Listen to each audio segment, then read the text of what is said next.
Today, from MetLife Stadium in New Jersey, it's Week 3 of the NFL on EA Sports.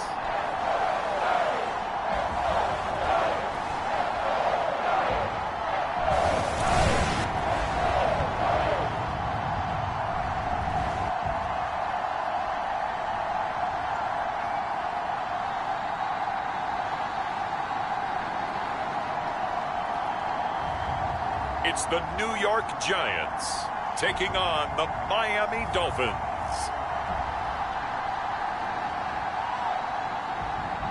We are across the Hudson from Midtown Manhattan at MetLife Stadium in East Rutherford, New Jersey. Today it's Week 3, and we've got a good one in store, as it'll be the Miami Dolphins taking on the New York Giants.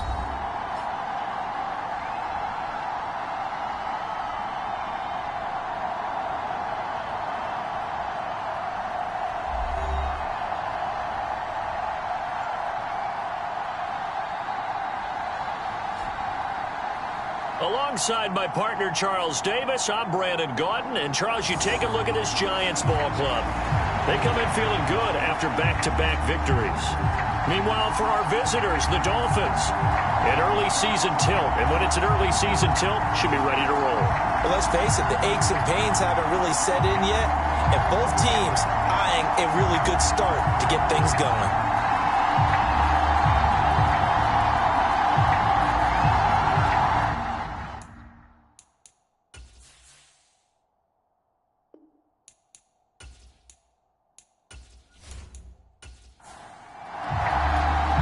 It's the first weekend of autumn, and the NFL is in full swing as off we go on EA Sports. And he won't quite make it to the 25.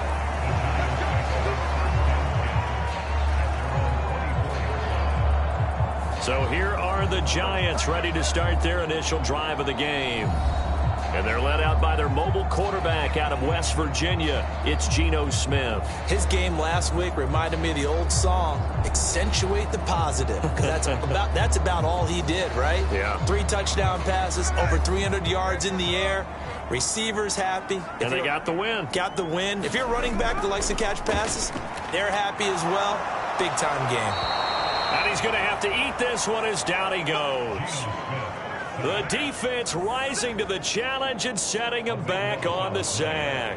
Well, we knew coming in it was going to be a long afternoon if they weren't able to hold up against this pass rush, huh? What we didn't know was that protection was going to spring a leak on the first play from scrimmage. Got after him right out of the gate.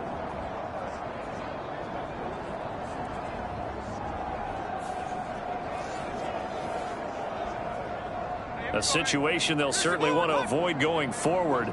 An early second and long they're facing. Geno now to throw. Oh, his first throw of the game going to be intercepted. It's Deonte Banks with it. And he'll bring it back to the 9-yard line. Brandon, I wonder if someone's down there checking on the head coach right now, because he might be in a little bit of shock after what just transpired. Instead of a lengthy opening drive to deal with, his guy stepped up and stole that drive away. Momentum on their side now. How will they attack on offense?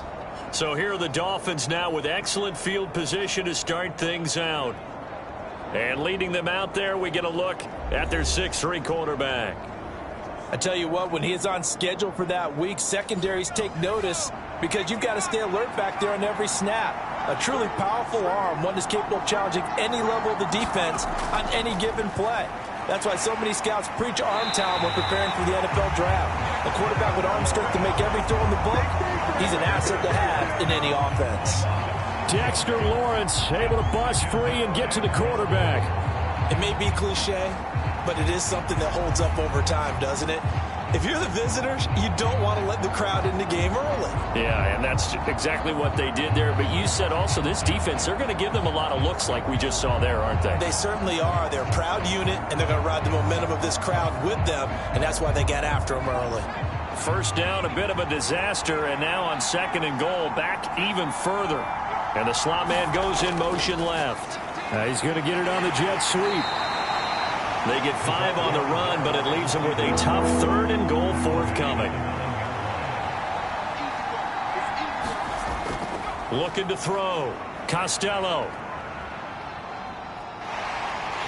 And he's going to be taken down, sacked back around the 18-yard line. Buried behind the line by Azeez Ojulari. It's up to how teams are so competitively matched, and you just want to make those plays that give you an advantage. How about right here? The difference between letting them score a touchdown versus holding them to a field goal, that's absolutely huge with the play he just made. And you know he hated taking the loss there on 3rd down. Out is Carlson now for the Raider field goal. From the right hash, it's a 35-yard attempt. Carlson able to put this one through, and the Dolphins will jump out to a 3-0 lead.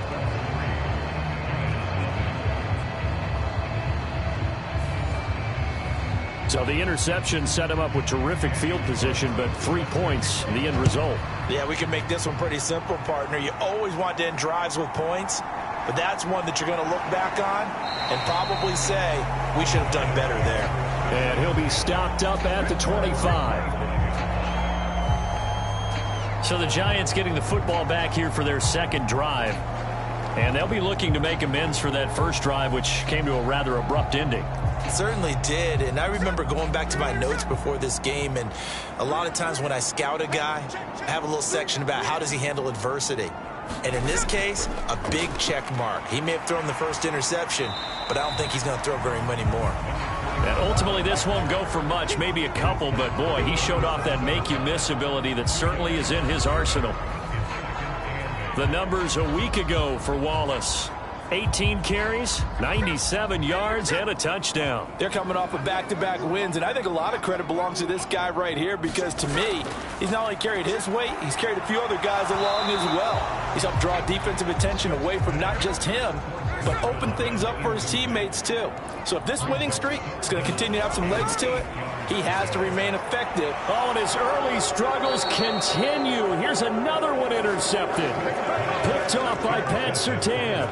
Well, to me, it's pretty simple, and it's fairly obvious, isn't it? He's got to start making better decisions with the ball. That's now 2 interceptions in the first quarter. After interception number 1, there was a long talk on the sideline, and now he's made another mistake. Yeah, he's just been kind of laying these passes out there. He's kind of been floating them a little bit. He's got to be more decisive in his reads and definitely more decisive in throwing the ball. Rifle it in there every now and then.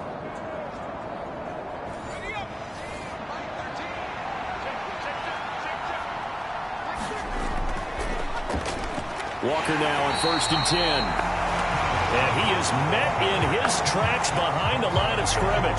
He'll lose a yard there, and it's 2nd and 11. You talk about this Giant defense. Coming into this one, ranked number 19 in the NFL against the pass. What they lack in pass defense, they do make up for in run defense. They're a top 10 unit against some people trying to move the ball on the ground. But this is a passing league. So there's a conundrum for them. How do they get better defending the pass?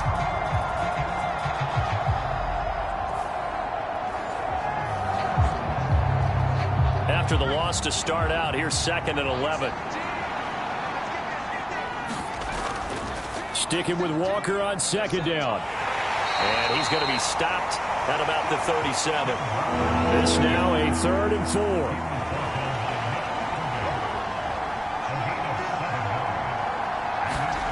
Back to throw. Costello. Able to find the open man. That's complete. And he is going to have the Dolphins first down as they're able to get the 3rd down conversion. So many times in my career I've heard coaches talk about completions are one thing, but as long as we're there at the catch and we get guys on the ground, we can live with that. But if you're going to give up 10, 12, 15 yards after the catch, then your defense is going to be in a lot of trouble. They had to settle for 3 last drive, hoping this second go-around ends in 6. In good position, 1st and 10. Meanwhile, the throw here is complete. So the completion good for just 3. And that will bring up 2nd down.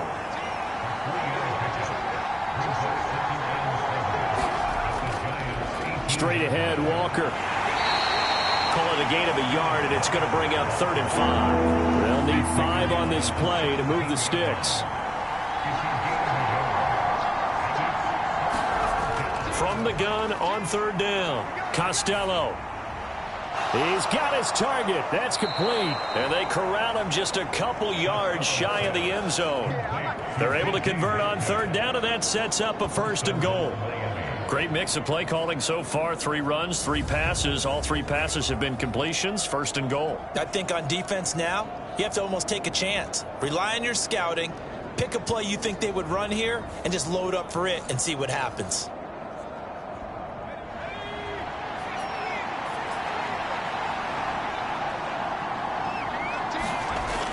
And they'll let the fullback try and take him home.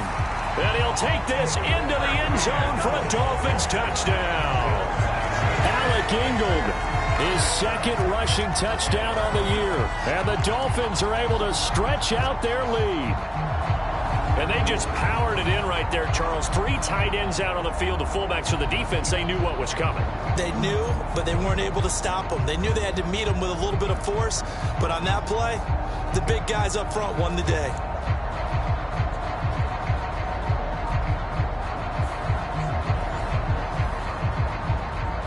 Now for the extra point, Daniel Carlson.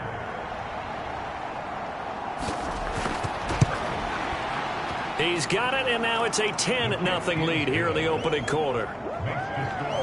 So that drives 7 plays in length, and it's culminated by a 2-yard touchdown run.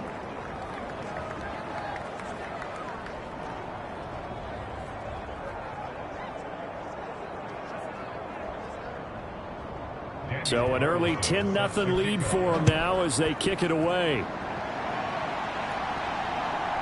From a couple yards deep, he'll bring it out of the end zone. And the decision to come out of the end zone is going to cost him 5 yards as he's taken down right at the 20. Their quarterback leading this offense back out. And he's been loose with the football early. Interceptions on the first couple of drives. As they start again here, we'll see if he can do better. 1st and 10.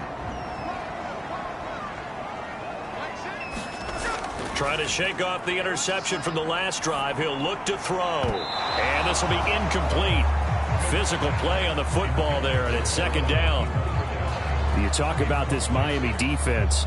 They were terrific last week against Buffalo in that victory. I lost count of the number of turnovers that were occurring in that game. Did. Right? I mean, I had a clicker going after a while. 5, 6, 7, 8. It was unbelievable. There haven't been that many turnovers or takeaways, however you want to say, in the game since the Reagan administration. This is absolutely unreal. I was in diapers. And they'll get 8 out of this before being stopped at the 28. And a lot of times, these plays, they either go for nothing or they go for big yardage. And here, they got to the outside, turned it upfield, and ended up getting a nice little gain out of it. 3rd and 2.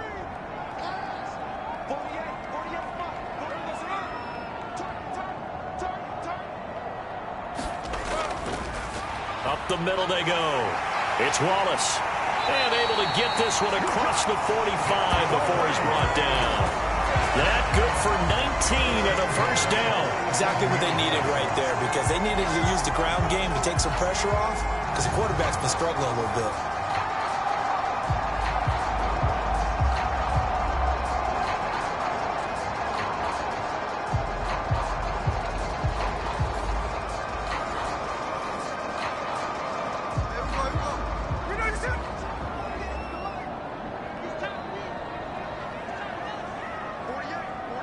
In motion right, that's Hyatt. And he'll get an opportunity with it on the touch pass. And he's brought down. That'll be a pickup of 10 as they try to recover from this 10-point deficit. So now 1st and 10 as they've crossed into Miami territory at the 43. Here's a throw to his running back. It's complete. And he's going to get it down to the 33-yard line here. And I like the idea here. Get the ball in his hands, even if it's in the passing game. 3 catches a week ago, and he does a nice job here to pick up yardage. In need of only about the length of the football here on 2nd down. Now a give right side. Wallace. No dice this go around. He's hit behind the line and taken down. He winds up giving a yard back there, and now it's 3rd and 2. How about that, partner? That happened in a hurry. Sudden, explosive, gets into the backfield and spills the play. And he was AFC Defensive Player of the Week last week because of plays just like that.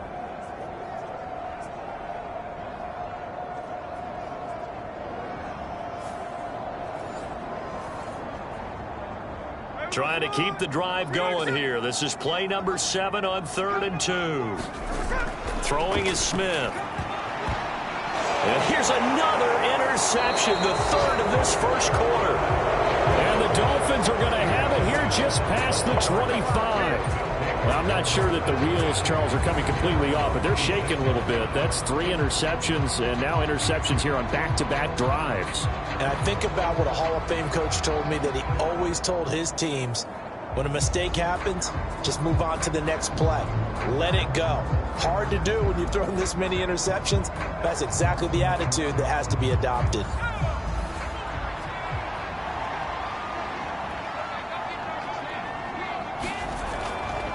Now a play fake here on 1st down. This will be caught. It's Waddle. And they work this well upfield across the 45. A well-executed 22-yard gain. I don't care who you put on him. He's going to be a handful in one-on-one throws. Yeah, right now you're right. They're in man-to-man. Maybe need some safety help. I would say that'd be a good idea. Double team him somehow. I'm going to have to make someone else beat me rather than let him shred my defense. So one play, and they're already just shy of midfield. From the gun, it's Walker. And they'll work this down to the 40-yard line. Tackled there. Give him 12 yards there, and the Dolphins have a 1st down. This running game's so important for them, and they know that. It helped lead them to a victory last week when he was over 100 yards. Let's face it, it's their identity. And that's what they want to play to. They want to be that team that runs the ball really well each and every week. And right now, we're seeing a pretty good pattern of that happening. So the drive takes them into Giants territory now. 1st and 10, right at the 40. Again, it's Walker. And they'll get him down after a pickup of 8. 2nd and 2. The numbers for Walker last week: 20 carries, 103 yards, and a touchdown. I think he's exactly where he wants to be coming into a game, partner, because he has to still be riding the momentum from last week when he broke the century mark in rushing and had one of his best individual efforts of the season. I would expect that there's more from him on the way after that type of a game, and I know his teammates and coaches, they feel exactly the same way. They'll get 3 as the drive continues. It's a 1st down. The Dolphins at 2-0 here to begin the season, and they come in feeling pretty good after back-to-back victories, CD. And I thought that they played pretty well last week. Their execution, their discipline, their resilience, all on display in that victory. Still going inside the 20. And he's going to get it down to the 14-yard line. Give him 15 yards on that one, and the Dolphins have a 1st down. Just a simple tap pass, but it pays off in a big way. And sometimes the simple stuff causes the most problems for a defense because there's a breakdown in communication there. When that receiver goes behind the line of scrimmage and it looks like he's going in motion, someone either has to go with it or he has to be passed off to another defender. Somehow they didn't get that communicated well, and it turned into a nice play. And that's just a solid, good physical run there as he motors for 9 yards.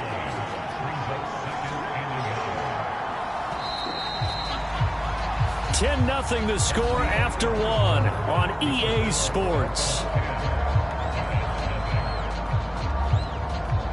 It's Dolphins football here as we begin the 2nd quarter. From the 5 now, 2nd and a yard. As they've got it as we resume action. Sticking with Walker on 2nd down. And he takes it into the end zone for the Dolphin touchdown. Ken Walker, his 4th touchdown on the year. And his guys now an extra point away from taking a 3-score lead. Did my eyes deceive me, or was that an I formation play that was just run there for a touchdown? Little old school I. How about that? Was that a fullback, tailback, running it into the end zone? Well, that's what that fullback's for, right? That's why you use that. Let him pave the way. Oh, without a doubt. He's an extra blocker, and he did his job well on that play. Carlson on for the PAT. He's got it, and it's 17-0. So that winds up a 7-play drive all told. And it was Ken Walker finishing things off with a touchdown run. Following the touchdown, ready to kick it away is Carlson. And no thought to bring this one out. He'll just go down to a knee, and they'll take over at the 25. The New York set to take the field. They're sort of seeing themselves spiral out of control. Let's see if they can get things back on track. And this is where the coach is walking that line of being calm and really being firm with his team. I had one tell me once, when we were having a tough patch, this too shall pass, this too shall pass. And finally we kept having a rough patch. He said, but you've got to do something to make it pass. And that's what they have to do. They've got to get some control back, get themselves reasserted, and calm things down. See if they can get calm and reassert themselves here. A pickup of about 3 yards as he's taken down at the 31. The offense on third down, just 1 for 3 thus far. This is 3rd and 4. Throwing now is Geno. Oh, he had him. He was open, but he couldn't get it to him. It's incomplete. 4th down, so Jake Camarda is out there. He was called on 3 times in the win last week as his first one here's away. Pulled in at the 24. A very nice punt that time, but they get 11 back on the return. And it'll be Dolphin football. Kenneth Walker headed back out there. And no doubt he's come out of the gate strong. Only in week 3, and you see the numbers thus far. And we always talk about identity, setting a tone, getting the groundwork laid for the season or for a game. And that's what they've done with the running game so far. It reminds me of when I first went to the University of Tennessee.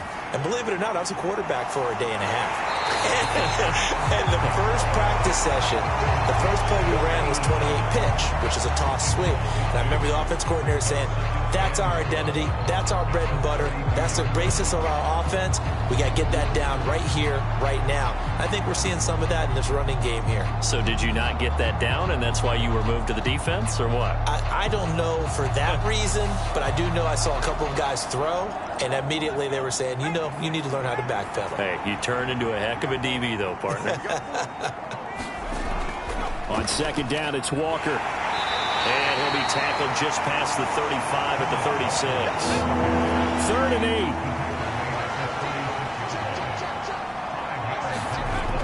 From the shotgun, he'll look to throw. That's going to be caught by Waddle. And he is going to have the Dolphins first down as they're able to get the 3rd down conversion. And defensively, they were in zone coverage there. Do you have to be a little careful? You're losing playing against a good quarterback like he is to not play too much zone? Yeah, you have to be careful about how much time you're giving up. I think it's a good point you just brought up. So maybe if you still want to play zone, you go to a zone blitz scheme. And you can drop anyone out of your defensive front, defensive end, defensive tackle. It doesn't matter. You just exchange someone to bring more pressure towards the quarterback and still try and cover downfield. They run on first down, but it only produces a gain of 2. It's 2nd down now.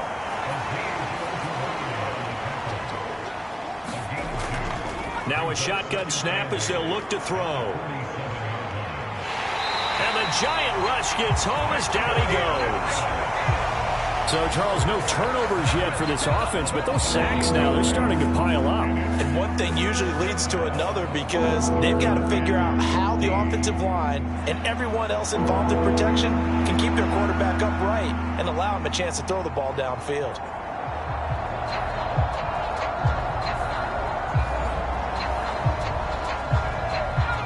So here's a 3rd and 14. Operating from the gun, Costello. Oh, he rifles one, and that's going to be intercepted. And he will bring it back. It's a pick-6 and a Giants touchdown. Boy, a big play right there. I mean, a touchdown on this drive could have really put some separation on the scoreboard. Instead, it's the defense who scores. And, partner, we got a game again. And we do have one because of what you just described. A defense that understood what was going on in this game and did something about it. They knew their offense needed some help. They just provided it. They're back in this one. Now Cade York for the extra point. And it's 17-7. So the defense creating some points, not only getting the interception, but then returning it to the end zone for the pick six. So they'll get another shot on offense following that pick six. And now the kick is away. Taken at the goal line. And he returns this to the 22.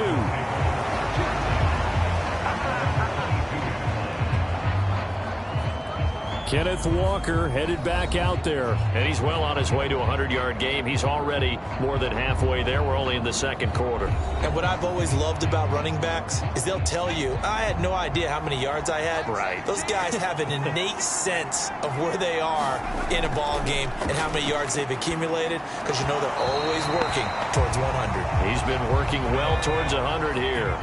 And this is incomplete. Very lucky to get that one back. That nearly picked. It's second down now. Now a throw here, hauled in. And he is going to lose yardage here. It'll go as a loss of a yard, so now they deal with 3rd and 11.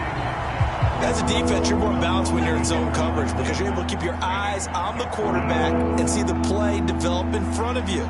You're able to keep the quick pass in front of them and stop it right at the line of scrimmage.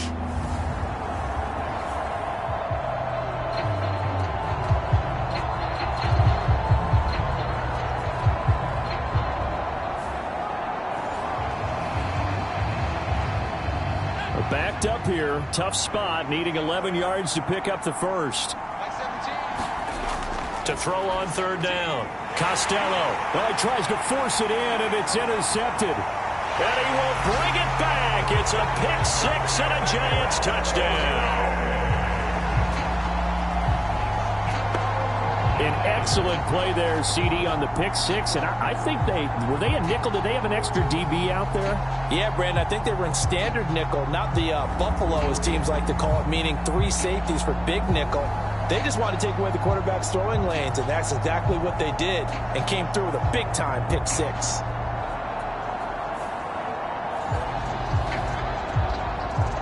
York on now for the extra point.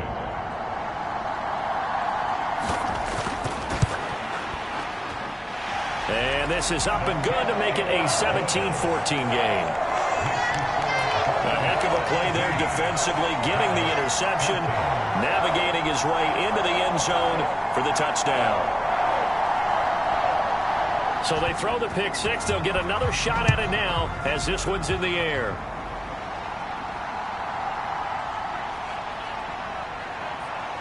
And he's up across the 25 and down at the 28.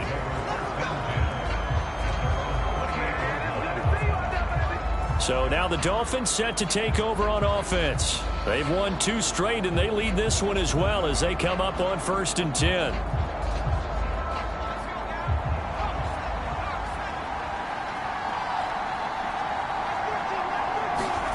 Throwing after the interception. Costello. And this one taken in by Cephas. He'll be stopped at the 35, but not before he picks up 7 yards. Off play action. Costello. Catch is made by Metcalf. And he'll have it past midfield almost to the 40 before being taken down. 23 yards the pickup there. If you're going to blitz, likely going to leave you in man coverage with this guy, and that is less than ideal. It is, because just about any offense that has an elite receiver, if you blitz and have him in man coverage, you're going to him, even if he has an elite defender on him, because he usually knows where the ball is before the defender does.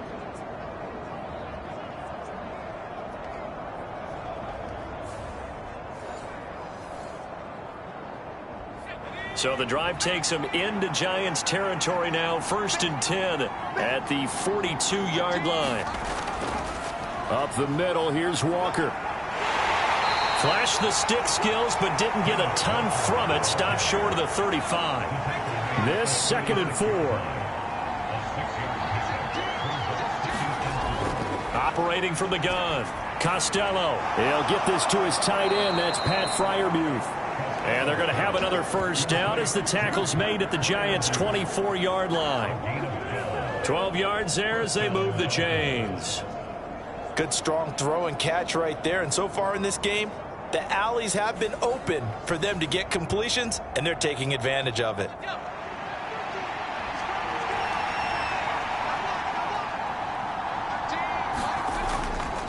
They go play action here on first down. Over the middle, that's caught by Metcalf.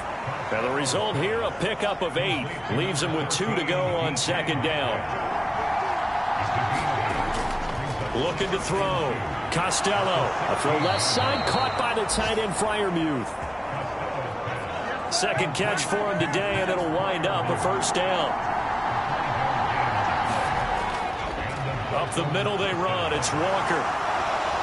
This will be stopped about 2 yards shy of the marker. 8-yard gain, 2nd and 2. Some good, strong running right there. Some power and some explosiveness just about got him into the end zone. To throw on 2nd down, Costello. That is caught by Waddle. Touchdown, Miami. 2 yards on the touchdown there as his guys are able to extend their lead. On those slants, everything happens so quickly. What makes it work? The timing between the passer and the receiver. In this case, a slant route ordinarily is probably about 3 steps before you go on the slant. In this amount of time, I think it was a 2-step deal. Boom, put his foot in the ground and got inside for the pass. Got inside for the pass, got inside for the catch and the score. Extra point by Carlson, up and good. And his guys will take a 10-point lead. So that drive takes him down the field in 8 plays. And it was finished off by a Jalen Waddle touchdown.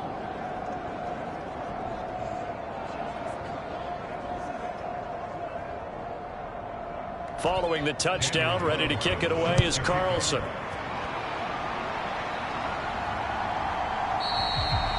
And he won't return this one. He'll go down to a knee, and they'll start at the 25. Here's the Giant offense now as they get ready to take over here. And the points, they have come fast and furious in this quarter. You really don't want to be on the defensive side of the ball right now, do you? Because you're either thinking, my replacement may get an opportunity. Your head better be on a swivel. Totally. Or maybe I just need to get out of the game for a while because I just can't slow these guys down. They've got to figure out a way to disrupt these offenses. And typically, one guy makes a big play, and that can help change things. They'll be looking for disruption on both sides right now. The Dolphins get there this time, and they bring him down. Call it a loss of 5, a big sack to bring up 3rd down. He seemed to have a reasonable amount of time in the pocket, but he couldn't get rid of the football, and the end result, Charles, him on the ground. Yeah, he's got to keep an internal clock to go along with his offensive line. When you're talking about 3, 4, 5 seconds, that's a reasonable amount of time to expect to deliver the ball downfield. So great to try and complete a pass, but it's equally important to know when to throw the football away, too. Now a tough spot for Geno Smith and company after the sack. It's 3rd and long. Now Geno. And it's going to be incomplete. He was able to catch it there on the right sideline, but out of bounds, says the line judge. And it's going to bring up 4th down. His first punt, 45 yards. This looks good as well. Oh, look at the juke. A 40-yard punt, give him 3 on the return. And they will take over 1st and 10. The Dolphins offense now heads back on the field. This drive here beginning probably with a pair of motivated groups. Remember, the offense scored a touchdown on their last time out, looking to repeat that in Charles's defense. They were very frustrated after giving up 6 the last time on the field. And frankly, it's just a battle of wills in a lot of ways because you know they're both motivated. They both game plan for this drive, and they both have specific outcomes in mind. To me, it just comes down to who can execute better and which side can step up and assert its will over the other. They still need about the length of the football here, maybe a little less as they come up on 2nd and inches. Now this one to his tight end out on the right side. And they'll get him down as he's inside the 40.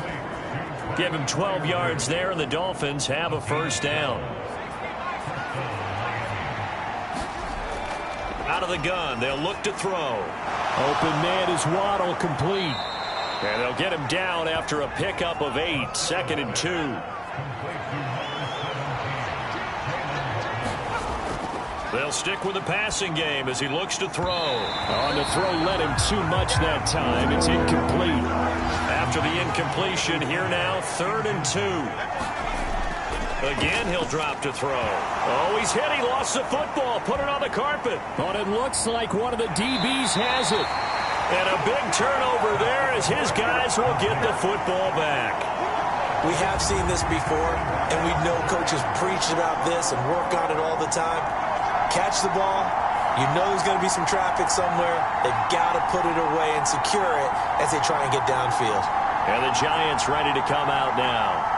Well, Charles, we'll see what they can do here. Not a ton of time left, but enough certainly to get points out of this drive, and they need them right now because they're trailing. Yeah, this is exactly why you practice a 2-minute drill all through camp and at least one practice each week before a game. A minute left, more than enough time to string a few completions together, reach the end zone, and then make that walk back to the locker room just a little more animated. Sacks, a growing theme in this first half. This is 2nd and long. Now Smith. That's complete to Peoples-Jones. Now the Giants will use the second of their 3 timeouts as they get the stoppage with a little over 50 seconds to go in the first half. They'll be in search of 8 yards here as they hope to convert the first down. Throwing on 3rd down, Smith. He had a man open, but he missed him, and it's incomplete. Here's Jake Camarda now. He's been a busy man here in this first half as he gets it away. Oh, what a move. Gets through, and now an opening. 21 yards. Well done on the return. And the Dolphins will begin this drive in great field position, 1st and 10. The Dolphins taking over now late in this first half. And last drive, obviously not what you're looking for. You've got the lead. You got to protect the football. So in other words, someone got lucky because they've been moving the ball really well and wearing them down. In this case, though, giving up the football doesn't make them very happy. They can't wait to get back out there and atone for it. Yeah, try to atone for it here on this drive. Now the Dolphins going to burn the first of their timeouts as the clock will stop with 35 seconds to go in quarter number 2. Throwing on 1st down. Costello. Now a battle for the football. It's caught. It's a touchdown. A great play there. 29 yards. And the Dolphins will extend their lead in the final minute of the half. Week after week, Charles, when we see this offense operate, I don't know, they just seem to get more impressive. They certainly do, and let's face it, it's no surprise they're the best in the NFL in scoring. This team designs things well and executes even better. And here, it only takes a few snaps before they're in the end zone. That's how they demoralize teams. That's how they put them on notice. Carlson now to add the extra point.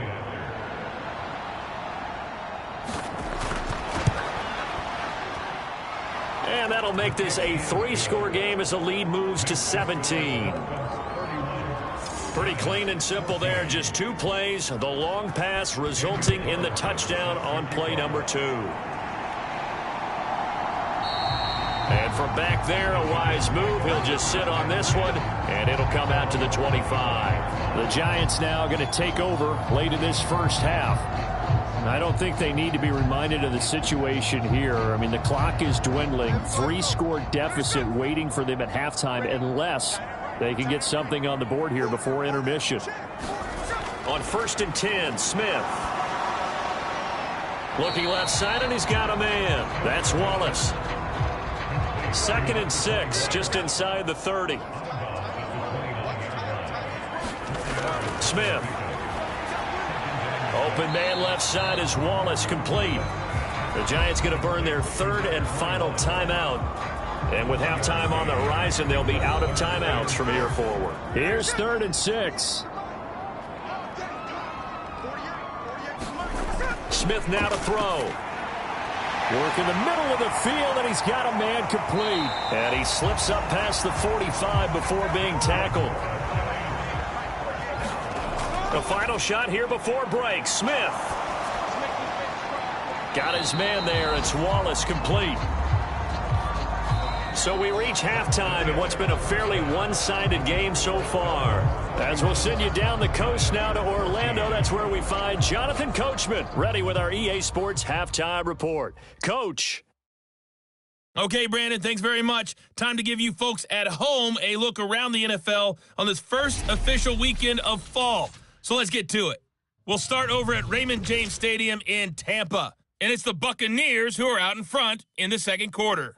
Chris Godwin, a touchdown reception. From there, we move to H-Town to check on the Texans at home at NRG Stadium. And you can see they have the lead over the visiting Tennessee Titans.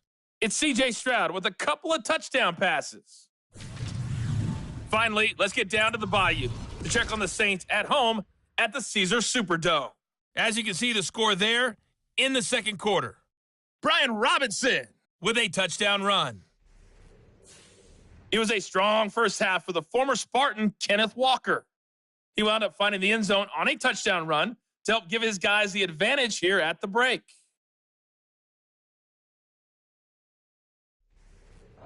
All right, Coach, thank you, and we welcome everyone back for quarter number 3.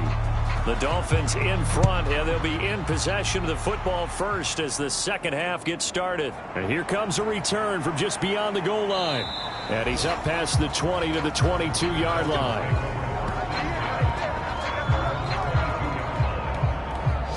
The Dolphins getting set to go back to work here in quarter number 3. And despite the turnovers, Charles, and they had multiple in that first half, they still have the lead as they begin this third quarter. And they probably heard some conflicting tones at the half, don't you think? A lot of praise for what they did to get this lead, but also a little bit of scolding because they got to take better care of the football in the second half. But you and I both know the great leaders, they know how to give that little bit of vinegar in there and cover it with a big dose of honey. The 71 yards for him on the ground now as he has been terrific here this afternoon. So much of the game today, we're looking for hybrid players, guys who can do a combination of jobs. And anyone who plays a strong safety position, now more than ever, is a hybrid-type player. Half defensive back that covers passes and half linebacker that makes tackles. We just saw the linebacker make that play. On is the punter Townsend as he gets this one away. Calling a 48-yard punt. Give them 9, though, on the return. And it'll be Giant football 1st and 10. Now we take a glance at the offense as they work their way back out for their first possession of the second half. So 1st and 10 now from the 30.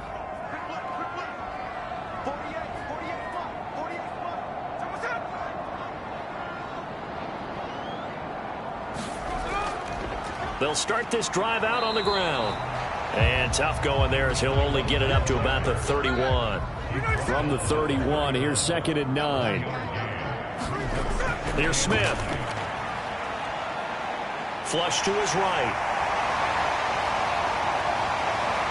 And he'll have it past midfield almost to the 40 before being taken down. Big yardage there on the scramble. It gets him a first down. He certainly isn't looking at the scoreboard out there because, to me, all he's concerned about is analyzing the field and making most of the time left in this game. Deficit's still there, but he's starting to hit them with some big plays.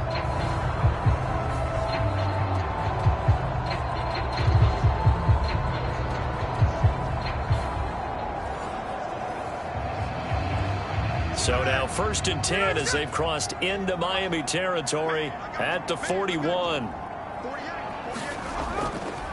Now a handoff up the middle. It's Wallace.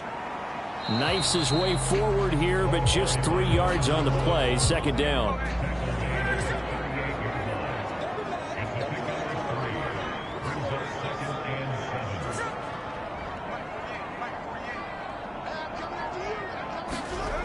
Now Smith. Throw right side taken in by Wallace. And he's got another first down as he's brought down at the Dolphins' 28.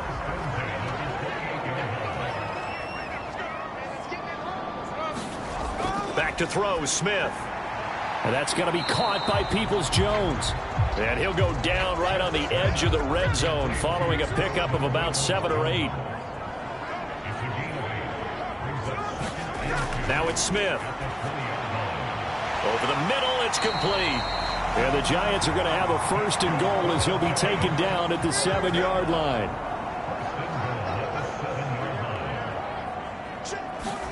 Here's Smith. His pass caught at the 4.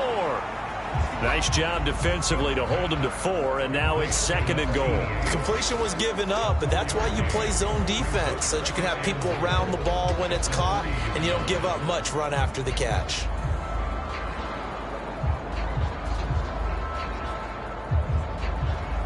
So the ball position now at the 3. Here's 2nd and goal.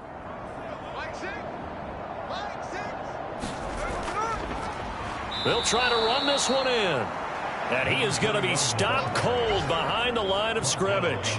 It'll be a loss of a couple on the play, so now 3rd down coming up. I think it's pretty evident. We can say what a difference a week makes. Last week, he ran pretty much wild, didn't he? Did pretty much what he wanted to do. But this one, they've stopped him cold. That, to me, that's good scouting and even better execution. Yeah, and they stopped him behind the line right there. They obviously watched the tape a few times and made some adjustments.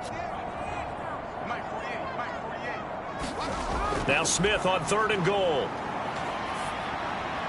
And it'll be intercepted. Chauncey Gardner-Johnson with a pick. And the Dolphins are going to get the football here as the ball will come out to the 20. Well, field goals probably aren't going to cut it at this point. This was touchdown or bust, and unfortunately for them, it turned out to be bust. Yeah, they're feeling like they've got to force the issue here. Maybe take some chances they wouldn't have earlier in the game. But give credit to this defense. They've really stood tall throughout, and they come up with the interception in the end zone. Miami's offense set and ready to go. Obviously not the intended goal last drive. They had to punt the football, but still they've got the lead here, and now a chance to add on to that lead if they can get points on this drive. 1st and 10 upcoming. And not a whole lot of room to operate there on the first down run. He gets maybe 3. Sticking with Walker on 2nd down. Oh, able to avoid him. And he's going to get this one across the 30-yard line.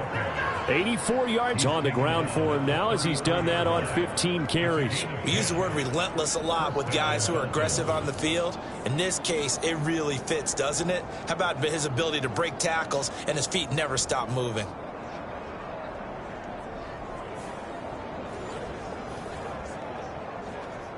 So they'll come up 1st and 10 now from the 33. Back to throw. Costello. And that is caught on the right sideline, but out of bounds, says the line judge. The throw took him a little too far. It's 2nd down. Throwing again. Costello. This one goes underneath to Walker. And he'll be taken down, but not before they work it across midfield. That good for 21 yards on the catch and run. And while we may be looking at the scoreboard, this offense certainly is not, because they're showing no signs of backing down, even with a 3-score lead here in the 3rd quarter. I think they keep taking their shots. They've seen blown leads happen throughout this league.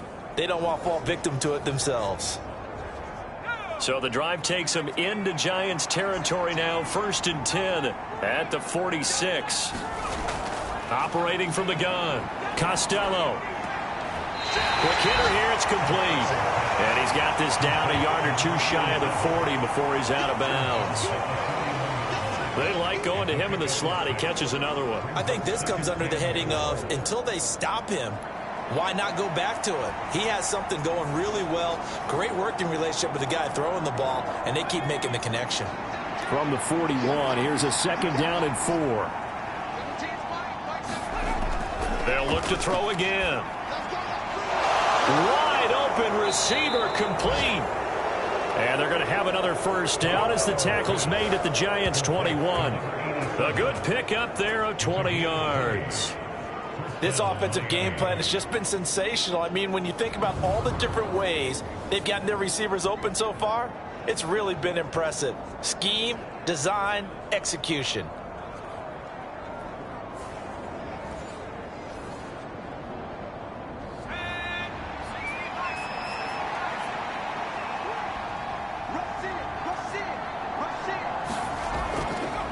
On the handoff, this is Walker. And he'll get him inside the 15 down to the 14-yard line. He'll get a nice chunk there on the first down run, and it's 2nd and 4. Looks to me like maybe there's a little attrition setting in with this drive, because when you see that type of a run, I get the feeling the defense getting a little bit tired. And that's the last thing they need, especially when they look up at the scoreboard.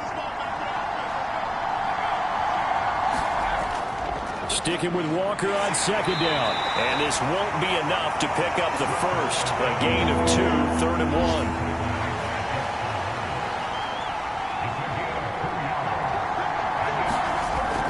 1. Looking to throw. Costello. That is caught. And the Dolphins are going to have a 1st and goal coming up as they find a way to convert there on 3rd and 1. And that's understanding where the markers are, because it's not just running to them. Because on the catch, you could actually be pushed back before the first down. It's getting past it and allowing that opportunity to drift back towards the first down line and still having picked it up. Really well run.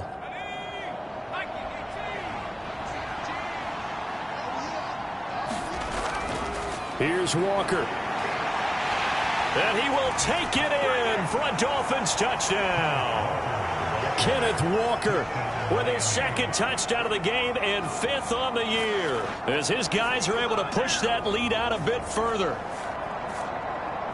Well, he finishes off the drive with a touchdown run, Charles. Remember, he also had a catch on this drive as well. And that's what running backs want to be in today's NFL, a complete back. 3 down, stay on the field, run it, and catch it. And he gets it done. Carlson on for the PAT.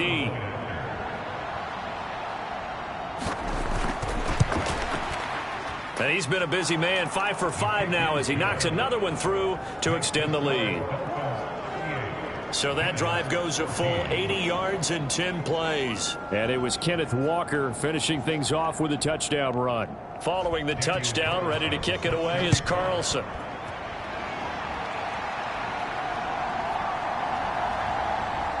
And he won't get this to the 20-yard line as he's down at the 19.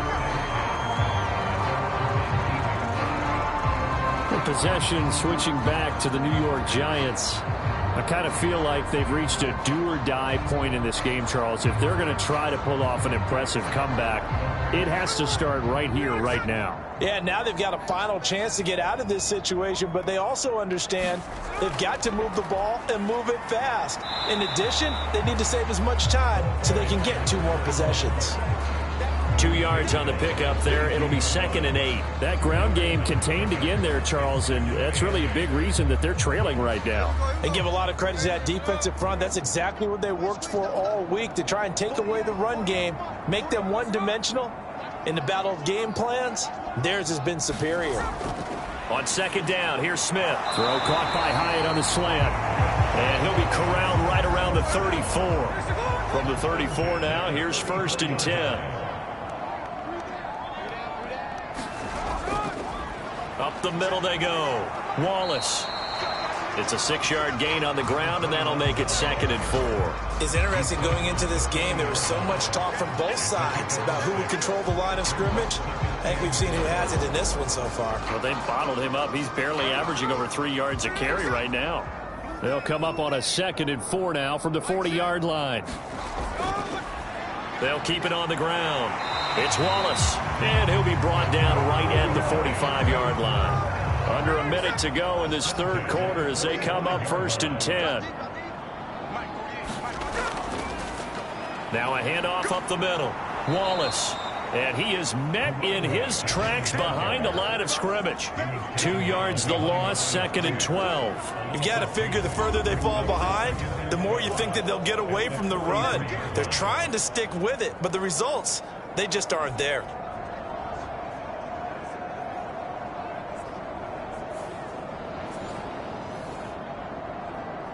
Now they contend with a 2nd and 12 after the loss. To throw is Smith. And my goodness, another interception. Well, there's two sides to this coin. I mean, on one side, 5 interceptions now thrown for him. That's tough. But, man, this defense, they have been ball hawking and impressive. But, Charles, let's flip it back over. If you're coaching a quarterback that's struggling this much at this stage of the game, do you maybe try to get him out? I would think about it, and I think about it awfully hard. But also, you might want to look into his eyes, see what he has. He might be one of those players that you don't want to affect his confidence by actually pulling him out of the game. So you have to know your player. You have to know the situation. Throwing to start the drive. Costello. This one into the hands of Metcalf. And they're able to work this to the 25 before it's all said and done.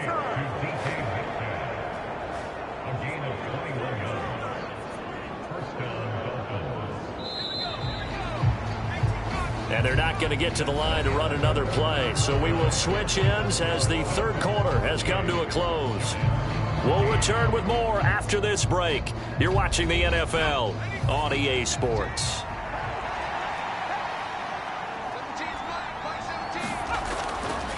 A give for Walker running right. And he'll be brought down at the 21, just shy of the 20 in the red zone. 5 yards on the carry. Good pickup on first down. Good gain there on first down. It keeps them in a running situation probably. They did everything right on that play, didn't they? They got the leverage up front, good blocking, nice hole for him, ends up picking up nice yardage, stays in bounds and keep the clock rolling. They're in charge of this scenario right now. They want to stay that way. And not in any rush offensively. On third and short, they'll try and pick it up through the air. And probably the wise decision there. No one open. He just throws it away. And that keeps the field goal on the table as it's fourth down. The kick by Carlson is good. And the Dolphins will add on to their lead.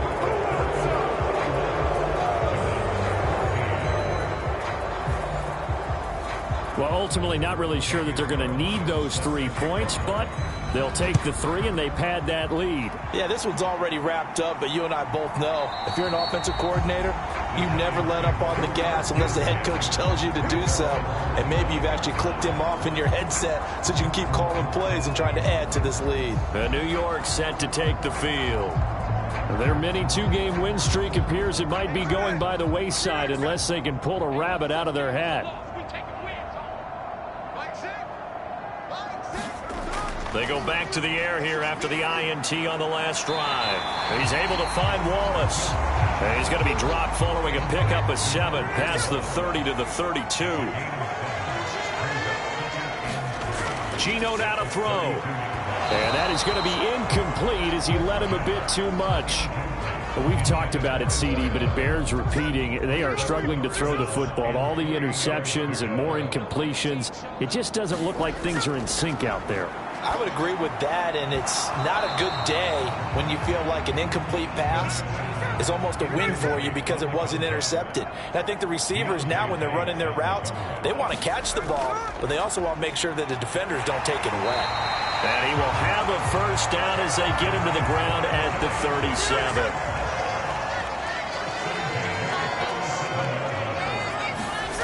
Smith. And now here is another interception. It's Deonte Banks with it.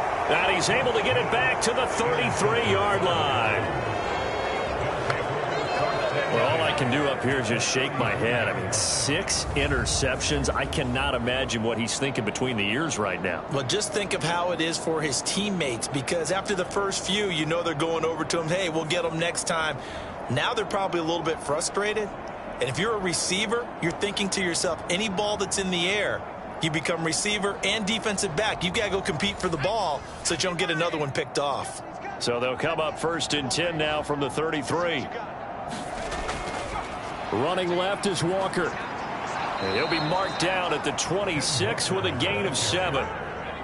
Now 2nd and 3.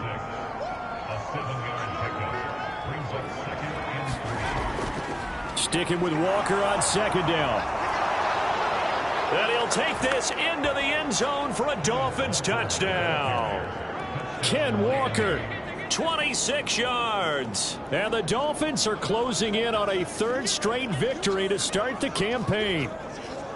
I'm not sure what other ground there is to cover here. I mean, this offense has been amazing. Just total domination, Charles. They've clicked so well, and if you really focus in on the offensive line, they've protected well when they've wanted to throw the ball. They've moved people off the line of scrimmage when they've wanted to run it. Smiles all the way around. This offense has been really good in this one. Extra point by Carlson, up and good. And this one was over a while ago as they just add on to that big lead.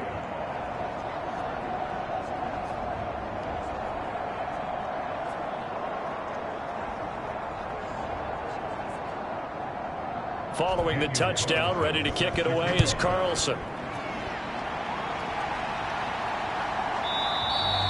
And it'll come out to the 25 as he will not attempt to return. The New York set to take the field. Where we stand right now in the fourth quarter, this one pretty much out of reach. And, Charles, I know they're going to be disappointed about several things with this ball game, but the self-inflicted wounds, they've had several turnovers. You would have to think that's going to be something they're going to discuss heavily in the film session in the coming days. You're absolutely right about that, partner, because they're going to have to sit in that film room and watch every error that they made and figure out how to not do it in the future. And mentally, I think a lot of the guys are already starting to think about, okay, how do we put this behind us and get better for the next time out? This, they'll use as motivation for the rest of the time that they play to hopefully never be in this type of situation again.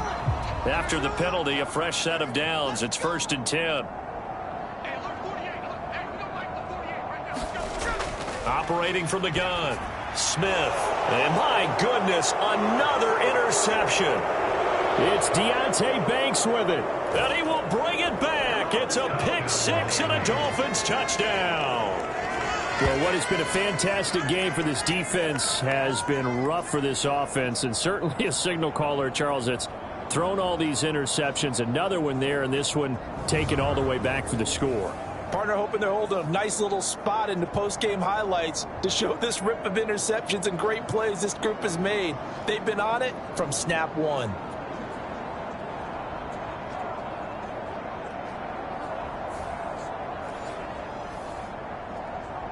Carlson now to add the extra point.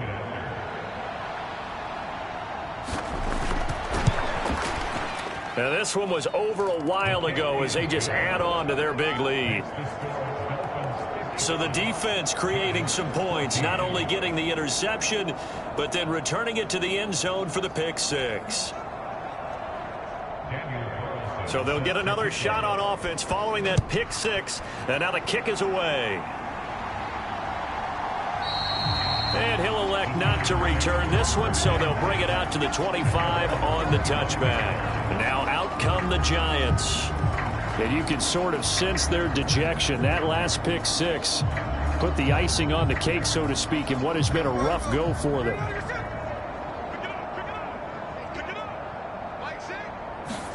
Fresh off the pick six, it's Smith.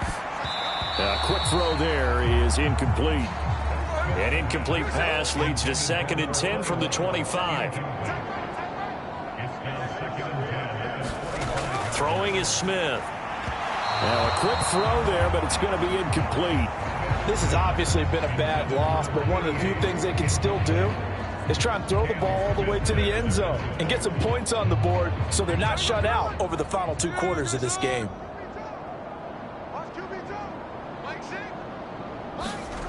On 3rd down, Smith. Oh, had his hands on it, couldn't bring it in. Pretty symptomatic of how this game's been going. I like what they tried to do there, tried to hit him with something quick, get the ball in his hands, and hope he could make some yards after the catch and pick up a 1st down. Weren't able to do so on that play.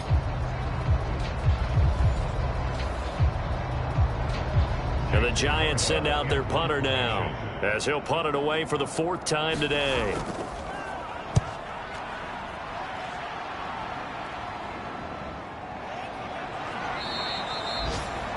A 41-yard punt there with no return. And it will be 1st and 10 as they take over. Miami set to take over. We've paid this offense plenty of compliments already, but, I mean, they are deserving as they start another series. To be leading by this much with so much time left to play in the fourth, Charles, it's really, really been impressive to watch. It has been, and you have to think to yourself, the preparation that went into this, but the absolute focus that they kept throughout in order to have this kind of a result. This is Super Bowl-esque, and they've got to feel awfully good about what they put out there today. And he'll get this up to about the 40. This offense so far on third down, they're right at about the league average, 40%, 4 for 10. They're up against a 3rd-and-1 situation. They'll try for the first with Walker. And nothing but green grass here, middle of the field. And all the way in for a Miami touchdown. Kenneth Walker, 60 yards. And the Dolphins continue to pour it on here in the fourth.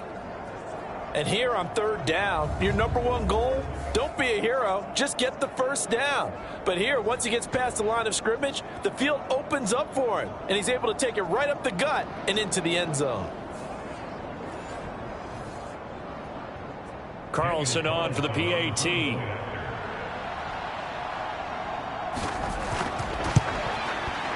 Now this one was over a while ago as they just add on to their big lead.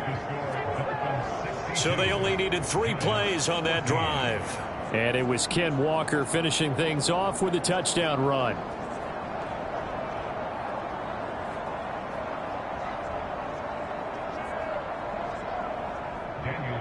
Following the touchdown, ready to kick it away is Carlson. And he'll decide to not bring this one out as their drive will begin at the 25. Possession of the football going back over to the Giants. Well, we said it at halftime that they would need a nearly perfect second half to erase that deficit that they were facing, CD. But unfortunately, the second half has pretty much been a carbon copy of the first. Yeah, that early lead was almost insurmountable the way their opponent was playing. And, partner, they do have some good news, though. This one is getting close to being over, and they can try and hit the reset button starting tomorrow. That's going to go as a loss of a full 8 yards. And it sets them back for second down.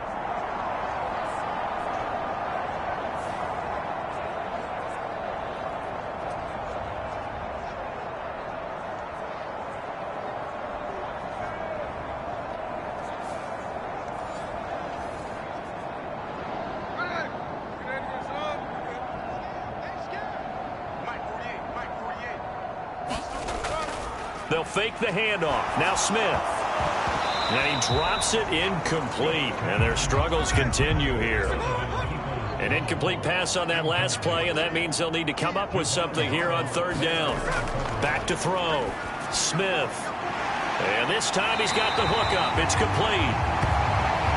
And mark him down way up close to the 40 at the 39. The defense shaking their heads, not aggressive enough, and they allow him to convert a 3rd and 18. Well, a touchdown here on this drive, it wouldn't really put much of a dent in the score, the deficit right now. But as you mentioned in the past, CD, their coach is probably just hoping to see something executed correctly on this drive before we close out the ball game. Yeah, and I think that every guy who's on the field has to feel exactly the same way, because if not, they might be looking for replacements. Treat every drive as if it's your last and make it a successful one in some small way. To the air again, Smith. Throwing quickly there, but it's incomplete.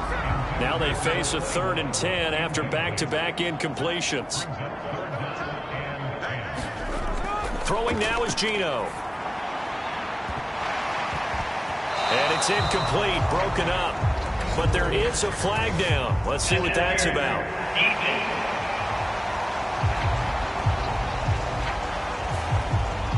Maybe a critical mistake at this juncture is now they've got a 1st and 10. Back to throw again. And a flag comes in as that one falls incomplete. Well, let's see who this is on.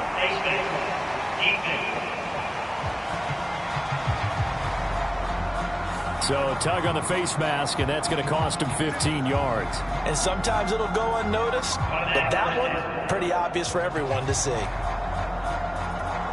So a big penalty there on the face mask leads to 1st and 10. Looking to throw. Smith. Caught along the left side by Hyatt. And down inside the 15, shy of the 10. That's another gain of 15 on back-to-back plays. Now, this is certainly one of the bigger losses that we are going to see for quite some time. And you have to think at this point where we're at in the fourth quarter with how wide this advantage is. For this offense, they're just trying to end things with a positive drive and then get the heck out of here. Yeah, if this had been a concert, you would have heard plenty of sour notes in this one. But they certainly don't want to end it on one. They want to put together a few more throws like that and at least have a final drive to give them a little bit more hope as they move forward. Now Gino on 1st down. And a quick throw here, that's complete. And the Giants are looking at 1st and goal as he's tackled all the way down at the 2-yard line. They'll try to run this one in. And they will stop him after a fairly minimal pickup. They've been in the red zone 3 times in this game and have not scored a single point. Can they break through here on 2nd and goal? And they'll run again. But he will not get to the goal line. In fact, he won't get to the line of scrimmage as they push him back to the 2. That'll be a loss of a yard, and it leads to a 3rd down. I think this offense, specifically this running game, they're going to have to find a way to turn the page because they haven't found a way to run it effectively thus far, and it's cost them.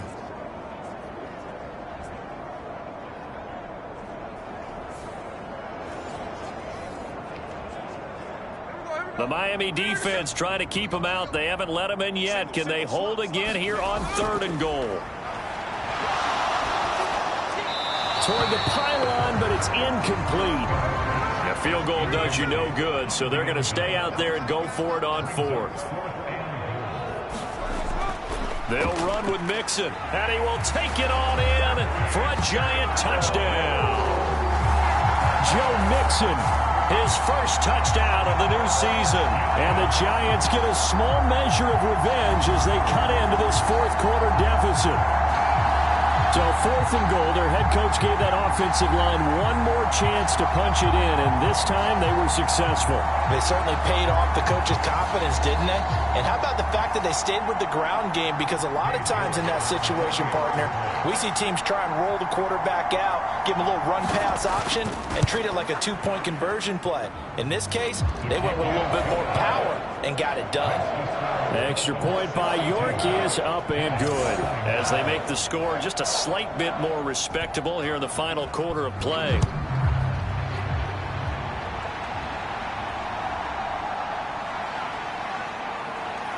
And he brings us out past the 20 to the 24.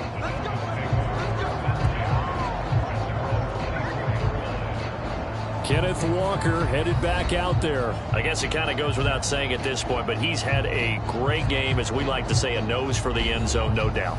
Continues to find it throughout this game, and I'm sure he's got a nice place to live. He might want to make an offer on the end zone for a second home because that's what it's been like throughout this contest. He knows how to get there, and boy, he looks happy when he does. He's already bought all the property in the end zone. That's the problem. He's going to sell to himself now. Ball on the 28-yard line. Here's 2nd and 6.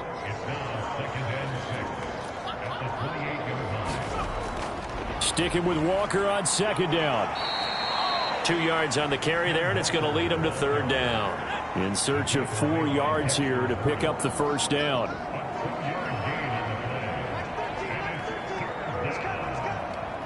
Just 2 minutes remaining here in the fourth quarter of what has been a one-sided affair. So the Dolphins have it as we welcome you back in. Here is 3rd down and 4.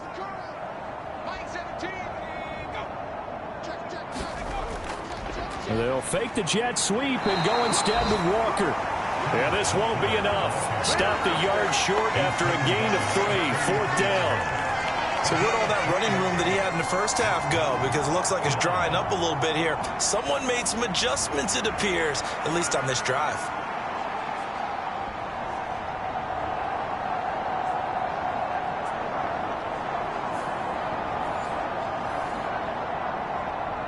The Dolphins will send out the punter now as he'll kick it away for the 2nd time.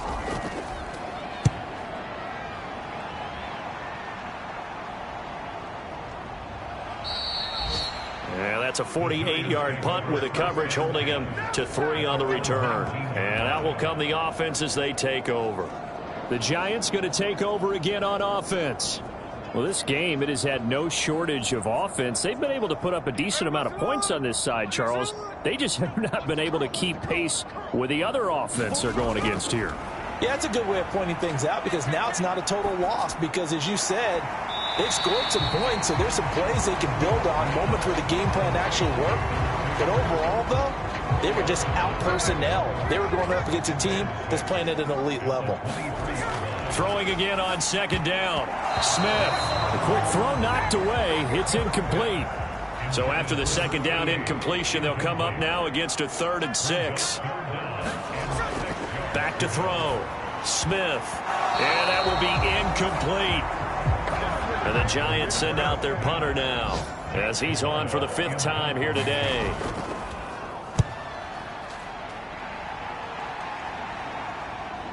That's pulled in at the 32. So a good punt there, but a nice return of 11 yards. Out comes the Miami offensive unit now. They get set to take over. They're looking at a 3rd straight win here if they can hold on.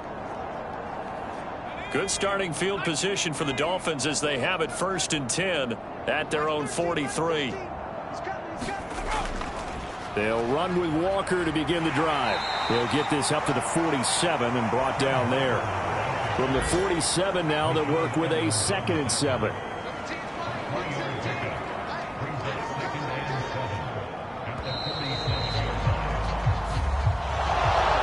Fans usually love to see scoring, and there was no shortage of it today. What a dominant showing from an offense that was truly playing at an elite level in this contest. Partner, this game was over a long time ago, and you noticed they did not want to slow down anything. Absolutely a dream scenario for everyone on that offense, and they took advantage of every second. Guaranteed popcorn for everyone in their film session. So for the Dolphins, it's an ideal start as they move to 3-0 now on the young season. And they will head back home next week. Meanwhile, for the Giants, they suffered defeat for the first time as they dropped to 2-1. And they'll try for a better outcome next week as they head to D.C. to take on the Washington Commanders. So for our entire crew, alongside Charles Davis, I'm Brandon Gaudin. Thanks for watching, everybody. We'll see you next time.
today. From Bank of America Stadium in Charlotte, North Carolina,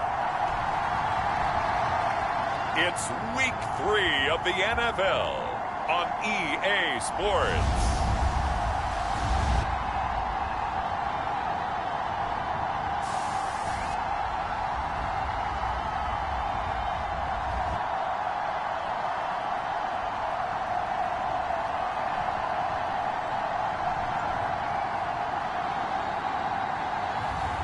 As we'll see Matthew Stafford and the Carolina Panthers versus Jalen Hurts and the Philadelphia Eagles. Just a spectacular afternoon for football here in the Tar Heel state of North Carolina as EA Sports welcomes you inside Bank of America Stadium in uptown Charlotte. Today it's Week 3, and we've got a good one in store, as it'll be the Philadelphia Eagles taking on the Carolina Panthers.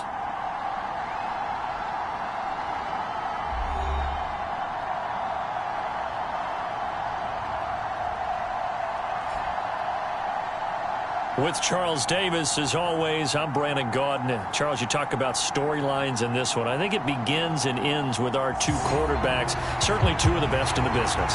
And nowadays, I don't think you can get by for long periods of time without a top-flight quarterback.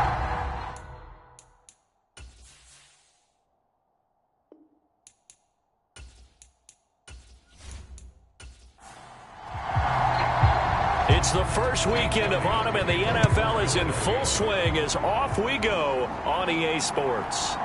From a yard or two deep, here comes a return. And they'll get him down right around the 25, actually the 26 officially, so a net gain of 1 there. So here are the Panthers now for their opening drive. Leading the charge at quarterback, the former Georgia Bulldog, Matthew Stafford. And Matthew Stafford was taken first overall in the 2009 draft, and he certainly played like a top pick. Throughout his career, he's been one of the most prolific passers in the league, and there's no reason to believe he's going to slow down his production anytime soon. Not only that, he's also one of the tougher quarterbacks in the league as well. A man who was a 1,000-yard rusher in an Eagle uniform, it's Miles Sanders. And he'll get what he can up the middle, 3 yards. That'll bring up second down. In a word, I would say productive, finding the end zone 3 different times. Is it possible that you're really underselling it? 3 touchdowns, just going to call him productive? What do you want? This guy had a nose for the end zone. He was good. Had a snootful, didn't he? How about that? Big-time game. Still about 3 yards shy of a first as the 4-yard pickup brings it to third down. Throwing is Stafford. Pass taken in by his big tight end. And he gets this up across the 35 before he's out of bounds. Off of play action, here's Stafford. They'll air one out deep for Mingo. And it's knocked away and incomplete. 2nd and 10.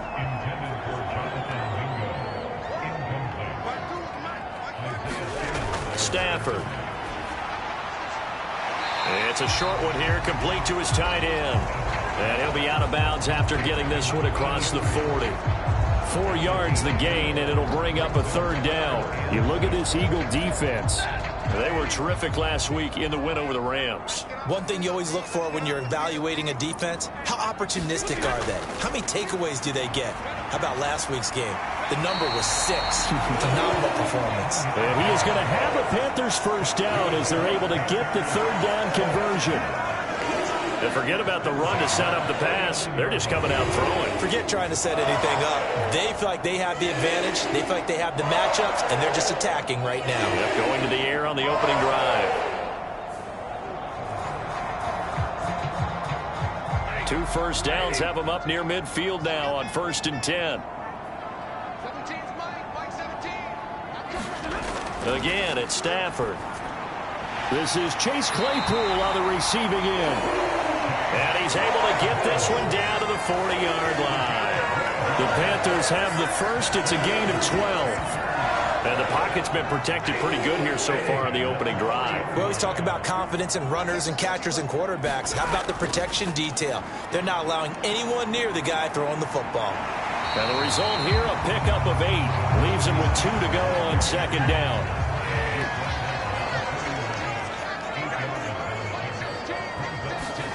Here's Stafford. And that nearly an interception here on this opening drive, but he gets a reprieve. It's third down.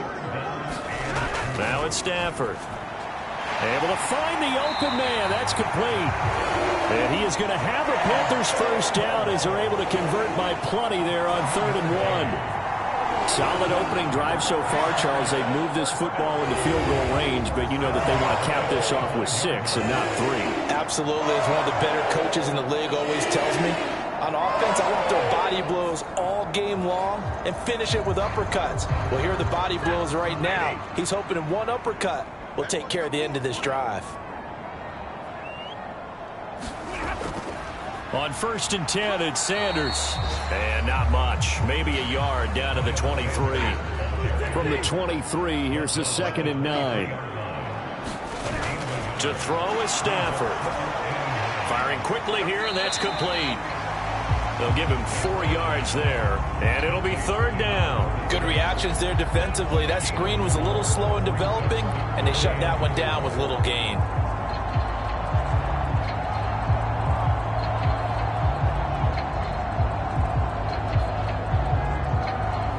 The 13th play now coming on this opening drive. Here's 3rd down. Now Stafford. And that's going to be incomplete. The contact there enough to jar that ball free, and it brings up 4th down. So on comes Cairo Santos now for the field goal try. This from 36 yards out. Santos' kick is up and through, and the Panthers stake claim to a 3-0 lead.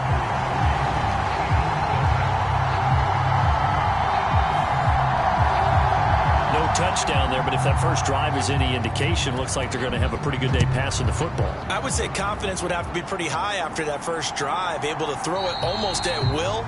You're exactly right. They didn't get the touchdown, but 3 points serves as a nice notice about how this offense is going to move. Philly's offense getting ready, and Jalen Hurts ready to lead them. The 2nd-round pick who started his career at Alabama, then finished with an electric senior season at Oklahoma. And what a performance in his last game. Couple of touchdown passes. That was positive. But more than 2 interceptions. Yeah, that's not what he's looking for. What did Vince Lombardi say, though? Winning isn't everything. It's the only thing. And that's what he hangs his hat on after last week's game. And he sneaks his way forward only for a couple here. 2nd down. Clock rolling as we hit the midway point of this first quarter. On 2nd down, Etienne once more. And he'll get a couple up to the 29. Now a 3rd and 6. Here's Hurts to throw. He'll get that underneath Etienne. And they get him down, but not before he takes it across the 40-yard line. 14 yards there and an Eagle first down. When you give up points on the opening drive, in this case a field goal, you'd hate to go 3 and out. They avoid that. They do, and it's also walking that fine line mentally, too, as a coach, isn't it? Because you want to emphasize to your team exactly what you said. All right, we gave up a field goal. Let's go back and at least equal that, guys. But if we don't, you don't want them to feel like it's the end of the world either. Nice that they were able to pick up the first down there, help them relax a little bit. They'll throw on 1st down with Hurts. That's caught by the big tight end, Dallas Goedert. And he's brought down. Another nice gain. That's now 30 yards between those last 2 plays. Well, I think when they look at their offense, they think to themselves, weapons, weapons everywhere, and they want to move the ball around. They want to spread it to different people. But you absolutely know they want to get this man involved as well, and that's what they just did on that play. So from Panther territory now, it's 1st and 10 at the 41. Straight ahead, Etienne. There's a nice move. And a very determined run there as he'll take this all the way down to the 27. Good effort. Back-to-back nice gains. That one for 14 yards and another first. Charles, they won last week despite him not running the ball well. They told us need to get him going. Runs like that help. And they talked to us about leaning on him because, as you noted, last week they didn't have to. Still won the ball game. They leaned on other people to give them the yardage that they needed, but they really want him to be that guy, and that's what they're doing early in this game.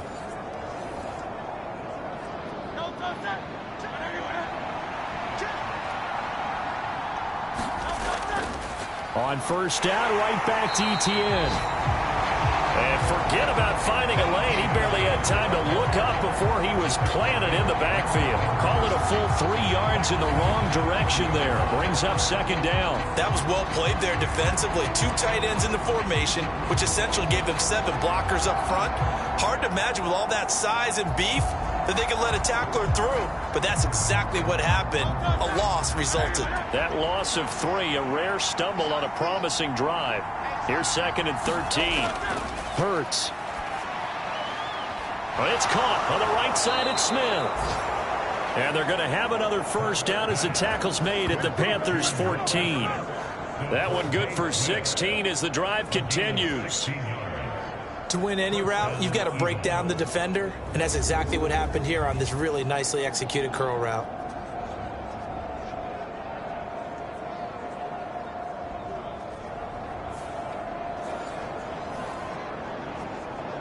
Here's a 1st and 10 at the 14-yard line. Hurts sets up to throw it. They'll try and set up the screen to Etienne. And they're going to lose some on this play.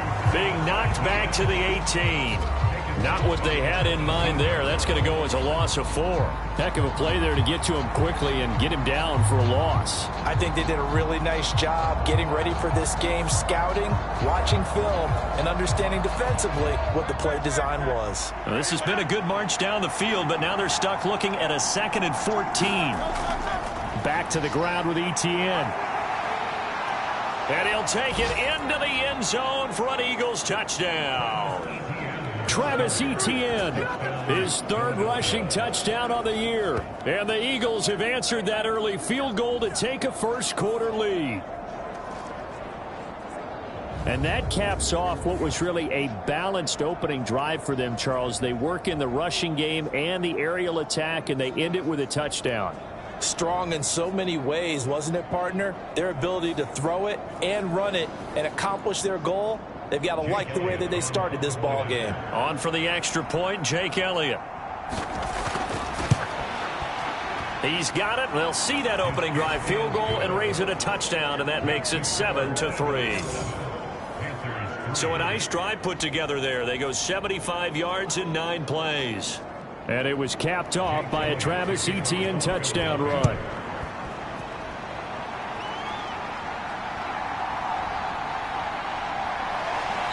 And makes it across the 20 as his guys will set up shop at the 23-yard line. The Panthers coming back out onto the field for their 2nd drive. And after the field goal last time, we'll see what they can get here. And at least they got points out of the last drive, Charles. I've never met an offensive coach that didn't want a drive to end with a kick. Most of them wanted to end with a PAT, right? In this case, a field goal, they'll take it. Way better than the alternative, which is a punt. Yeah, but you met fan bases that wanted that, that weren't happy with that field goal. I haven't met a fan base yet that wants a drive to end with a kick, other than the extra point. That's it. So it goes as a completed pass, but they lose a full 5 yards. Well, that wasn't exactly a work of art, was it? No, that wasn't a thing of beauty. That's just why I don't play in points per reception fantasy league. Is that what they call receiver PPR? still gets a point there, yeah. Oh, and you went that far back, no bueno. Well, I'll tell you what. I wish I had their defense on my fantasy game. On 2nd down, here's Stafford. A short throw hauled in by Trimble. Stopped at the 24-yard line after a gain of 5. 3rd and 9 here. Back to throw, Stafford. Pressure comes, and down he goes. The Eagles get there for the sack. Josh Sweat rushing in and bringing him down to the ground. Okay, I'm not sure you could actually draw a better pass rush than that one right there. Nowhere to go outside. He had to keep backing up and backing up and backing up. Eventually dropped for a huge loss.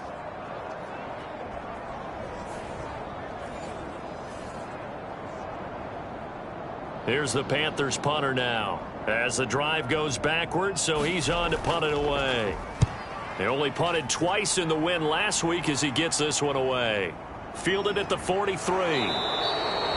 44-yard punt, return of 9. And the Eagles will have great starting field position here as they take over. So back onto the field here come the Eagles for their second drive. And they'll just simply be looking to build off the confidence of the last time out where they scored a touchdown. And confidence is powerful, isn't it? When you've scored once, you feel like you can go back out there and get it done again. Doesn't matter what the defense throws at them. They feel like they're in a groove right now, and they want to get out there and show it. Yeah, hoping to stay in that groove here this go-around. 3 yards on the pickup there, and it'll be second down. You look at this Carolina defense. And they've shown the ability to play tough against the pass, currently ranked number 9 in the NFL. Yeah, defending the pass hasn't been an issue for them. It's been stopping the run. And if they don't stop the run, they can't get back to their strength, which is guarding against the air attack. Second down, here's Hurts. This short throw caught by Goddard. And he's got this down to the 35. After one, 7-3 the score on EA Sports. Start of the second quarter, and it's the Eagles in possession as they've got it with a 1st and 10. Off the option, here's Etienne, down to about the 32. 2nd and 7. Throwing is Hurts. This one complete to Jerry Jeudy. His first catch, good for 9 and a first down.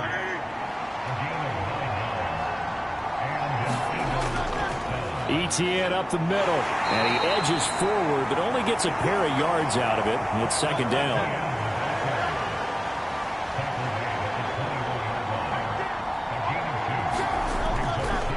Now Hurts going to keep it running left. Escapes the defender and out of bounds all the way down at the 3. 18 yards there, and it'll be a 1st and goal. Well, he is certainly dangerous when he spots a lane, and he keeps it himself there and worked out well. And how about the moving parts on a play like this? You know you have to practice it over and over because it's almost like a ballet that has to be choreographed. But how about once he made the decision to go, he committed to it and went. Let's face it. Most teams are going to defend the running back much more than the quarterback on that type of a play. Etienne is into the end zone. Touchdown, Philadelphia. So his strong first half continues as he finds the end zone here for the second time. And definitely good blocking at the point of attack, and you just have to love watching the way he can create space down near the goal line, and he's able to take it into the end zone.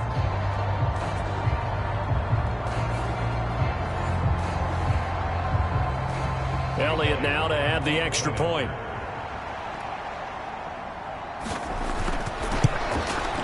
And this one's right through to make it a 14-3 ball game. So this drive spans 7 plays. And it was capped off by a Travis Etienne touchdown run. Now after the touchdown, here's Elliott on to kick it away. And he'll just sit on this one as their drive will start at the 25. The Carolina offense about ready to go. They trail now 14-3, an 11-point deficit as they start things out with a 1st and 10.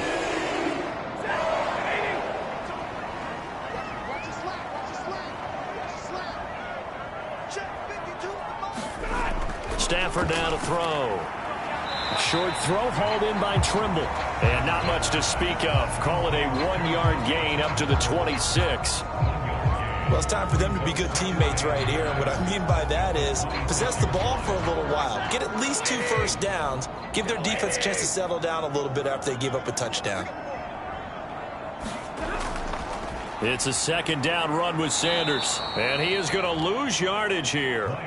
This will be a loss of 3, and now a much tougher third down looming. Another example right there how this defense really is winning the entire game at the point of attack. Yeah, right there at the line of scrimmage because they are dominating it. It allows their interior guys to get upfield and spill into the backfield. So how are you going to combat that? You know, because they bring in your tight end, keep him in. Your running backs, they have to step forward. Bottom line, your offensive line has to block them first to give yourself a chance. And this offense on third down today, they've converted 3 out of 5 thus far. This is third down and 12. Throw right side here going to be incomplete. It's going to be another frustrating end to a drive here. This offense, they've not been able to get anything going in this first half. And now it's going to be time to gather on the sideline and try and figure out what's going wrong. Who has an idea? Who has a plan? Time to implement it. A little juke. 39 yards on the punt, just 2 on the return. And the Eagles will have it, taking over 1st and 10. As the offense returns, let's take a look at running back Travis Etienne. Good returns on the last drive. He hit the end zone for the second time. Good returns in this first half, really. Yeah, good returns for his team. Really good returns for the guy. And you know where I'm going. Darn right. Those fantasy guys who have him on their team, they're rejoicing right now, and they have a high expectation that what they've seen already will continue. You talk about fantasy a lot, but you don't. Why don't you just play? I'm not good enough to play the fantasy game. I enjoy watching You're an analyst. You're an expert. I mean, you were a champ last year. Keep it up. 5th place. Okay. Well, that's a champ in my book. The throw over the middle, taken in. And Devontae going to pick up the Eagles' first down as they'll take this up close to midfield.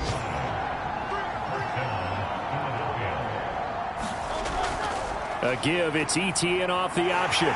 This will be stopped about 2 yards shy of the marker. 8-yard gain, 2nd and 2.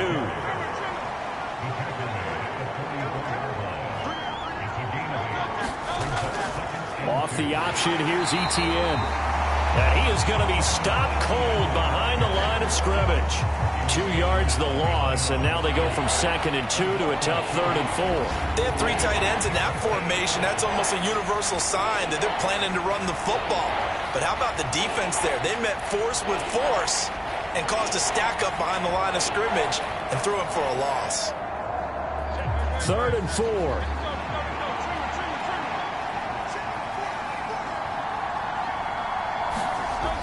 Now they'll throw here out of the gun. And that is incomplete. Oh, he had a defender right there with him to force that to the ground. And 4th down now coming up. Oh, nice defensive effort there, providing the hit as the ball got to the receiver, separates him from the catch, and normally he's a sure-handed target.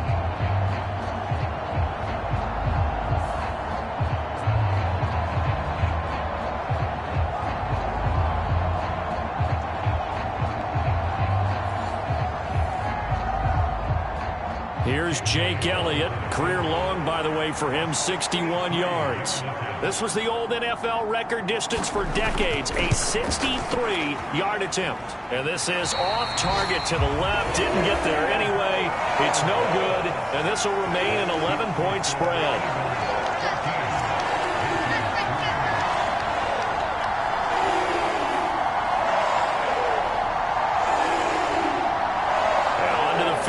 Come the Panthers. Well, it's been very much a slow start for them. 3 drives and just the 3 points, CD. Yeah, if you're into the points per drive ratio, that answer is 1.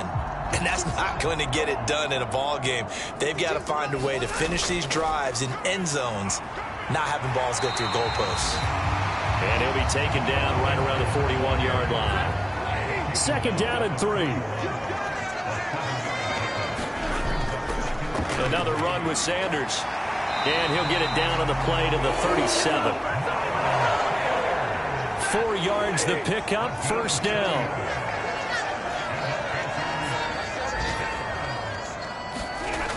Now Stafford. Oh, he tried to fit it in on the slant, and it's intercepted. It's Nakobe Dean with a pick. And the Eagles Eagles are going to have the football here at their own 35-yard line. That's now his second interception in as many weeks from his linebacker position. And think about all the different techniques he has to employ in a passing situation. Is he spot dropping because it's zone? Is he picking up man-to-man? Is he having to run with a running back or a tight end? In any event, great eyes, head on a swivel, and excellent hands. Yeah, versatility and showing those hands. Hurts and the Eagles come up here 1st and 10 at their 35-yard line. They'll try and start this drive in the air. And that is incomplete. He couldn't hold on through the contact. Brings up 2nd down. As his old brain remembers, when I see 5 wide receivers on the field as a defender, I know the ball's coming out hot. They expected it and got there and popped it free. From the gun, it's Hurts. He'll get this one complete. That's A.J. Brown. And he slips up past the 45 before being tackled. On 1st down, Hurts. And he whips that one incomplete there. The Eagles hit 2-0 here to begin the season. And off to exactly the start you're hoping for. Nothing for the fan base to complain about, at least not yet. I like the way that you phrased that. Yeah, you don't want to get too excited. There's still a long ways to go. But they've come out playing good fundamental football, and that might carry them a long way if they stay in that mode throughout the season. A good chance this is 4-down territory if they're unable to convert. But right now looking at a 3rd and 3. They'll run with Etienne.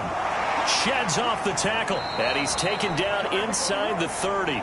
72 yards rushing for him as he has been tough to stop here this first half. I'm not sure how much more evidence they need, partner, than to understand that if they don't start to slow him down, it's going to be a long afternoon here at the stadium because he is just shredding them at this point. And let's face it, coming into the game, they knew he would be the focal point of their attack. This is going to take an 11-man unit on the defensive side to start making plays. On 1st and 10, it's Hurts. It's caught. Smith. And this will leave him a yard short. Nice pickup of 9 yards on 1st down. An ex-teammate used to tell me all the time, I hate experienced quarterbacks because no matter what, you really can't hide what you're doing. And I think that right there, he knew right away where the blitz was coming from, where his primary guy was going to be, and he ended up going to a secondary target for a nice game. I was just going to ask you, that wasn't the primary target, and he's so good at that, isn't he? I think he knew right away that he wasn't going to get to his primary guy. I think he read that as soon as he got to the line of scrimmage, knew where the pressure was going to come from, and said, I know how to beat that. And that's what he did. From down at the 12, it's 1st and 10. Hurts going to keep it running right. And they'll lose yardage here. They go backwards to the 13-yard line. Officially, it's a 1-yard loss. That's going to bring up 2nd and 11. And not a lot of success to be found there. Oh, you got that right, partner, because if you're trying to make guys miss about 10 yards or so downfield, that's a pretty good play. But if you got to do it in your own backfield, I consider that a problem. That doesn't work too well. Maybe just a slight detour on what's been a strong drive. Here's 2nd and 11. They'll set up to throw. He's going to be sacked. Back at the 23-yard line. Harold Landry, the outside linebacker, coming up to drop him for a loss of a full 10 yards. All about the offense so far this drive, putting something sustained together. But the defense, they responded on that play. 2nd and manageable became 3rd and long. The drive marching to the end zone is one play from stalling out.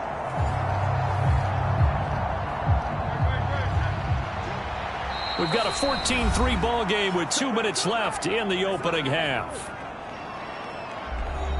They missed a field goal on their last drive. Here they need something to even get into field goal range on 3rd down. They'll set up a throw.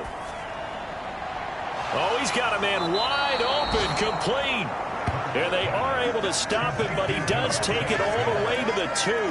They're able to convert on 3rd down, and that sets up a 1st and goal.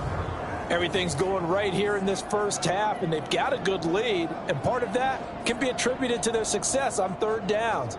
This is another conversion here, and they can look to really open things up now with this 1st and goal.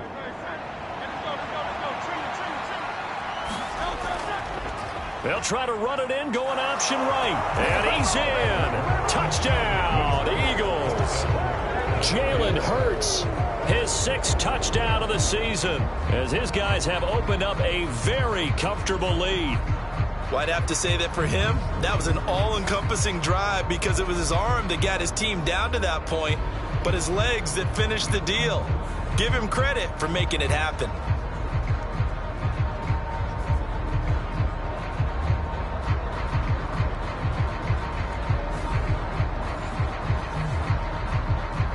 Elliott on for the extra point.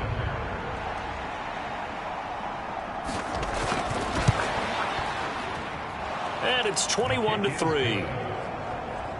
So that one a long 11-play drive. And it's culminated by a 2-yard touchdown run.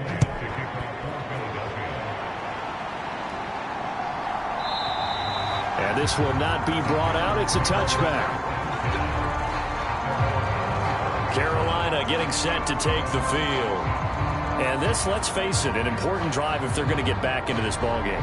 Think about going into the locker room down 21-10 as opposed to 21-3. 21-10, a little more optimism, a little more bounce around the locker room, a little more discussion about how they're going to finish this thing off. And the ball is knocked out, and it's picked up by the Eagles. Oh, he's got a little daylight, and he's able to take this one back to the 36-yard line. A lot of talk this week about ball security. In fact, they added an extra period in practice to be more secure with the ball. It didn't work out there. Well, sometimes you just get overexcited during the game. You may all of a sudden make your catch, see some open field, and decide you're going for it, and not realizing that danger lurks while you're doing so. And there's your end result right there. So from the 36 now, 1st and 10. They'll come out throwing here to start the drive. Screenplay, here's Etienne. And he takes this just a few yards shy of the red zone before going out.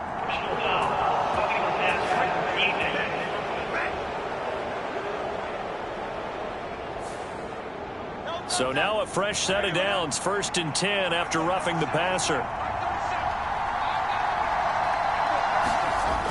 Looking to throw. Open man, he's got him. That's Smith for the Philadelphia touchdown.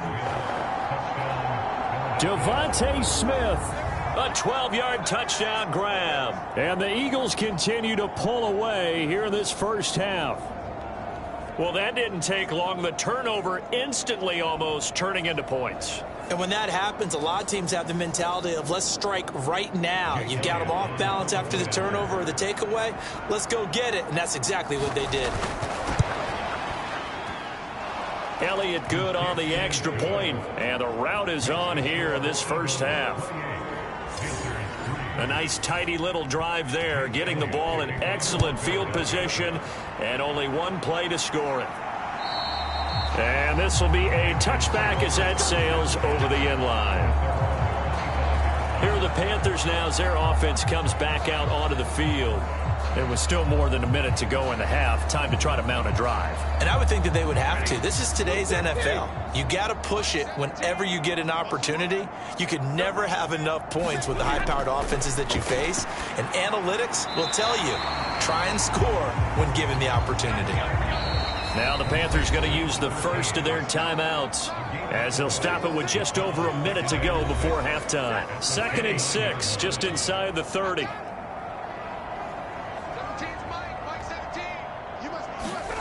Out of the gun, Stafford. Open man, completes it to Claypool. And he'll be out of bounds, but able to get it up past the 45. 19 yards to pick up there. Move the chains. When you struggle on offense, you're looking for anything possible to get you going. Sometimes you do it like basketball teams that don't normally press. You put a press on, bring people to life, make them move a little bit quicker. Maybe that'll help them as they head towards the half.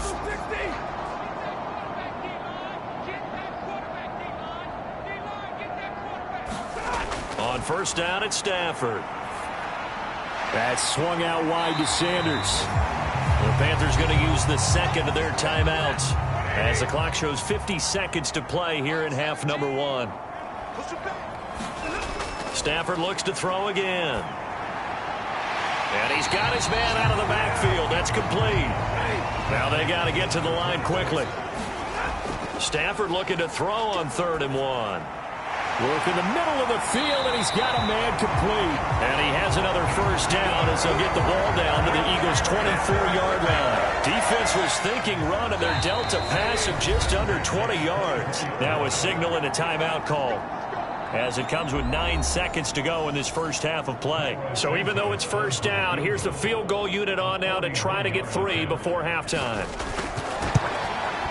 Santos' kick is up and through, and they're back within 3 scores as it's now a 22-point game.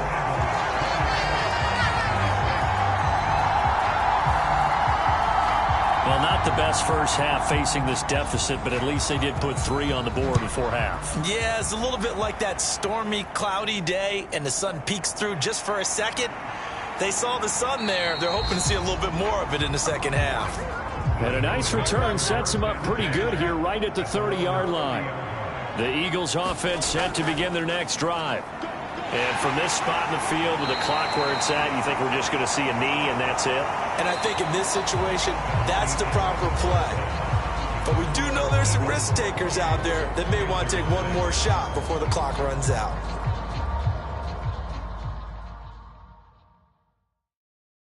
Okay, Brandon, thanks very much. Time to give you folks at home a look around the NFL on this first official weekend of fall. So let's get to it. We'll start with an NFC matchup down in the Superdome. Washington taking on New Orleans. And it's the home team who are out in front. Brian Robinson with a touchdown run. Next, we'll stay in the NFC South as we head back here to Florida. Check on the Bucs at home in Tampa. And they've got the lead in that ball game over the visiting Jaguars. Chris Godwin, a touchdown reception. Finally, let's get down to Houston. Check on the Texans at home at NRG Stadium. As you can see, the score there in the second quarter. It's C.J. Stroud with a couple of touchdown passes. One of the top performers in that first half was the running back Travis Etienne. He had a nose for the end zone as he wound up with 2 touchdowns on the ground in those first 2 quarters. All right, Coach, thank you very much as we welcome you back for quarter number 3. So the Eagles with the lead, and they're going to get this football first as the third quarter gets underway. And a good return as he'll be stopped just shy of the 30-yard line.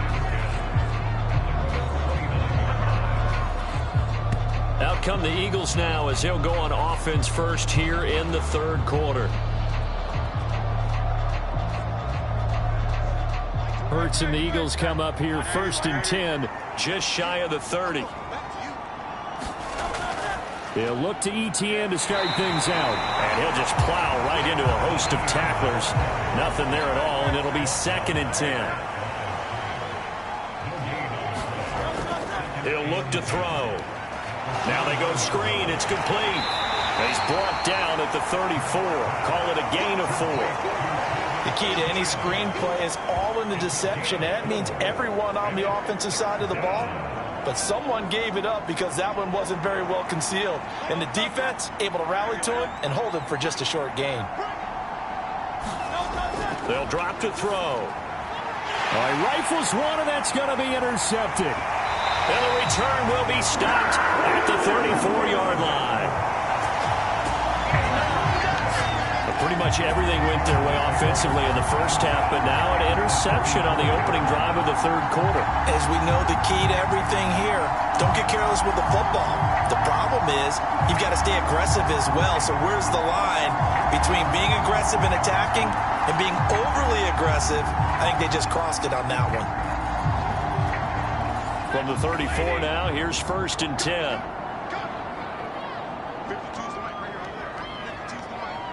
They'll bring one of the tight ends in motion left. They'll run with Sanders up the middle. And he's going to get 7 out of this before being taken down at the 27. Here's 2nd and 3. A shotgun snap for Stafford. That caught by Trimble.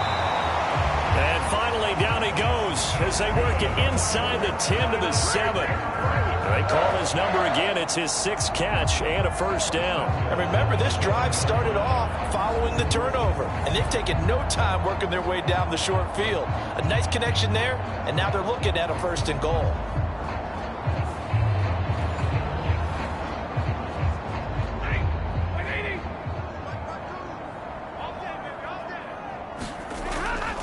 They'll run with Sanders. And he'll be stopped just outside the 5 at the 6.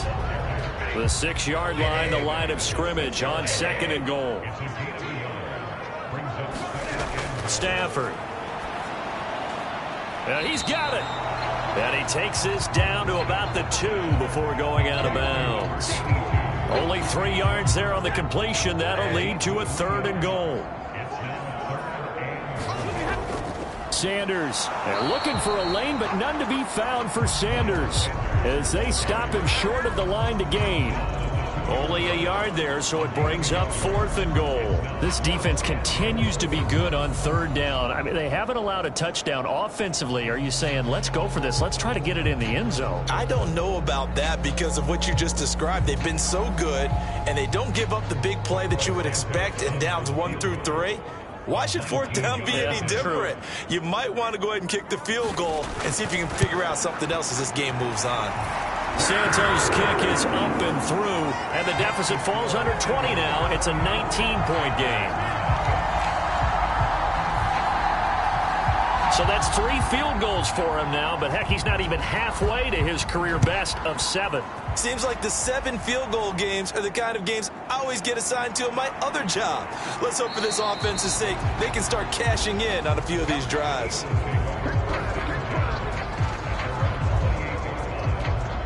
Here's the Philadelphia offensive unit now as they head out to take over possession. And we'll see if they can bounce back from that last drive. In particular, if they can bounce back at the quarterback position, Charles, after throwing their first interception of the ball game. Yeah, and some guys, you know they're going to want to try and get a big play right away and take control back. Others, they're going to look to hit a couple shorter passes, get a little momentum back that way. But for the defense, that goal is not changing a bit. They want another pick. You're exactly right about that. In fact, you got to watch them a little bit because in coverage, they may cut down their gaps a little bit, maybe their splits a little bit in order to try and get to the ball even faster. Yeah, they get him down, but not before he takes it across the 40-yard line. Hurts connecting there with Brown for the Eagles first. I'll tell you what, a lot of those mid-range throws have been available because sometimes teams get too concerned about the deep ball and they leave too much space in front of them, and these guys have been taking advantage so far.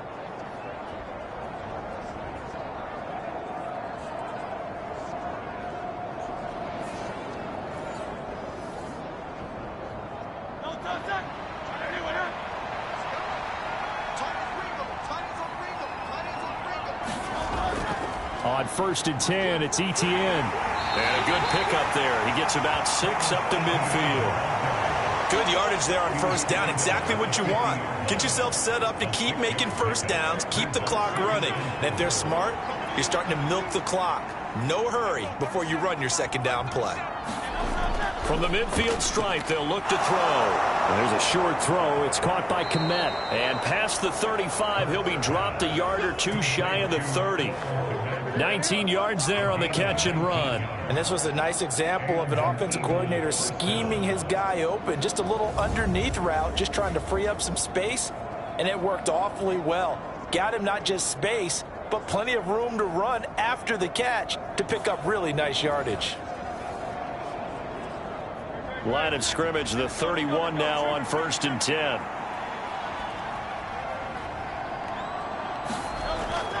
A give, it's Etienne off the option.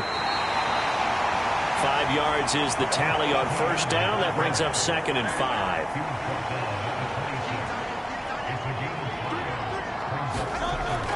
Now a shotgun snap as they'll look to throw. Got a man, it's Brown. And they're going to have another 1st down as the tackle's made at the Panthers' 15-yard line. They pick up 12 on the play there, and they move the chains. This drive, it's been a good mix. 3 passing plays, 3 runs, hitting on all 3 of those passes, and the last one putting him in the red zone. So wouldn't you think play action right here? Because you've got the ability and had the ability to run it and throw it. Go play action and take your shot at the end zone. Back to throw now on first down. And he's going to be taken down, sacked back around the 18-yard line. They'll wind up losing 3 there on the sack. Good pressure, and it's second down. And it's never good to take a sack. You really don't want to take one down here in this part of the field down near the red zone. Not at all, because you're already pretty much assured of a field goal. But you take a big sack, it could push you out of range, and that's why defenses get a little more aggressive in this situation. They're almost conceding the 3 points. They want to push you back and try and take you out of that. So maybe just a momentary setback on what's been a great drive so far, but 2nd and 13 here. Off the option, here's Etienne. And he's brought down just outside of the 10 at the 11. An 8-play drive to this point. So here's play number 9 on 3rd and 7. Throwing from the gun, it's Hurts.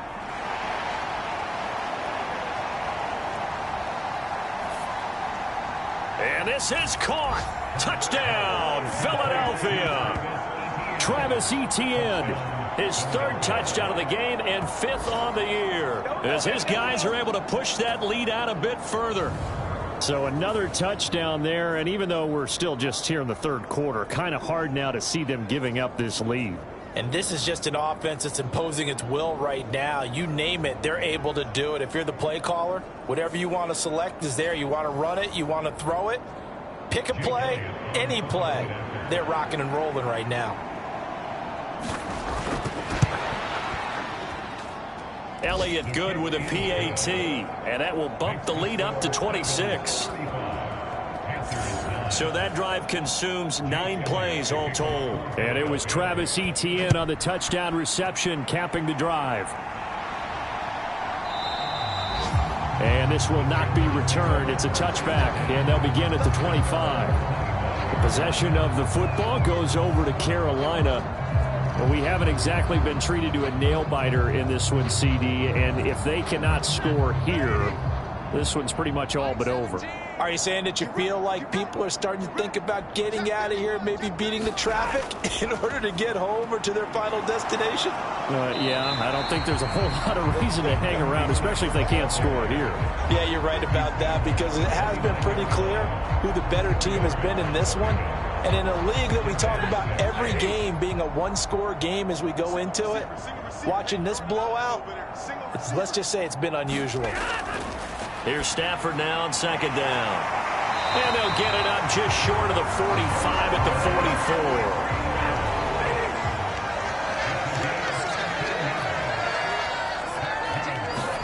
44. On first down, Stafford here. And that went to the right side and incomplete. 2nd and 10 now, 3rd quarter from Charlotte.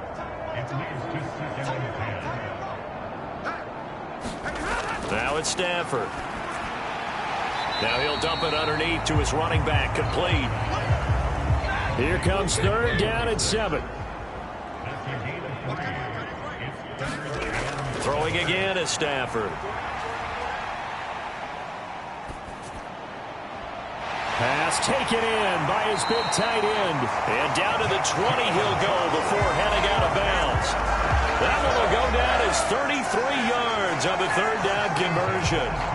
Despite writing it down on my notes, I never give enough credit to the offensive line, and we have to here. The protection, that's what made this play a success.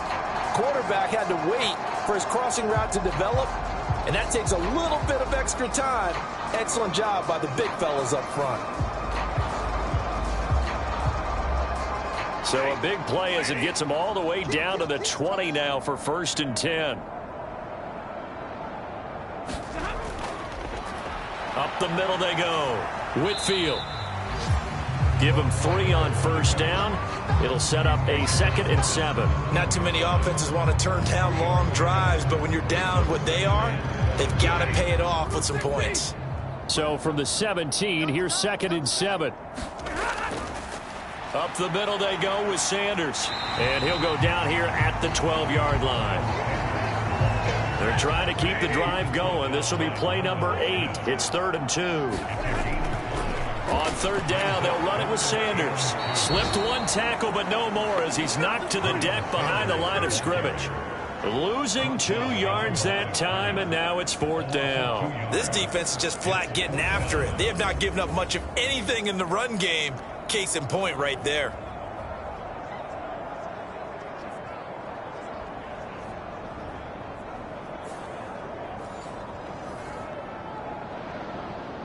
So on comes Cairo Santos now for the field goal try. From the left hash, a 31-yard attempt. Santos' kick is up and through, and that'll put us within 3 scores as it becomes now a 23-point game. Another 3 on the board. He's been the lone bright spot. That's now 4 field goals. If this offense had finished a few drives, we'd be looking at a different complexion to this ball game because right now, the trade is really wrong for them, isn't it? They're trading field goals while the other team's scoring touchdowns. That's not going to work. Jalen Hurts in this offense trotting back out. And he had the touchdown on the last drive, also 4 for 4. Very, very effective. What does he need to do to translate that forward into this drive? Not think that what he saw in coverages last time is exactly what he's going to get again. He's got to play ahead and start thinking to himself, okay, we just did that. What are they going to take away now? What do we go to as a counter? And continue to encourage his offensive line to continue to give him time. They were really good on the last drive. Yeah, another good run there. He's been such a big part of their success here this afternoon. And that last carry, it puts him over 100 yards now for the day. ETN once more. A beautiful fake. And he'll be taken down, but not before he gets into enemy territory. We have played 3 quarters. You are watching the NFL on EA Sports. And we're back now in Charlotte. A lot of folks starting to make their way to the parking lot. Their guys trail big here to begin quarter number 4. A shotgun snap and a give to ETN. And nothing much materializing there on the first down run. He'll get a couple, and that's it. This is 2nd and 8.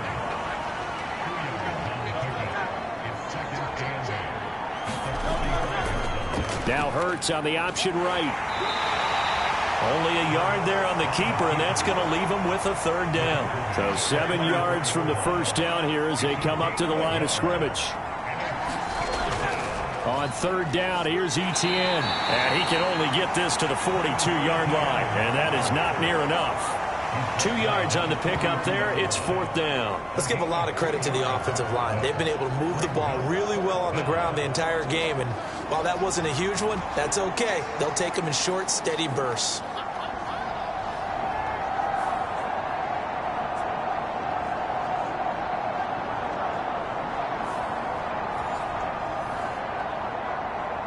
Here's Jake Elliott. Career long, by the way, for him, 61 yards. This will be spotted just shy of midfield. A 59-yard attempt. The kick by Elliott is good, and that will extend their lead even further.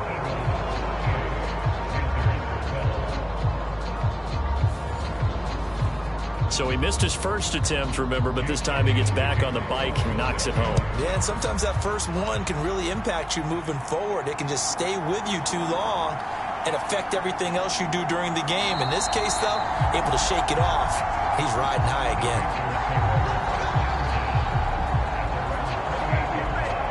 Now the Panthers offense, they get set to come back onto the field. And last time they got 3 points, but it was a chip shot field goal. And when you go to the sideline after a chip shot field goal, maybe the offense not too happy. It's a balancing act, isn't it? Because you're exactly right. They're none too pleased that they didn't punch it in for 6 points. But they also have to remember they did put points on the board. 3 points is 3 points. And in this league, you take points when you can get them. Not easily done. That's a good way to start the drive. 17 yards and a first down. And with this game well in hand, perhaps we are seeing the coverage lighten up a little bit as they got burned there a bit for a first down. But we certainly know the coach isn't happy along the sideline. because he certainly wants them to finish this one out the way they started it. He doesn't want to give up any soft completions, no late points. He wants this lead to stay right where it is. Over the middle, complete. That's Miles.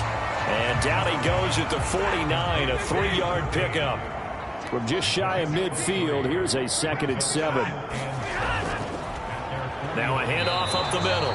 Whitfield. And nowhere to run on the interior of that defensive line. He'll get back only to the line of scrimmage. Throwing on 3rd down, Stafford. Oh, had his hands on it, couldn't bring it in. Pretty symptomatic of how this game's been going. And that's another play that's painted the picture of this game overall. It's been a blowout that's been continually fueled by big turnovers and stops for one side and an inability to advance the ball from the other.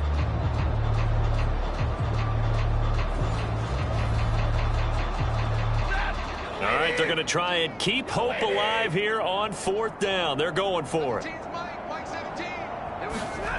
Here we go on 4th. Stafford. And it's incomplete. They cannot convert, and they turn it over. And the Panthers turned away on 4th down. And the Eagles are going to take over in great field position. Now, they've clearly made a conscious decision here to be more aggressive in the late stages of this game here in the second half. And I get it. In this situation, if you want to be aggressive out near midfield, you feel good about your defense maybe, or just, hey, I thought I had a proper play call. But how about the guys that just stopped them? How good do they feel right now? All right, you want to go for it here? We shut you down. They're over on the bench right now feeling great. Yeah, good work there in open space. And he's got this all the way down now to the 32. 141 yards rushing for him now, as he has been tremendous all day long. No doubt those are the types of carries they're looking for here, Charles. The lead in the 4th quarter. This is when coaches that have a reliable running game, they breathe a little easier on the sideline. Yeah, they love the idea that they can take the air out of the football at this point of the game. That means they're really counting on that offensive line, counting on the runners, taking care of the football. Because you're going to tell your quarterback, hey, no time to be a hero. We're not going to throw it here. Just eat up that clock. And if you have the ball, they can't score. And he's going to get this one down to the 30. They work now on 2nd and 9. And they'll go again with Etienne. And a good-looking run there as he'll take this inside the 20 and down to the 18-yard line. 12 yards is the pickup. Good for an Eagle 1st down. Well, that's a carry they have to be satisfied with. And throughout this game, they've been satisfied with what he's given them. Whenever they've needed a big run, a 1st down, he's the guy they've turned to. And it doesn't matter what the defense thinks. They feel like they've got the confidence to keep handing it to him and keep picking up good yardage. So from inside the 20, here's 1st and 10 at the 18. Here's Hurts to throw. Open man is Goddard, the tight end. So 5 yards here, 5 on the play, and it'll be 2nd down. On the draw, it's Pollard. He's going to get 4 out of this as he's down to the 10-yard line. The offense on 3rd down, they've hit 4 of 7. Here it's 3rd and 2. Back to throw. That is caught. And he'll be taken down, but he does have 1st down yardage. It goes as a gain of 9, and it moves the chains. He's been the go-to guy. They needed a big play there on 3rd down. Went his way. It worked out. Doesn't matter whether they've scouted it or that they think he's going to get the ball. He has a knack for finding his way open and completing the connection.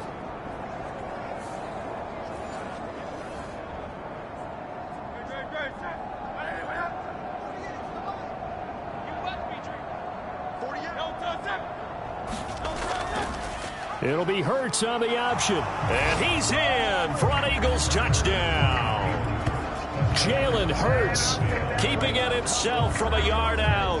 And the Eagles are closing in on a 3rd straight victory to start the campaign. Well, Charles, he's already proven that he's not afraid to tuck that football down on the option, and he's into the end zone for the 2nd time in the game. And that's exactly what you need from your quarterback. the ability to run the ball fearlessly. And in fact, many quarterbacks will tell you running the football doesn't scare them. Standing in the pocket and taking blindside hits, that's what terrifies them. Elliott now to add the extra point.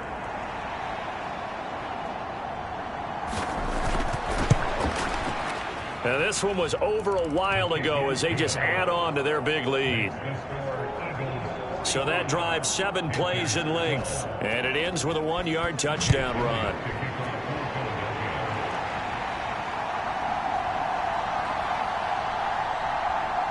And able to get this out to the 25.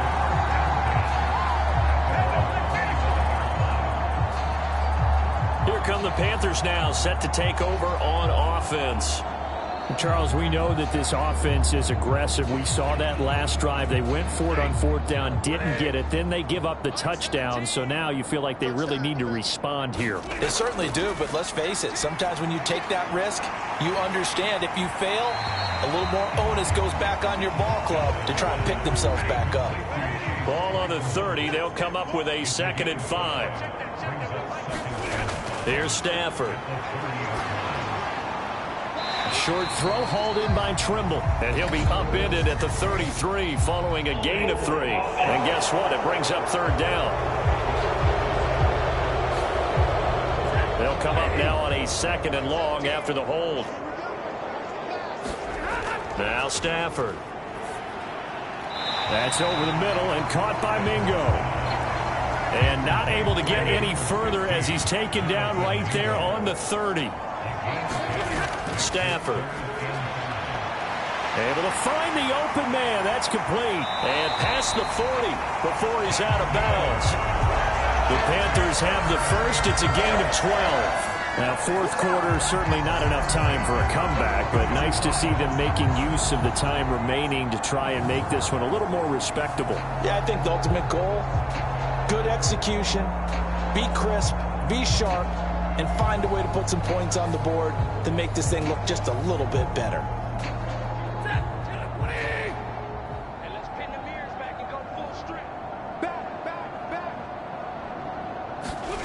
To the air again, Stafford.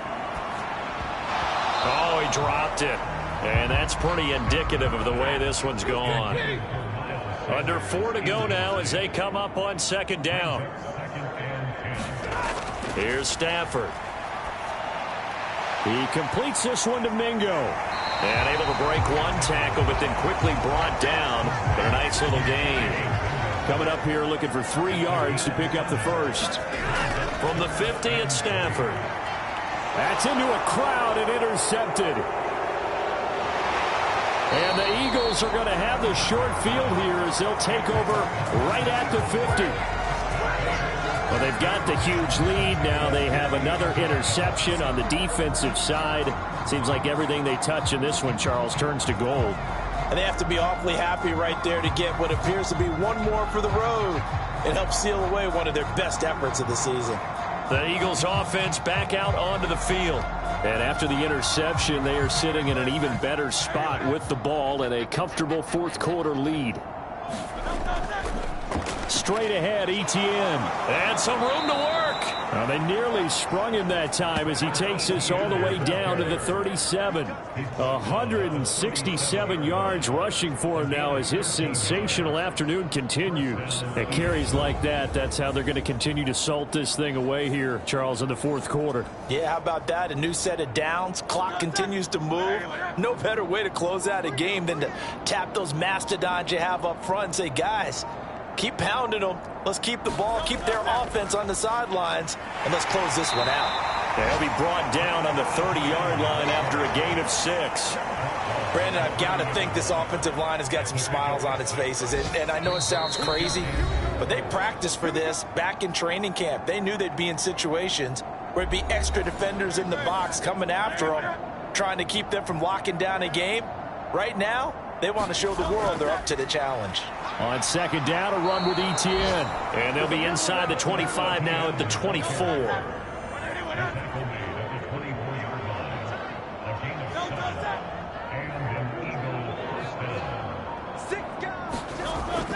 Another tote for Etienne.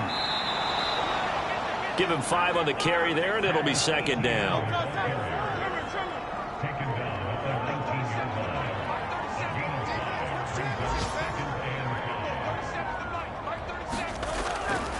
ETN up the middle. Just a couple on the pickup there, and now it's third down.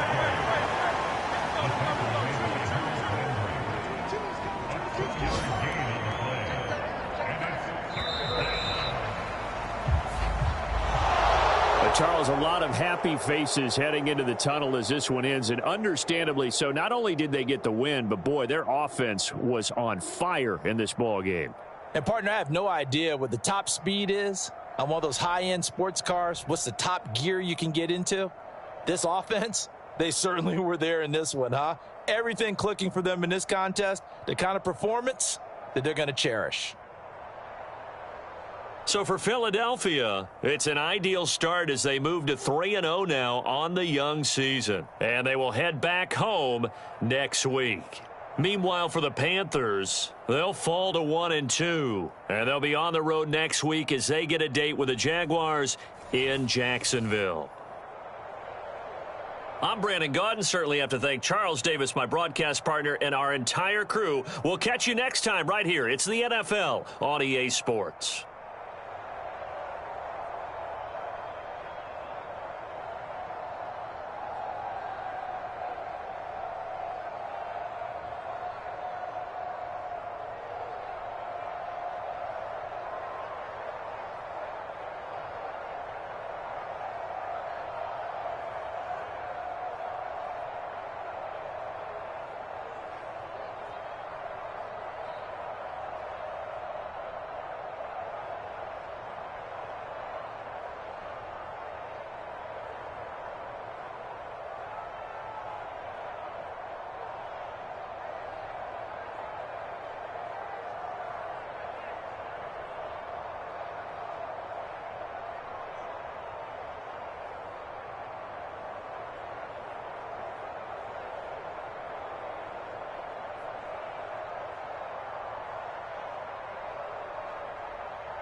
Today, from Levi's Stadium in Santa Clara, California,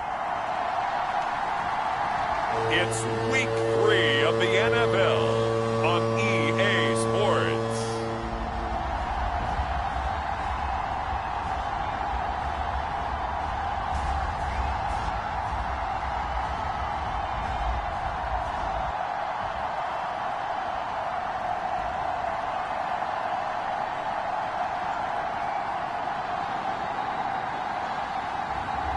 It's the San Francisco 49ers taking on the Seattle Seahawks.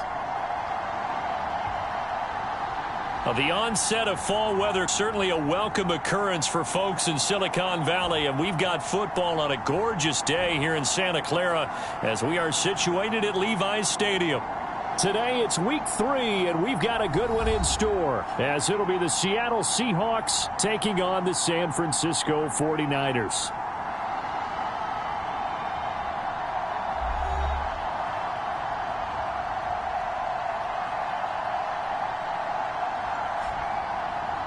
Hi again, everyone. Brandon Gaudin alongside Charles Davis. And Charles, you take a look at these 49ers as they interplay here. It's been a great start to the season. Back-to-back wins to begin the campaign. Yeah, you know what?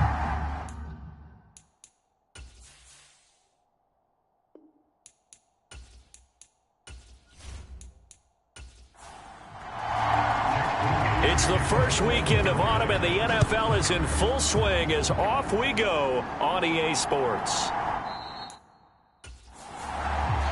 And the opening kickoff will not be returned, as that will be a touchback. So out come the Seahawks now for their first possession. Orchestrating the offense will be a man who, of course, won a national title back in his days at Clemson, Deshaun Watson. And frankly, this is the type of game that a great quarterback relishes, because 0-2 on the road, everything's against him and his team. No one can expect them to win. Sometimes you band together real tight in that situation, and if he plays really well, they've got a chance to get that done. A nice run on first down gets him 6 yards to the 31. These are his numbers from last week's contest. 18 carries, 65 yards, and a touchdown as well. It's a pretty mediocre week for him on the ground. Certainly a boon to his offense if he can get a little more output on his touches this week. He should get some more early carries as his team tries to get him into a rhythm. Watson off play action. That's to the tight end, Colby Parkinson. And they'll get it up just short of the 45 at the 44. First down Seattle on a pickup of 13.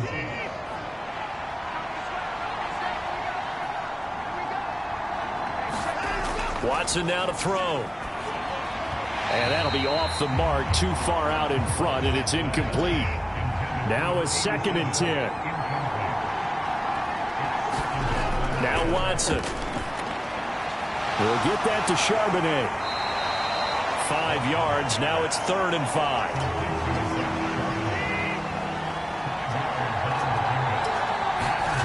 Watson looks to throw again. And that is incomplete. The Seahawks send out their punter. As the first drive of the game stalls out, he's on to punt. And he'll get off a fairly short kick here as this is toward the sideline. And this will carry out of bounds. Where are they going to spot it now? At about the 18-yard line, it looks like. So here's the first drive now for the 49ers. And they are led out there by their mobile quarterback. Well, he did go 2-2 in the last ball game. Well, actually, he went 2-2-1, with the 1 being the victory. Yeah. That's the bottom line there. But wasn't it funny at practice? He threw one when we were watching, threw an interception, and the defense got on him a little bit, good-naturedly.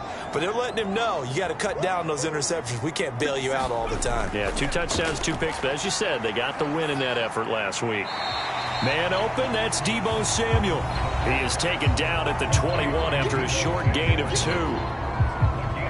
There are the numbers for Samuel from that game last week. 6 catches, 77 yards.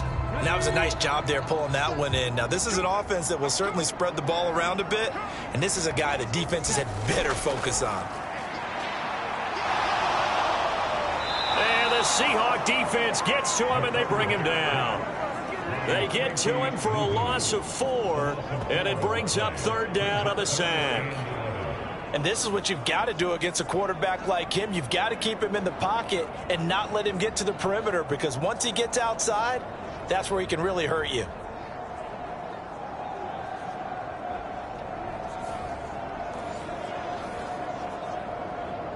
What do they have for this? 3rd and 11. Out of the gun, they'll look to throw. Winds up and lets it go for Samuel. And he bats it away, and it falls down incomplete. Zone coverage there, and they were playing deep. That makes it obviously a little bit harder to run by guys. At that time, there was not much of a window to get the ball in there, and it winds up incomplete. Wisnowski on to punt as he sends this one away. That'll go as a 46-yard punt with a return of 7. And it'll be Seahawk football, 1st and 10. Seattle's offense coming back onto the field, ready for their 2nd drive. Now, early on, you know, Charles, every game could be called a measuring stick game. But I think when it comes within your division like this, it's a measuring stick game with a little extra intrigue. I would agree with that totally, because all division games have a little extra to them. But I like where this game is situated, because at this stage of the season, it has that little extra juice. But at the same time, it's not a make or break if this were, let's say, week 15, 16, somewhere in that neighborhood. They'll come up 2nd and 7. Now it's Watson. Oh, he tries to force it in, and it's intercepted. It's Jair Brown who's got it. And he's able to get it back to the 33-yard line. And this, Charles, definitely not what they were wanting to see. Remember, he threw 3 interceptions in the loss last week, and now he gives the ball away again here in the very first quarter. And you have to think that this was drilled into him all week, too, by his teammates, by his coaching staff. They've told him all week long, we've got to protect the football. They probably crossed that fine line with giving him the right advice and saying it too much, and it turned out that it got into his head a little bit. They'll come out throwing here on 1st down. Connects with Kittle underneath. And he takes this just a few yards shy of the red zone before going out. They went 3 and out on their first drive. Things already looking better here, 1st and 10.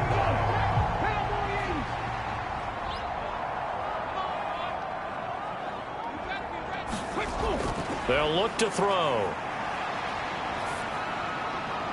They'll find Ayuk open right side. And they work this near the 5. He'll be stopped at the 6.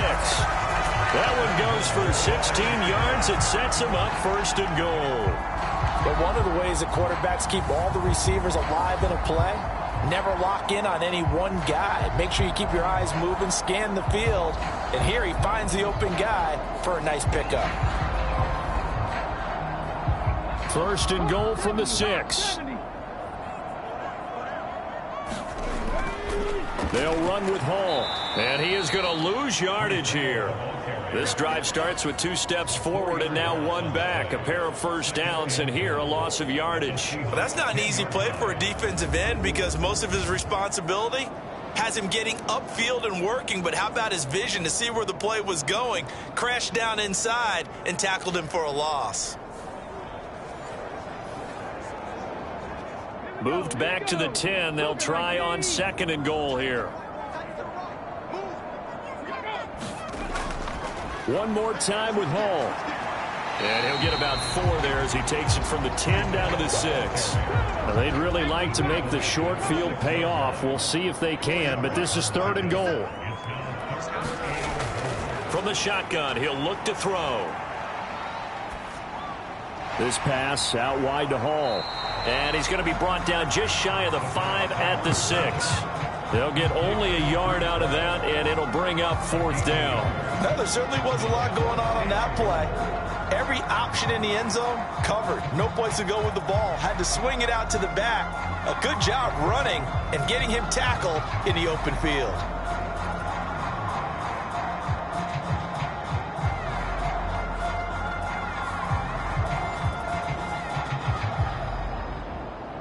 Jake Moody now on for the field goal.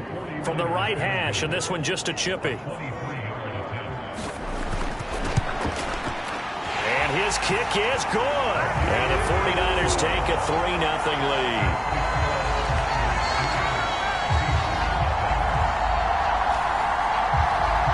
So, Charles, they get to them with their first turnover of the game and then make it hurt a little bit extra with a field goal. And anytime you give the ball up, what's the first thing a coach tells his defense? Don't let them score off of this. You've got to put out the fire. In fact, in 2021, that's what one NFL coach termed his defense. The firemen. Go out there, guys, and don't let them put some points on the board.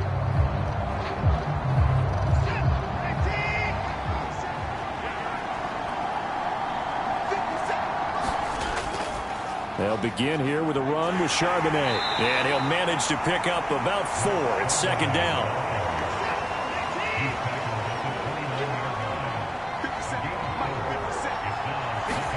To throw is Watson. He'll get that complete to Parkinson. Second catch for him today, and it'll wind up a first down. Many different ways to create space, but on that play, he did it with that big, wide body of his. Didn't get a whole lot of yardage on the play, but it did what it was supposed to. Pick up a first down.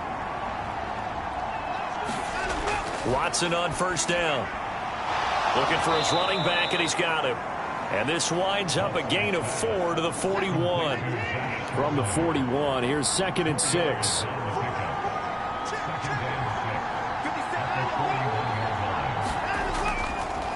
They'll fake it on the jet sweep, and instead a handoff up the middle. And look at this. For the second straight play, the 49er defense drops him for a loss. Officially, it will go as a 1-yard loss, and that's going to lead to a third down. You look at this Niner defense. This unit, very tough to throw against, currently second best in the NFL. And I'm struggling a little bit trying to really categorize this crew. They're top 10 in the league against the pass, but the bottom half of the league in sacking the quarterback. That doesn't make sense. Imagine if this group ever put pressure on the QB, it'd easily move into the top 5. Here's 3rd and 7.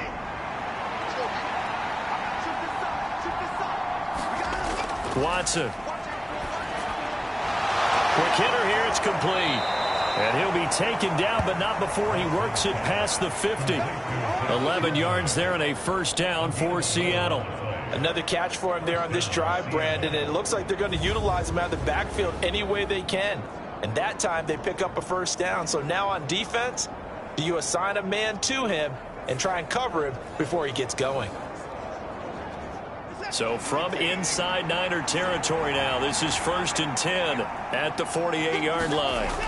Back to throw, Watson.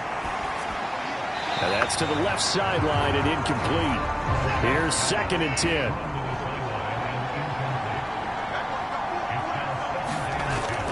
On the toss to Charbonnet. And he is met in his tracks behind the line of scrimmage.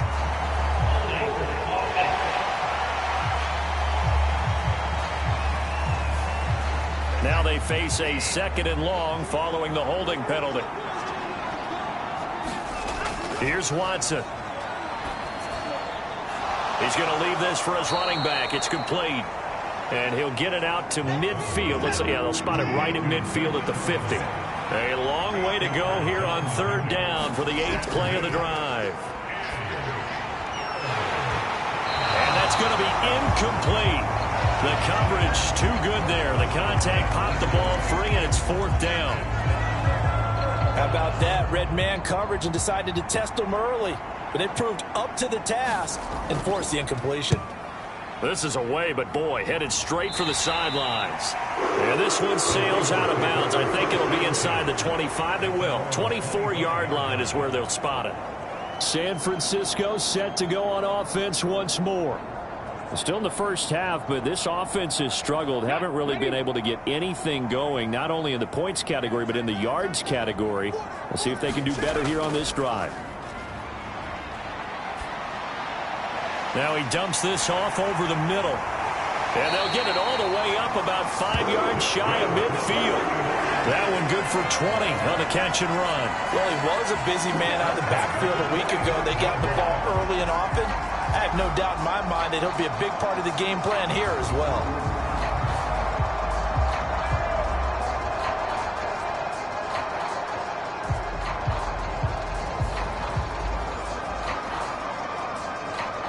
The big play to start him out has him at the 45 already. On 1st and 10, it's Hall. And they went the wrong way there. Losing yardage back at the 43-yard line. 2 yards the loss, 2nd and 12. The Niners at 2-0 here to begin the season. And they come in feeling pretty good after back-to-back victories, CD. And the offense last week, they certainly had things humming, because if you can run up 40-plus points a game, you certainly take a lot of pressure off of your defense, and you're not going to lose very often. So the first down run lost a couple. Now they come up 2nd and 12. Now they'll throw here out of the gun. That throw taken in by Jamison Williams. And that'll wind up moving the chains again as the tackle's going to be made at the Seahawks' 44-yard line. Now on first down, he'll drop to throw it. And that's going to be incomplete. Too tough to hold on to that one. It's 2nd down. You talk about this Seahawk defense. And they find themselves just outside the top 10 in the league against the pass, currently bringing up the number 11 spot. And since this is such a good unit of covering passes downfield, I think that last play is typical of what we might see. A lot of short passes, see if they can generate some run after the catch, but nothing doing on that one. And he is out of bounds inside the 35. So they'll come up 1st and 10 now from the 33. Back to throw again. And he'll find Hall. And he is out of bounds inside the 30. 3-0 after 1 on EA Sports. The 49ers with the football here to begin the second quarter. From the 28, it's 2nd and 5. As they've got it as we resume action. Again, he'll drop to throw.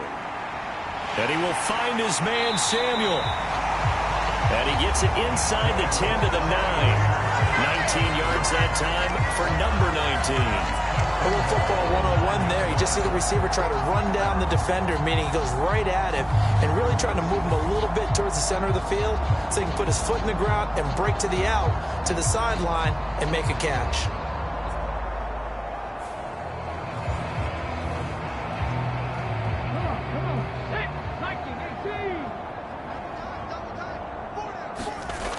They'll stick with the passing game as he looks to throw. Nowhere to go here. He lost the football. And the Seahawks have picked it up. And his guys will take over at the 25-yard line. Hey, we can preach ball security all we want here, but how about that effort on defense? Excellent job inside the red zone. Just took away at least 3 points by forcing that fumble. And we will get another look at Seattle's offense. The last series for them, a little disappointing, forced a punt. And now they'll try to do better here and come away with some points as they begin this drive, 1st and 10. Following the fumble recovery, Watson. And he's taken down but able to slip across the 35. Give him 10 that time, escaping the danger, running with it, and picking up a first down.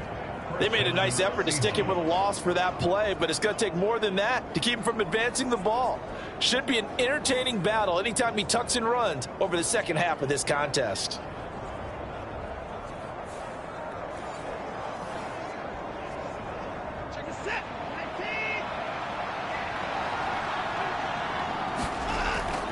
On 1st and 10, it's Charbonnet. And space tough to come by there as he'll get maybe a yard to the 37. No doubt about it. A really nice job there by the defense, not allowing him to get to the perimeter. But that means your defensive ends, your outside linebackers, the guys that you pay big money to sack the quarterback, they also have to have interest in the running game as well. And they did a nice job there of holding the point of attack and not giving ground. 2nd down, here's Charbonnet. And the hole closes quickly there. He gets maybe a couple up to the 38. I know that speed is the hallmark of today's NFL game, but the key to good rushing defense is still having your linebackers set the edge. The Seahawks on 3rd down, just 1 for 3 thus far. This is 3rd and 7. Here's Watson. Eluding the pressure right.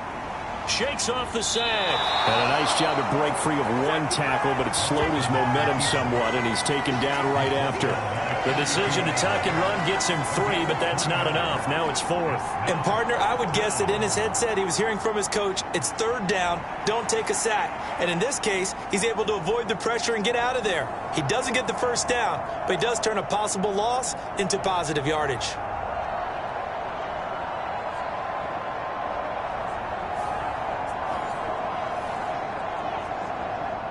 The Seahawks send out their punter as he's on here to punt it away. He's been a busy man here in this first half as he gets it away.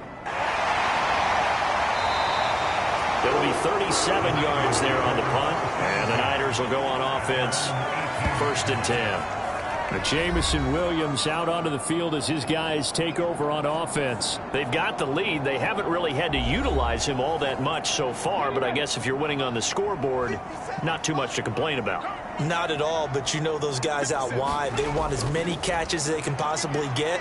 They may need him later on if things get a little tighter. Yeah, so far 2 catches.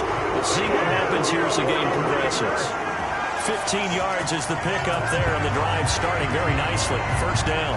And a good quarterback facing zone coverage. If he has just a little bit of time to survey the scene, that's what's going to happen. No doubt about it. If there's no pressure, he's going to continue to pick them apart because he'll have all that time to find someone open downfield. You can only cover for so long.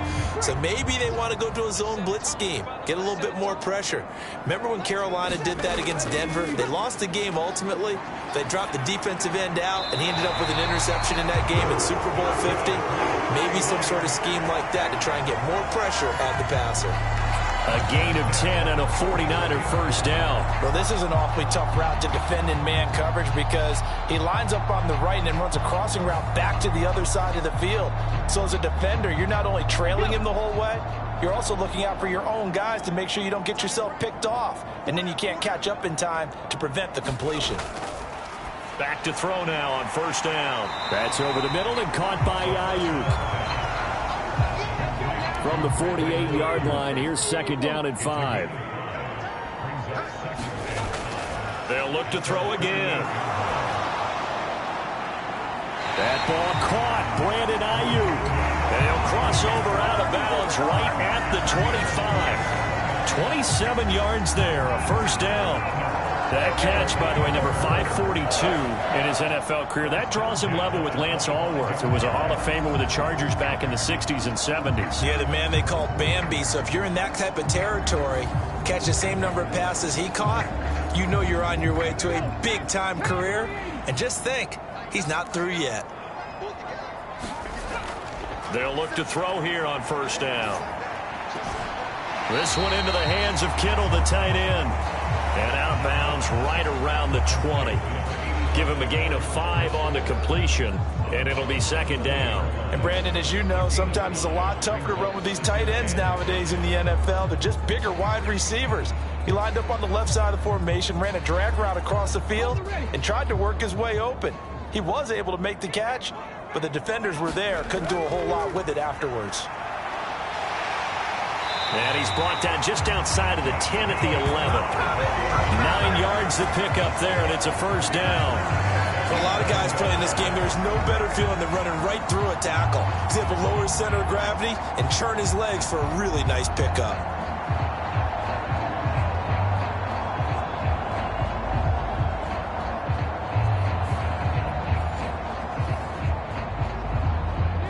This offense finding its legs now. Here's another 1st and 10. He'll look to throw. That's to the right side, complete to Kittle. So just 3 yards on the completion there. And that's going to bring up 2nd down. Here's a play fake as they set up to throw. That'll be caught by Ayuk. Touchdown, 49ers. Brandon Ayuk. Halfway to 100 now with career touchdown number 50. And they are able to add on to their advantage. An excellent, long, sustained offensive drive. And now they can look across the field and see a defense that looks a little bit beaten down. Right now, as an offensive coordinator, you're thinking to yourself, can I dial up the knockout punch?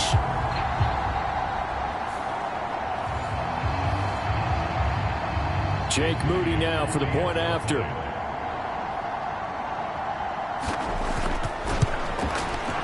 It's up and good, and that'll increase their lead to 10-zip. So that drive in total 8 plays. And it was Brandon Ayuk capping it off with a touchdown reception.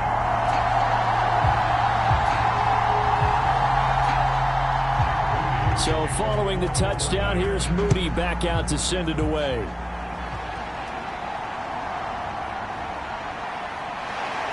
And the tackle going to be made right there at the 25-yard line.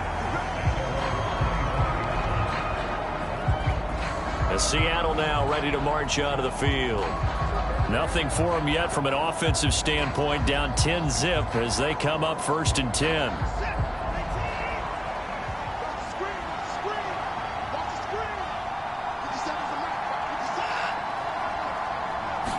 Fake of the jet sweep, and now play action for Watson. And complete to Smith-Njigba.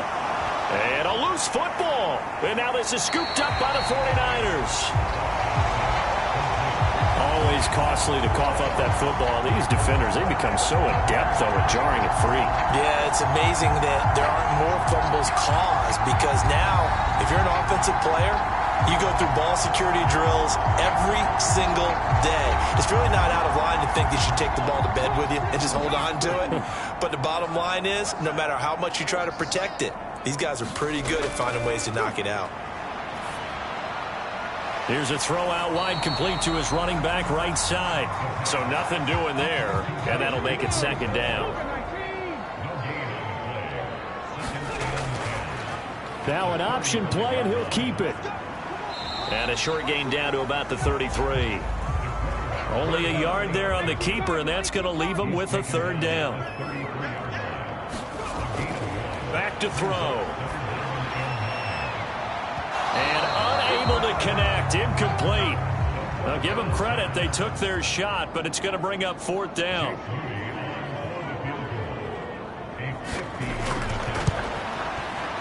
And this one looks good. It is good. Right down the pipe, and that will extend their lead even further.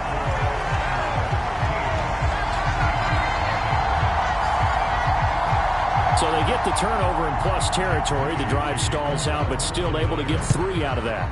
Yeah, we were able to see an offense and a defense kind of mix and match with each other, didn't we? Both of them trying to make sure that they had the upper hand and the advantage. Offense trying to get to the end zone. Defense, of course, trying to hold them to a field goal attempt. And it wasn't a guaranteed lock 3 from where they started. So, you know, the offense has to be happy to come away with those 3 points. And out now come the Seahawks. And last time they coughed it up, led to a field goal. They're fortunate that it only led to a field goal, but still, they're not happy about it. Could you sense the relief, though, when they only gave up the field goal and they were able to trot back out on the field and start this drive? A little more pep in their step because they didn't cost their team a touchdown, but they know they've got to do it a lot better than they did on the last possession. The coach will just be relieved, though, if they recoup with a score here, right? I think coach will be ecstatic to see them pick themselves back up and now taking downfield, punching the end zone without turning it over. The Seahawks on 3rd down. They've only converted once in 4 tries. This is 3rd and 9. Looking to throw. Watson. And he's going to lose a yard or 2. Taken down behind the line. It'll go in the books as a sack and a loss of a yard. But more importantly, it leads to 4th down. And, of course, that's not an easy man to sack. You know how elusive he can be trying to get outside of the pocket. That was a great play on the defensive side. And I wonder what was going through his mind, because he didn't seem as committed to using his legs to pick up yardage. He wanted to keep that play alive, so either take off and go or throw it away. But he held on to the football and ended up getting sacked. The Seahawks send out their punter as he'll punt it away for the 4th time today.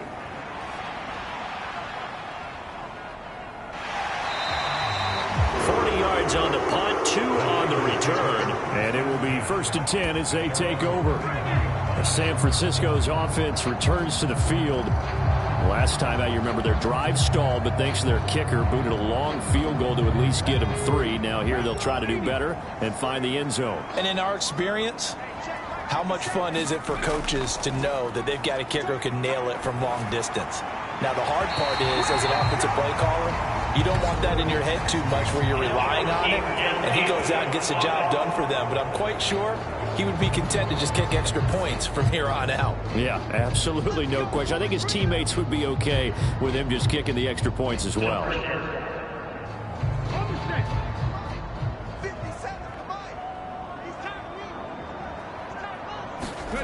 Looking to throw. Got a man. That's Ayuk. And he gets this up just shy of the 30 to the 29 before he's out of bounds. Calling a gain of 3 on the play, and it'll be second down.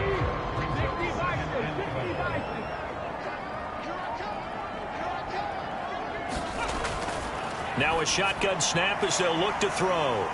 He'll be tackled shy of the 35. Shifty footwork gets him a little extra on the play. On third down, he'll drop to throw. And tight coverage there. It's knocked away, incomplete. So on fourth down, here's the Australia native Mitch Wishnowsky to punt this one away. It's taken to the 26. So possession goes over here on the punt. And they will take over 1st and 10. The Seattle offense now set to come back out on the field.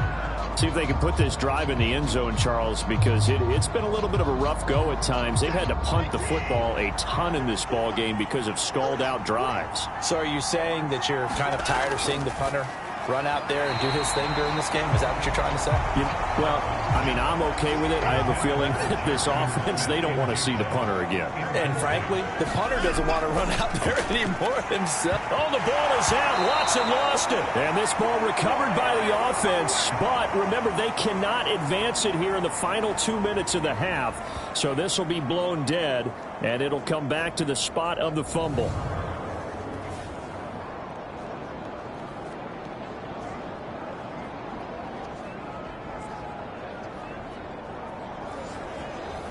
Coming up at halftime in a little less than 2 minutes, we'll send you to Orlando where Jonathan Coachman is standing by. He'll have highlights and analysis of this first half.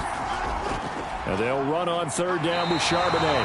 And he will lose yardage here back at the 23-yard line. The 49ers now going to use the first of their timeouts. So as they talk it over, we step aside.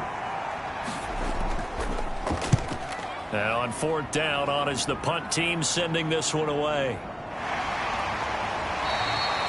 So just a 3-yard return following a punt of 45.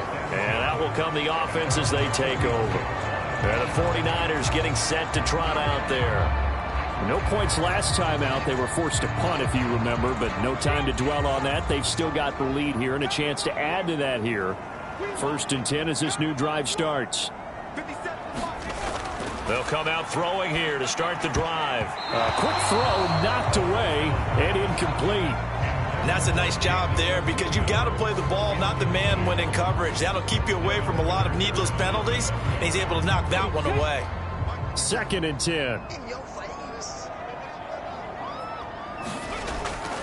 They'll set up a throw. It's caught on the right side. Williams. 9 yards, not quite enough, and they'll be left now with 3rd and 1. So they just need 1 yard here to pick up the first down. Buying time to his left. And he'll be corralled out across midfield down to the 45. Good coverage downfield led to him taking off, picking up the first down on a 13-yard run. Well, he and his offense were staring down what was likely a 3-and-out. Zero fear from his side, though. Never doubted for a second they pick up the first. He's ready to pull the trigger on a keeper the moment it revealed itself.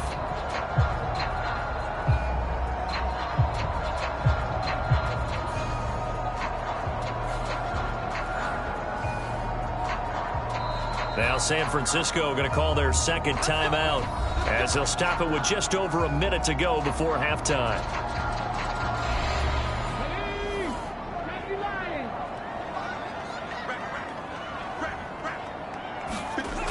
They'll look to throw now on first down.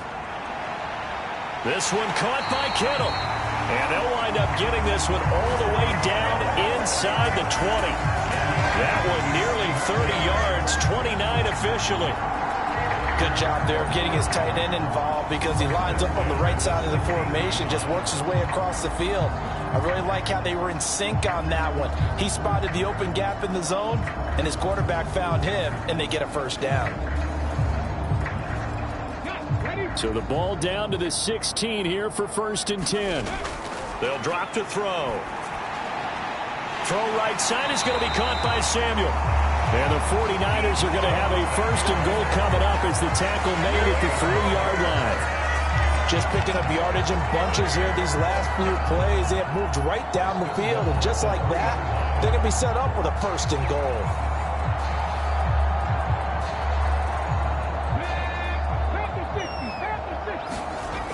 They'll look to throw here.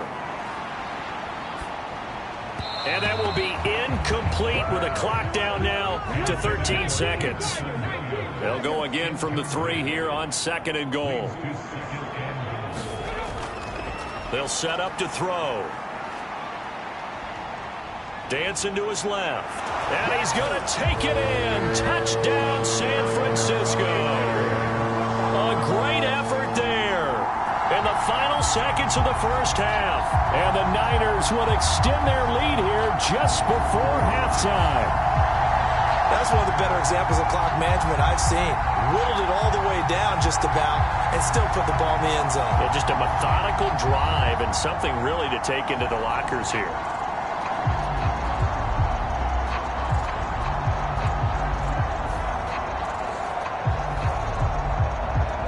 Extra point try now for Moody.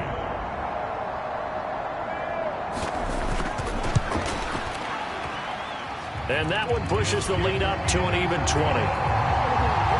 So that lines up a 7-play drive all told. And it ends with a 3-yard scoring run. Maybe time for one play on offense. 7 seconds to go in the half as the kick is away. And he'll be tackled just shy of the 25.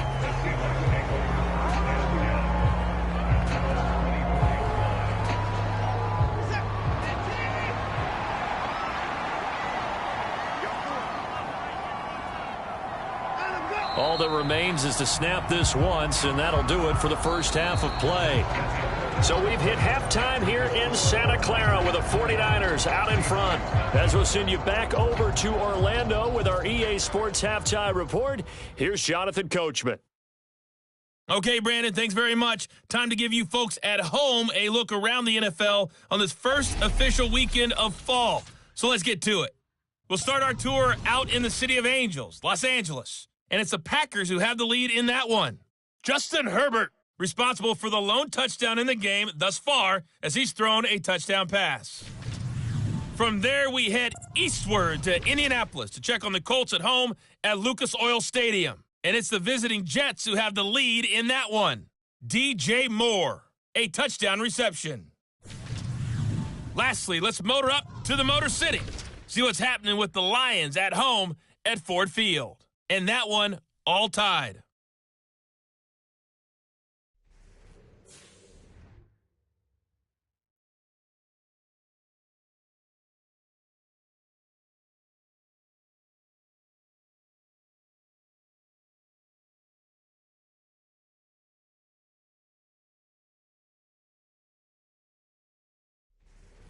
Okay, Coach, thanks as always to you and the gang in Orlando as we welcome everyone back in for quarter number 3. It's the 49ers out in front, and they will get the football first as well as we are back and started in the second half. And they will wrangle them down a couple yards shy of the 30.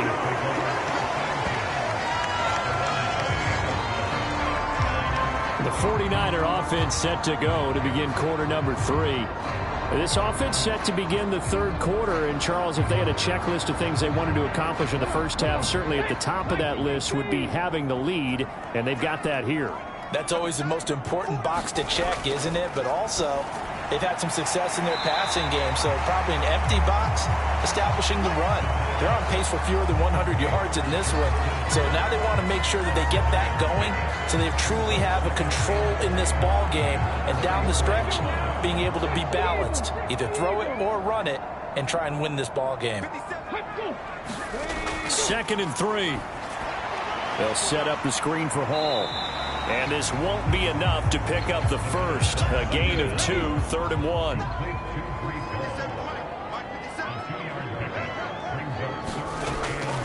Now back to throw. Flushed out right. And he'll be taken down, but not before he gets into enemy territory. Able to make something out of nothing there. 17 yards and a first down. At this point, this offense feels like they could just roll out anything, and it would work. They are certainly in no hurry for this one to end. Not when they can rack up some stats and continue to add to their lead.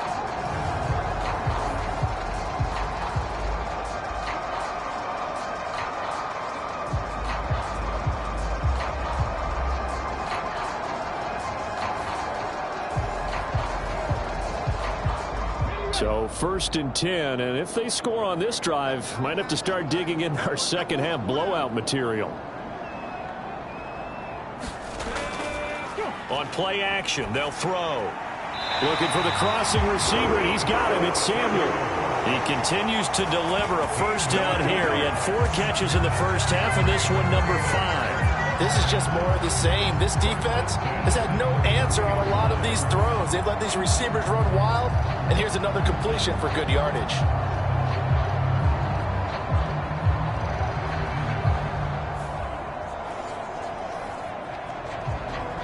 So they'll come up 1st and 10 now from the 33. He'll look to throw. Back to Deebo Samuel for consecutive catches. Just a gain of a couple there. And that'll bring up 2nd down.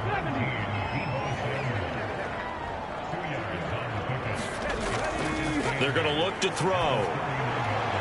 He'll get this into the hands of Ayuk. And he'll be out of bounds just inside the 25-yard line. This will be play number 7 on the drive. 3rd and a yard. They'll run with Hall. And he will have the first down across the 20 to the 19-yard line. 4 yards on the pickup, good enough to extend the drive. Well, they're hoping that the second half is better for him than the first half. They've got to find a way to get him going. He's a big part of their offense.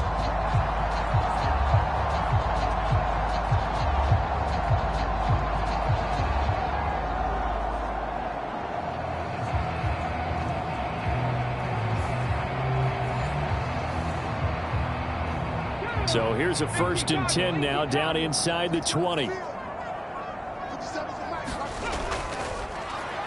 They run over center with Mitchell. And he'll get him inside the 15 down to the 14-yard line. 5 yards on the carry. Good pickup on first down. Ball at the 14 for 2nd and 5. On 2nd down, a run with Hall. And able to surge forward for about 5 yards down to the 10. A yard all they need, but it's 3rd down. On the counter, it's Hall. And he's got the first down as he gets it to the 8. I'd say they've got to find a way to get him going. He's such a big part of their offense. I wonder if they might throw it a little and come back to the run. Anything, because you're right. He's pretty much been completely neutralized.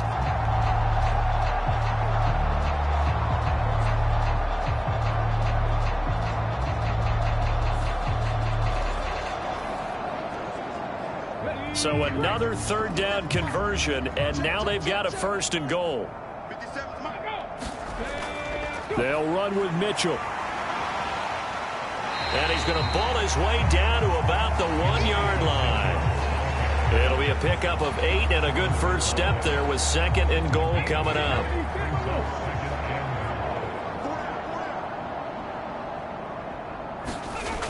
Now they'll switch it up here and look to throw. Now a battle for the football. It's caught. It's a touchdown. Brandon Ayuk. His 2nd touchdown of the game, his 3rd on the year. And the Niners take the opening kickoff of the 3rd quarter and drive right down the field to extend their lead.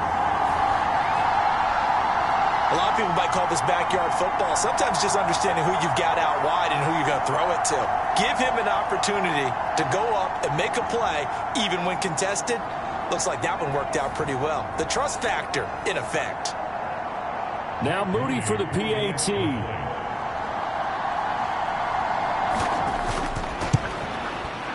And that stretches the lead to 27. That one in the books as a 12-play drive. And it was Brandon Ayuk capping it off with a touchdown reception.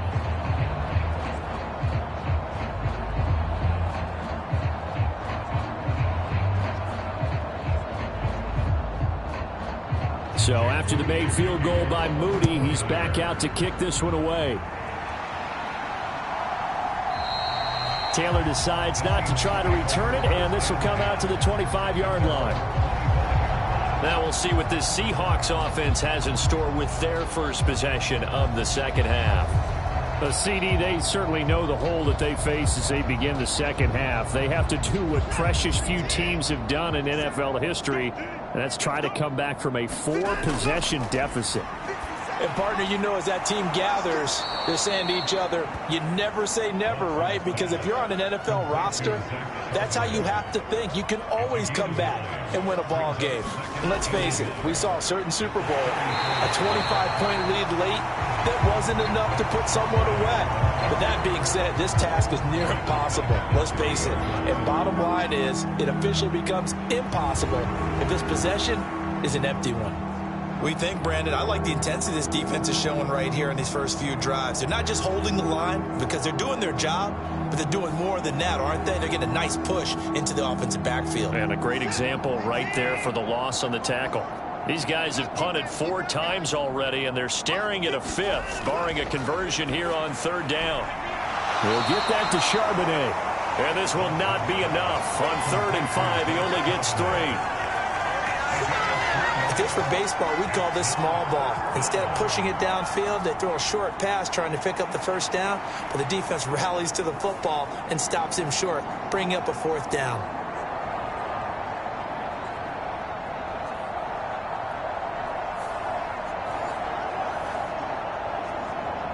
The Seahawks send out their punter as they're forced to kick for the 6th time today.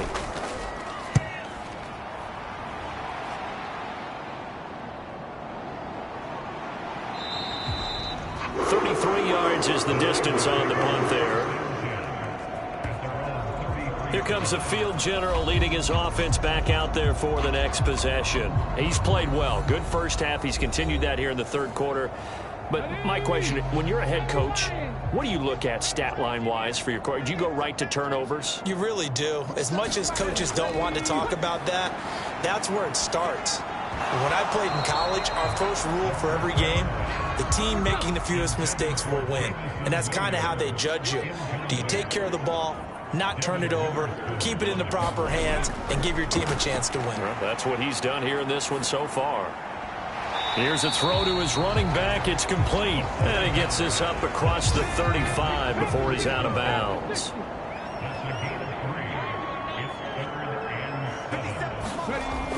They'll look to throw. Able to find the open man. That's complete. And he is going to have a Niners first down as they're able to get the 3rd down conversion. And if anyone thinks they're just going to tuck their horns in and pull back off the throttle a little bit, you can forget it. Even with this big 3rd quarter lead, I think this team's going to continue to take their shots downfield, and there's another completion.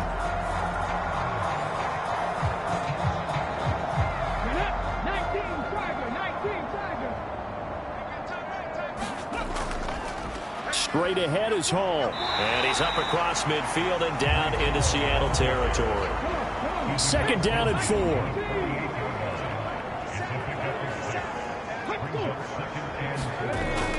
Back to throw here. Oh, there's that man again. It's complete.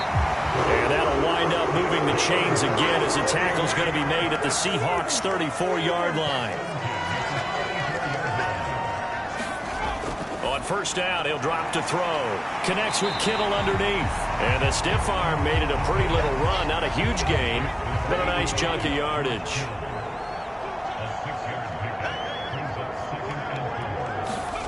2nd and 4.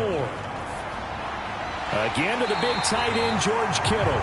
And that'll wind up moving the chains again as the tackle's going to be made at the Seahawks 18.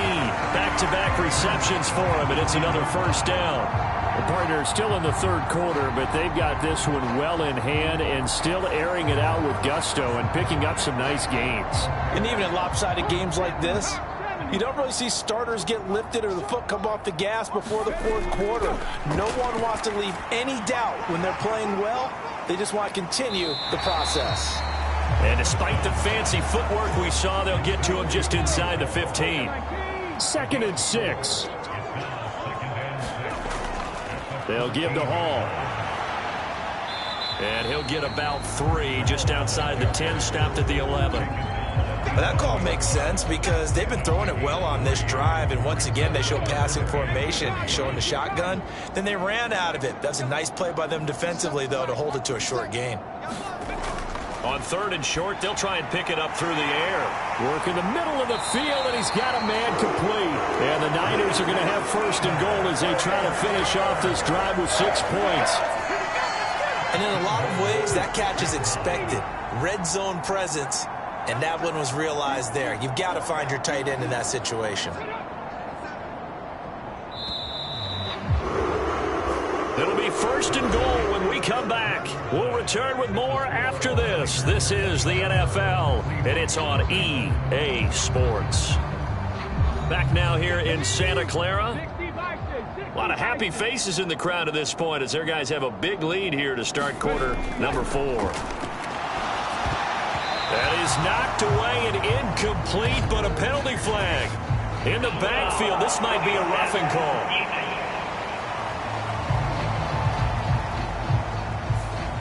They're down here in the 4th, and that personal foul penalty is not going to help. No, in these types of situations, players will tell you that's extra intensity. From where we sit. And he'll take this into the end zone for a San Francisco touchdown. Breece Hall, his 5th rushing touchdown now on the year. And the 49ers are closing in on a 3rd straight victory to start the campaign.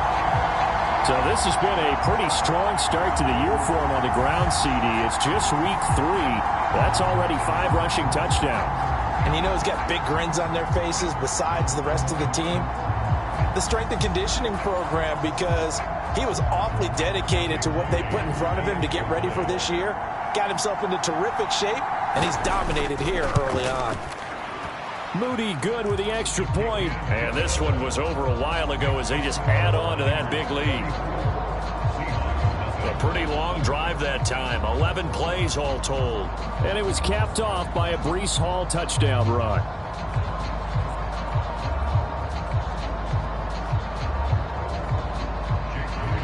So here's Moody back out there now to send this one away.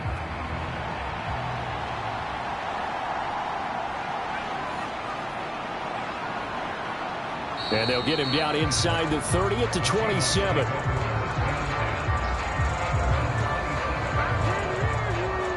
Now the ball now going back over the Seattle Seahawks offense. And they unfortunately are staring at a mini losing streak developing, trailing here in the 4th quarter. This would be their 3rd straight defeat. On 1st down, Watson.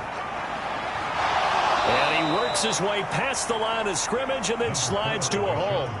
Here's 2nd and 7. A shotgun snap for Watson. He finds his man, complete. It's Logan. And he takes this up to the 40-yard line before being corralled.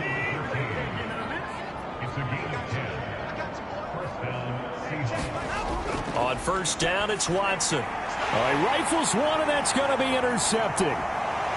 Now inside the 25. And it's a huge return as he brings this all the way back down to the 15-yard line. The utter domination here just continues. This defense, I don't know what more we can say all around about their performance. Well, it certainly feels in this game like maybe they're facing a Canadian defense. 12 guys on the field.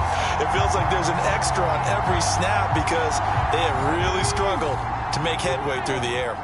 Line of scrimmage, the 15. It's 1st and 10.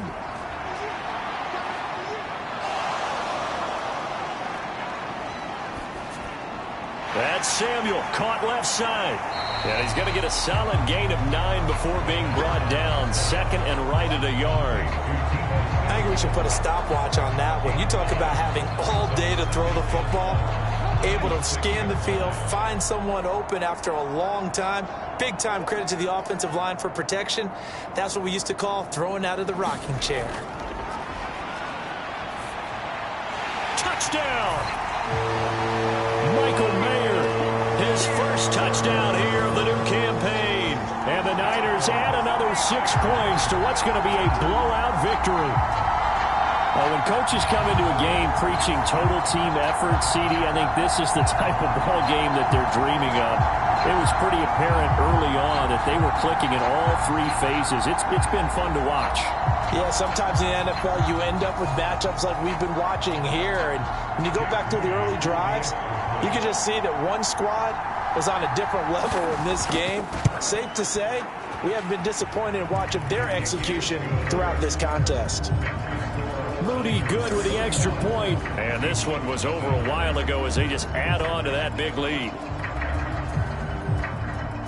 So following the touchdown, here's Moody back out to send it away. This taken in at the goal line. And up to about the 26-yard line, just across the 25. The Seattle now ready to march onto the field. At this point, partner, things looking pretty bleak. They still haven't scored here in the fourth quarter, facing the big deficit. What silver linings, what can they look to do here offensively? You know, it's funny, I talked about this with a coach in the offseason and kind of had this scenario, like what feels good to you and what feels good to your team. You're down big. You really have like one possession left, and you're trying to put points on the board that don't matter. But do they? And he told me they actually do matter. And in this situation, he's going to try and run the best offense he can run to have at least a little bit of confidence to take away from that game. So right now, they're going to try their best to get something up on the board and not get shut out.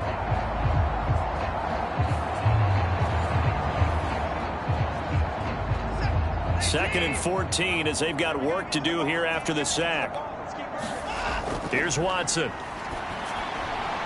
He's going to hit his man out of the backfield, complete.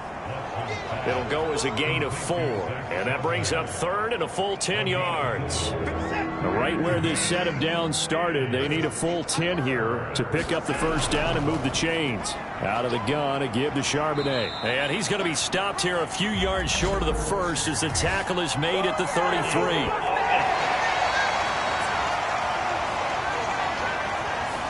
So instead of giving them another third down, they'll decline it, brings up 4. Now that's smart football right there. You don't even have to really spend a lot of time considering it.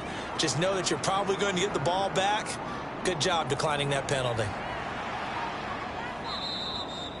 And a 7-yard return following a punt of 45 yards. So here are the Niners to take over on offense. They've won 2 straight, and they lead this one as well as they come up on 1st and 10.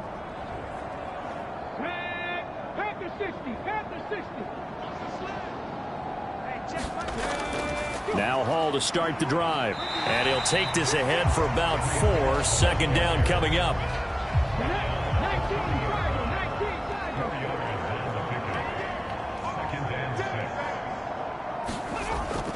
Here's Hall again.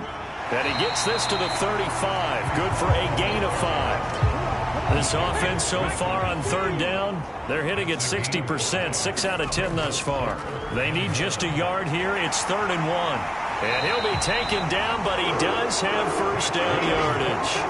It's a gain of 8, and it'll wind up moving the chains.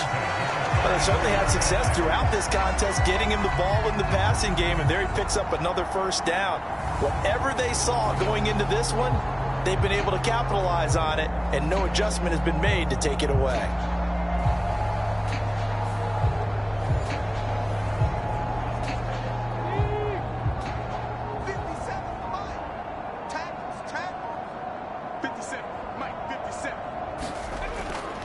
First down, here's Mitchell. And this one's going to go the wrong way. Losing yardage back at the 42.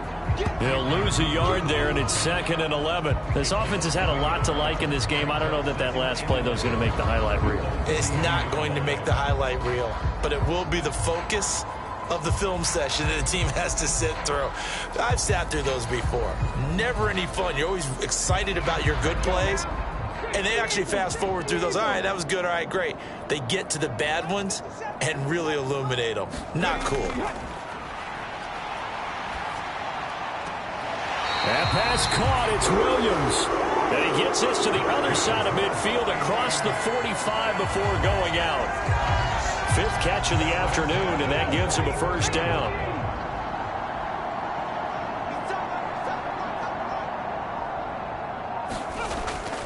Hall on a give up the middle.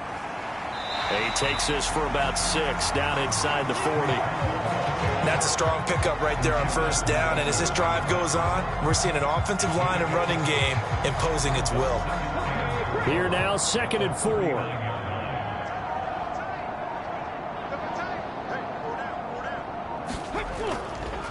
Here's a give to Hall. And he'll take this one down to the 36. They're trying to keep the drive going. This will be play number 8. It's 3rd and 2. A pitch comes to Hall. And he gets it to the 34. Good enough for the first. Brandon, when a defense just simply can't get off the field on 3rd down, and we all know how important that down is for both sides of the ball, you often feel like you're just a step behind whatever they're doing offensively. And one of the differences in this game, no doubt, 3rd down conversion, and that is going to be a story they'll talk about after this one.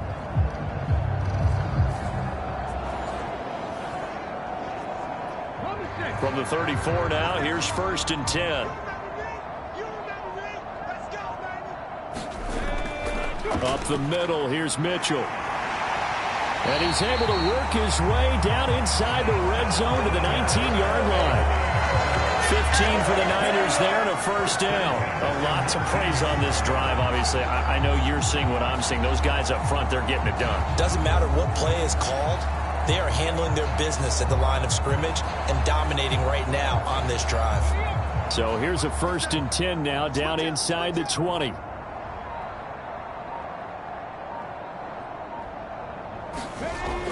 He'll drop to throw. Looking left side, it's complete. He's got it. And they'll work this down to the 15 for a pickup of 4. Now a 2nd and 6.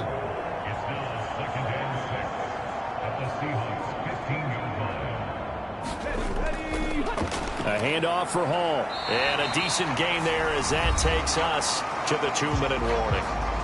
Just 2 minutes remaining here in the 4th quarter of what has been a one-sided affair. Here comes 3rd and the length of the football. They'll go again with Hall. And he will have the first down before he's brought down at the 3.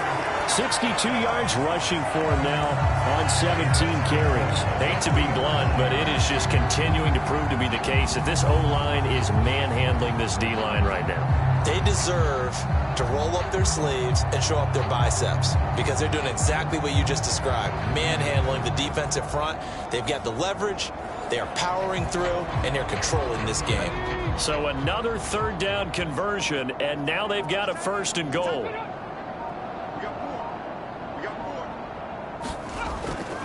They'll run with Hall.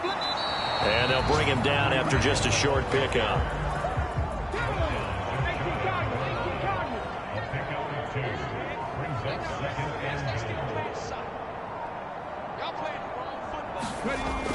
Mitchell is in. Touchdown 49ers. Sometimes offense, if you get too cute down near the goal line, but there's nothing fancy about this one.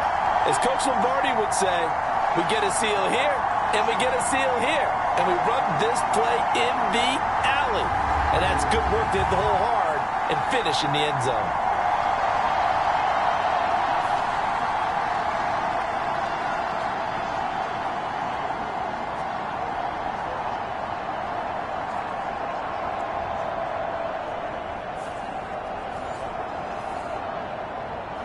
The extra point try now for Moody.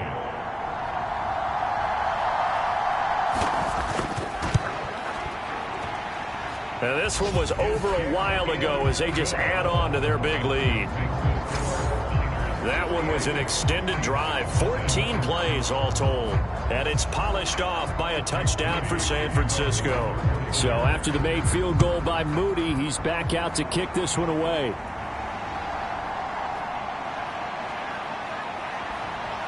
And he takes this near the 25. Just a little pass there. Call it the 26. The Seahawks offense now, they get ready to come back onto the field. It's been a tough go for them. It's still without any points here in the fourth quarter and a big deficit, Charles. But they moved the football on some drives. They just haven't had any points. Yeah, and I know in their minds they're thinking the game plan has actually been working. We just haven't scored points. Well, isn't that the bottom line, partner? To put points on the board. So if you're moving it and you're not scoring, is it really working? Right now, they've got nothing left to lose. They might as well go for broke. Here's Watson now on second down. He'll get that complete to Parkinson.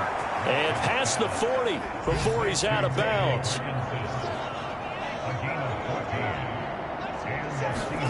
Watson on first down.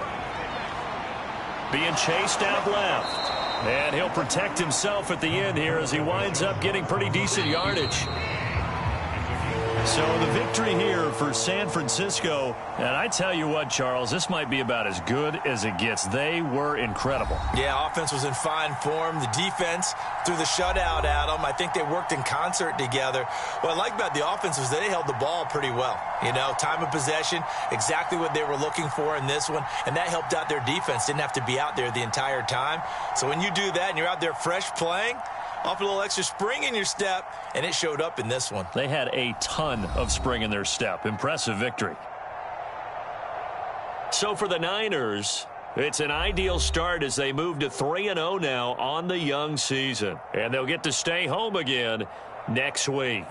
Meanwhile, for the Seahawks, the early struggles continue as they'll sink to 0-3. And they'll get a chance to redeem themselves at home next week. So that'll just about do it for Charles Davis. I'm Brandon Gaudin. You've been watching the NFL on EA Sports. For more, log on to easports.com.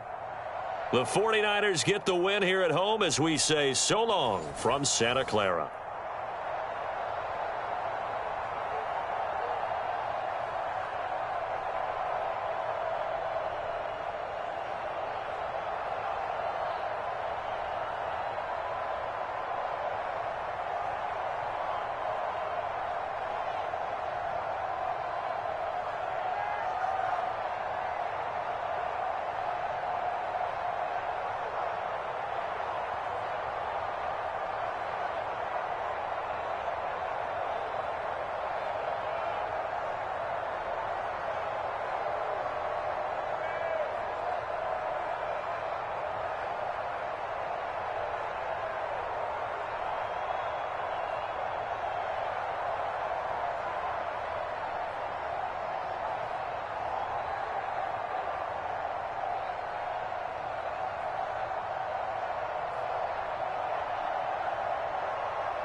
Tonight, from U.S. Bank Stadium in Minneapolis,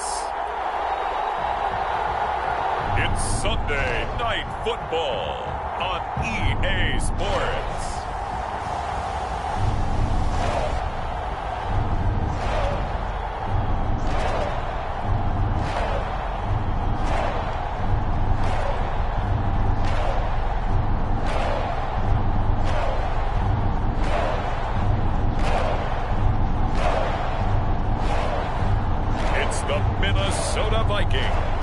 Taking on the Cincinnati Bengals.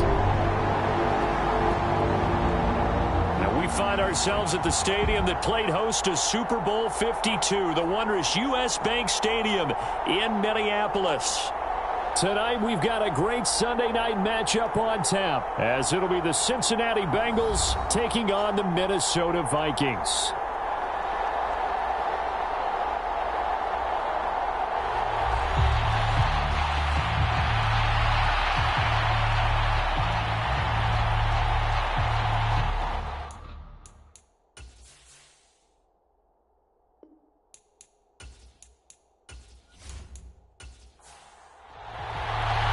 Two 1-1 teams here, each looking to move over 500, and we're underway here in Week 3.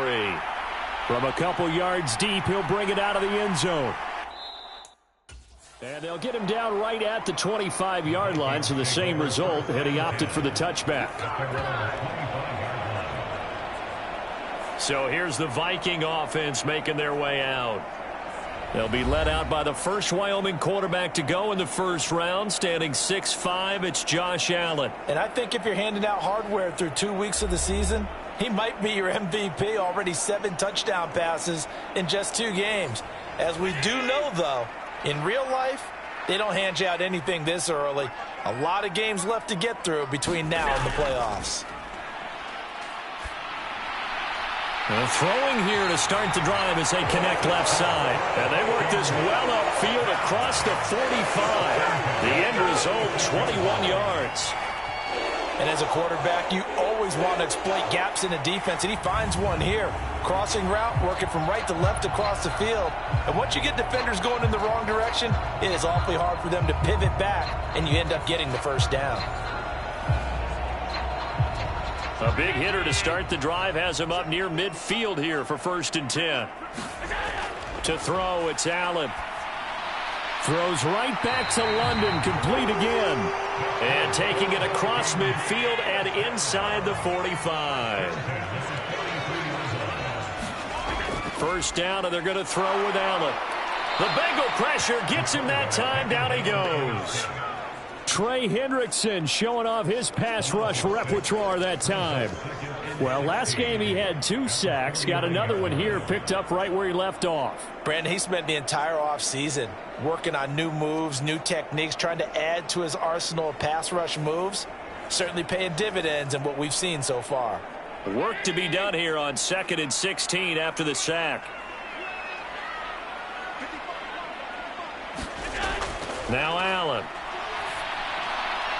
He's got his man, London, right side.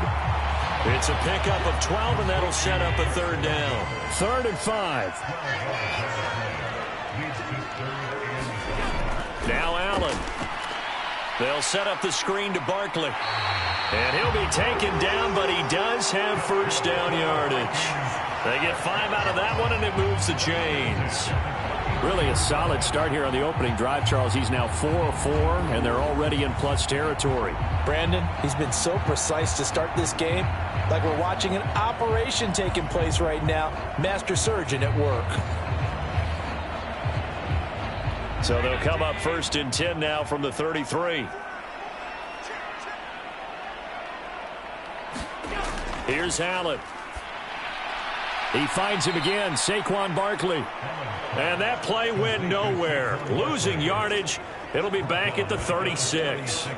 Despite the completion, they're going to wind up losing 3 there. Second down. Well, this defense for the Bengals, much improved from week 1. They were terrific last week in getting their guys their first win of the season. I have to admit, I was extremely impressed by what I saw on tape because they stayed in the face of the quarterback the entire game, ended up getting 4 sacks total, and made it difficult for him to step up and find receivers downfield. Also made it hard for him to escape the pocket and run. On second down, here's Allen.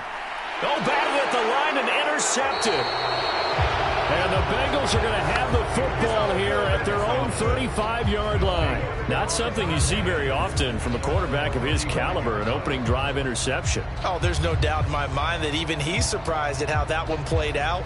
But we know this guy is not going to stop him from continuing to fire as this game goes along.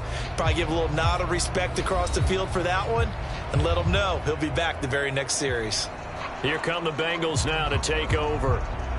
And a look at a guy, definitely got a little razzle-dazzle to him. Can do it with his arm or his legs. Their mobile QB. I like this guy. And the reason I do, he tends to stay on an even keel. Doesn't let too much ruffle him.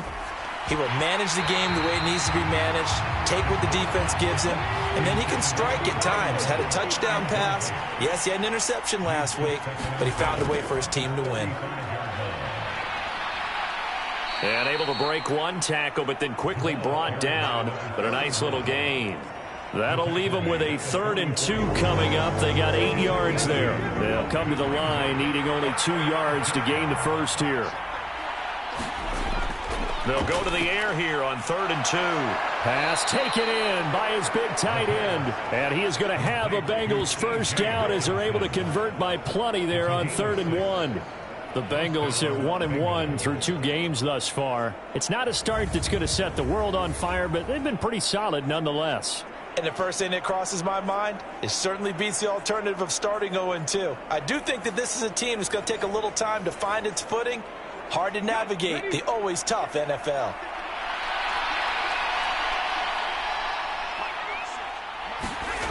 Back to throw now on first down. Looks again for T.J. Hockenson, and he's got him again. And they'll get him down after a pickup of 8, 2nd and 2. The numbers for him from a week ago, 6 catches, 60 yards. And they think they have a matchup advantage in this one. They're going to try and find some space for him to work and make sure he touches the football. Shifts by him, and he gets this inside the 35-yard line. Give him 10 that time, escaping the danger, running with it, and picking up a first down. Facing 2nd and short, that gives you a chance to go for a bigger play through the air. But I think he said to himself, why not just handle this one? Got all the yards you needed and then some, and made that snap a huge success.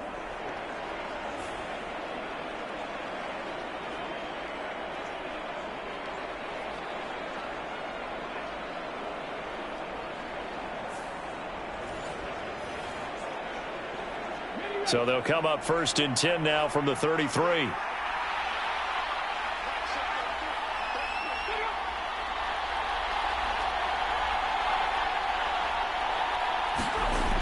He'll look to throw. And that one going to be off target and incomplete. An incomplete pass on first down. That leads to a 2nd and 10. Looking to throw. Man open, that's Jamar Chase, complete. This will be the 8th play of the drive here. 3rd and 4. They'll drop to throw. That is caught. And this is going to turn into another first down as the tackle is made at the Vikings' 15-yard line. The Bengals passing game finding a rhythm. They've got another first. Really been an ideal start for them. They get the turnover on the opening possession. Now here they are moving the ball straight down the field on their first drive. And that feels good, but you know on their side of the field all they're thinking is finish this drive off because they took it away, right? So now you've got them back on their heels a little bit. Now go down, put a touchdown on them.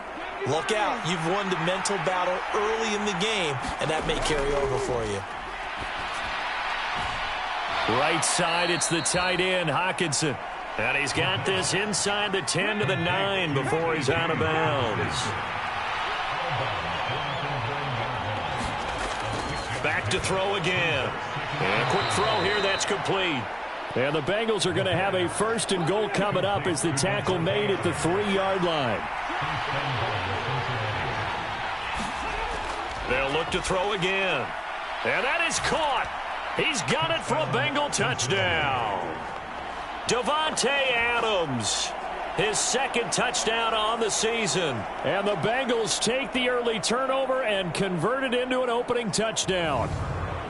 And all about timing there on that short slant, Charles. Exactly right. That was timed up so well. The route, the throw, touchdown. Evan McPherson now for the PAT.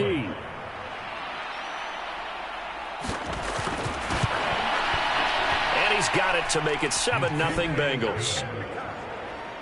So that one a long 11-play drive. And Davante Adams able to finish things with a touchdown reception. After the touchdown, McPherson on to kick this one away. And no effort to bring this one out. It's a touchback.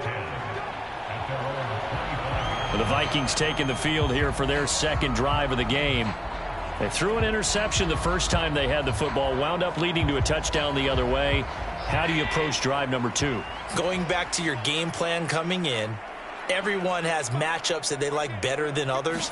Where they think they have an advantage, dial up some of those plays. Try and go to those spots and get your offense moving. These are his numbers from last week's contest. 16 carries, 85 yards. A key component of his team's offense. He will certainly stay in that role if he keeps producing like this each week. Expect him to make a run at not only matching, but exceeding those numbers as this one goes on. Now an option play on 2nd down. And they get him down, but not before he takes it across the 40-yard line. The decision to keep it turns out to be a good one. 11 yards in the 1st down. Well, partner, for a few years there, we thought this read option play was going to take over the whole NFL. It seemed like everyone was using it. But it has been scaled back considerably in the last few seasons, mainly because people are worried about their quarterbacks getting hit. But when you call it at the right time and you use it properly, you see the type of gains you can get. A nice chunk of yardage there by the quarterback. Allen now on 1st down. Caught by Turner.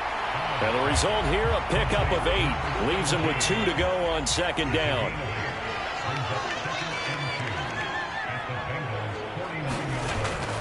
On play action, Allen.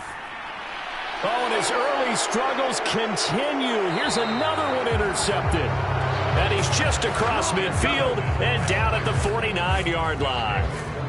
Well, they're certainly not giving much help to their defense, are they? Because for the 2nd time now, that D has had to run back out on the field early after an interception. And remember, on the last drive, the opposing side took it in for 6 after that interception. Cincinnati coming back onto the field here for their 2nd drive. They'll be looking to duplicate that first drive, the one that got them that 7-0 lead. Of course they would. I mean, look, they're on the road. So getting the 7-0 lead was huge for them, right? Imagine getting up 2 touchdowns on the road, taking the crowd out of the game. It'd be ideal. Will McDonald gets in there to take him down. You know, on these types of plays, we're always looking to assess blame. Okay, where did it break down? Sometimes it's just a great play.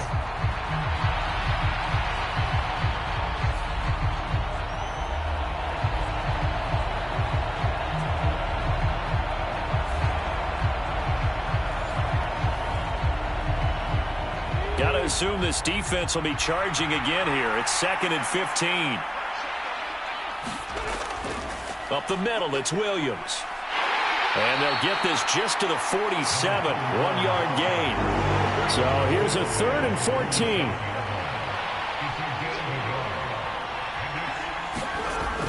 Back to throw. That one taken in by T. Higgins. And the tackle going to be made at the 41 as they stop him a few yards short of the 1st. They do get 12, but they'll be marked short. And that leads to a 4th down. And I believe that gain on 3rd and long changes things quite a bit because this would be a very long field goal. I wouldn't be surprised to see him go for it here.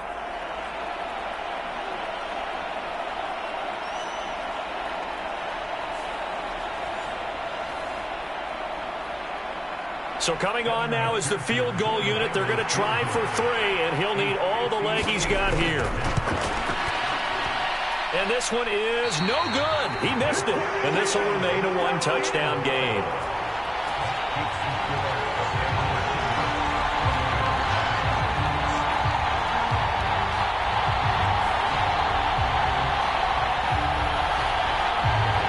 Minnesota's offense takes over possession.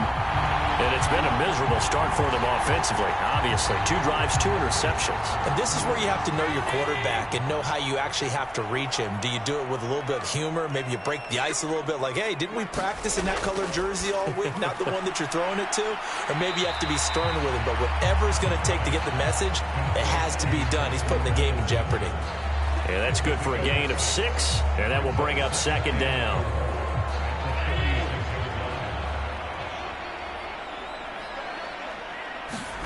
To the air, Allen. That's caught downfield by Addison. And they'll have it in the red zone before he crosses over out of bounds. A gain of 28 yards there and give him a 1st down. Well, there's no disputing. He's made some poor throws in this first half, but this was a good one. And you can bet this is an offense that isn't going to pull back. They believe in what he can do. So all you can do is look forward, and they pick up a 1st down. So from inside the 20, here's 1st and 10 at the 18. A give to Barkley out of the gun. And they'll bring him down at the 13-yard line. 5 yards is the tally on 1st down. That brings up 2nd and 5. A quick burst there, and he nicely bit off a pretty decent gain. Now 2nd and 5.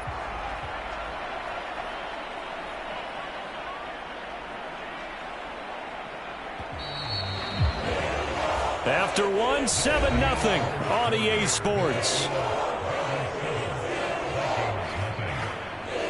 2nd quarter now from Minnesota. It's the Vikings in possession of the football. Here's a 2nd and 5. As they've got it as we resume action. Now Allen throwing on 2nd down. Forced out to his left. And he's dropped just before the line to gain. 4-yard pickup leaves him with 3rd and 1.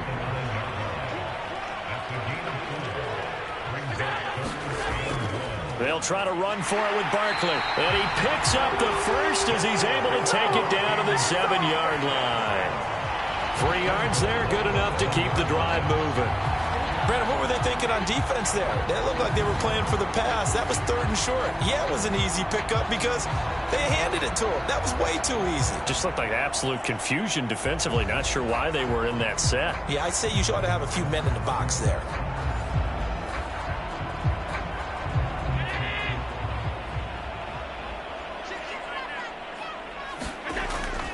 They'll try and run for it with Barkley. And he's brought down right at the 5-yard line. Give him 2 on the play. So 2nd and goal, and standing by himself in the backfield, Barkley. They'll give it to him up the middle. Hammering for the goal line. He loses the football. And the Bengals grab it. And a big turnover there as his guys will get the football back. Partner, you know how often we hear about the red zone, right? From the 20-yard line going in, that's scoring zone, getting points on the board. A lot of teams call from the 10-yard line in the green zone. That's your money zone. He fumbles the ball inside the money zone. You have one job, take care of the ball. That didn't happen.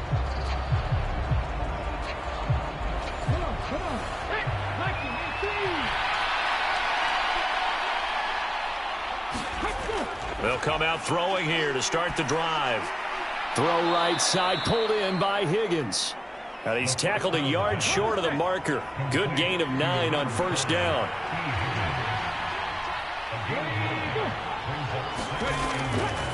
Off the play fake, he'll look to throw. And it's complete to Adams. And mark him down way up close to the 40 at the 39. 23 yards the pickup there.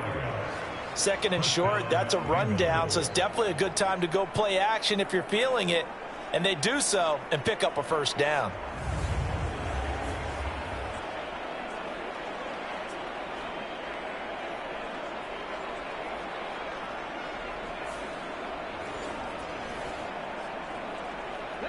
Back-to-back good plays have them on the move on first down. Now a first down carry. It's Williams. Taken down at the 42. Well, from an offensive perspective, that was a tough run because he only picked up 3 yards. Well, let's flip it over to the defensive side. They now have the advantage. 3 3-yard gains. That means they're punting the ball likely on fourth down. That's what you're looking for when you're playing defense. That one, a first down pickup of 8. Yeah, once more, strong running, excellent blocking at the point of attack. They've got a nice little drive brewing right here.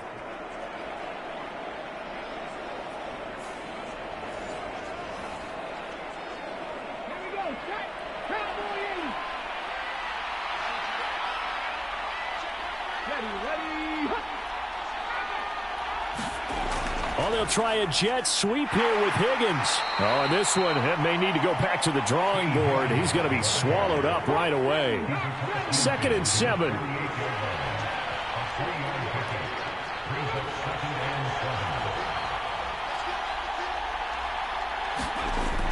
Now they'll switch it up here and look to throw. Able to avoid him at the 40. And he'll get it inside the 40 to the 39. A good decision in the end to pull it and run. Gets him 9 yards and a first.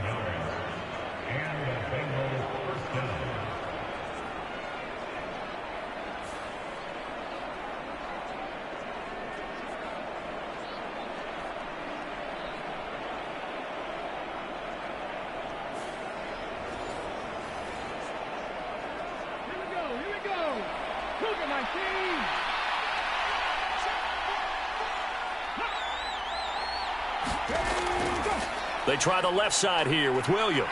And they're going to stop him right at the line of scrimmage. Just no cutback lane to be found whatsoever. 2nd and 10. They'll set up a throw. Out of his hands quickly to Higgins. And this is going to turn into another first down as the tackle is made at the Vikings' 24-yard line. The Bengals passing game finding a rhythm. They've got another first. And that's a more than acceptable read right there because it's zone coverage, so timing is everything. This time he waits for his man to come open, puts it right on him, and they pick up a first down.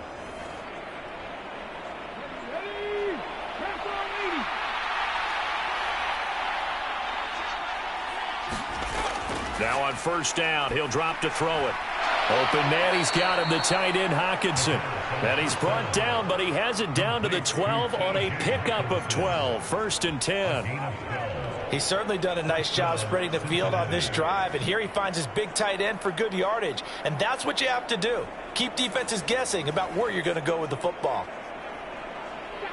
From down at the 12, it's 1st and 10.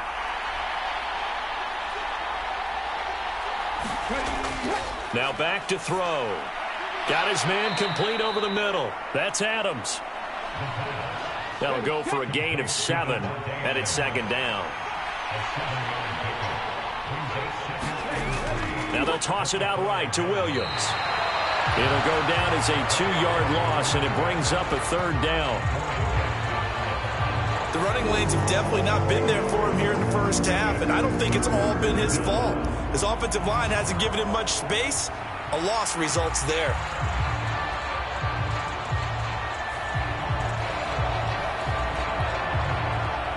They missed a field goal on their last drive. Here they need something to even get into field goal range on 3rd down. Touchdown Bengals. T. Higgins. His first touchdown of the new season. And the Bengals go coast to coast and finish the drive off with 6 points. Well executed there offensively. Defense looked a little confused, but he found his receiver, and that one good for 6 points. And the payoff we just saw there tells us how many times they ran this play in practice over the past few weeks, because they executed that flawlessly right here on game day when the situation arose.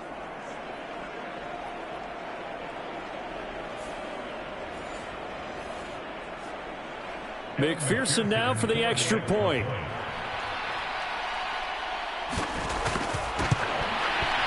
And it's good to make it 14-0. So that drive, 12 plays in length. And it was T. Higgins who capped the drive with the touchdown reception.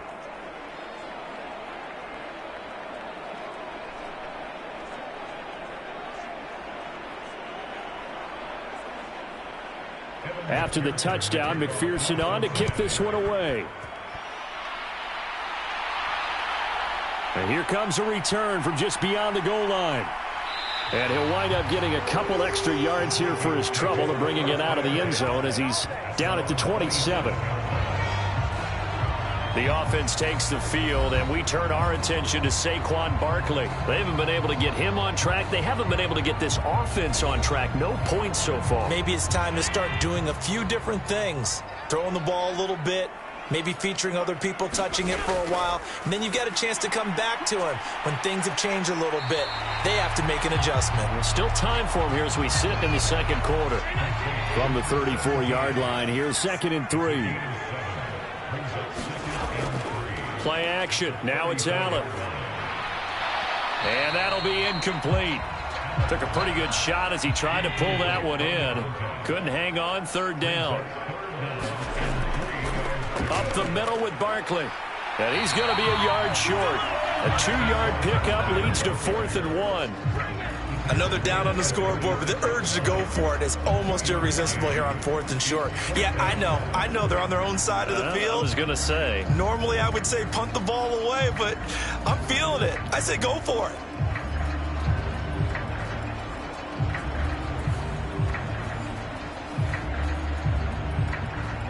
The Vikings send out their punter as he's on to punt for the first time tonight.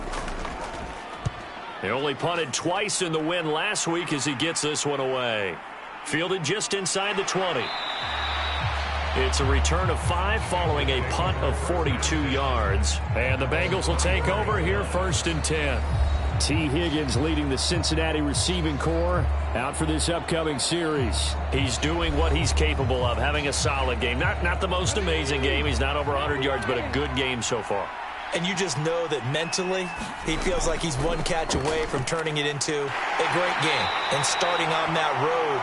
And the defenders are well aware of that, too. They've got to figure out a way to not let that escalate. Keep him right in this zone here and call it a day, because otherwise, he can really decimate them. Better believe they are well aware of his playmaking ability.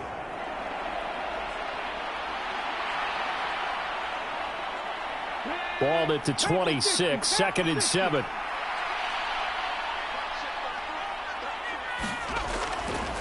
Here's a play fake as they set up to throw. He will find his man Chase complete. And he'll be tackled right on the chalk of the 45. 18 yards on that one, and the Bengals are moving. 1st down. Well, that certainly has to feel good, and it's not all the time that the play caller should get all the credit. Sometimes I think in the huddle, the quarterback just says, hey, who's going to make a play for me? I just need something right here. And the end result there, nice 1st down. Drive keeps moving. 19 Sergeant.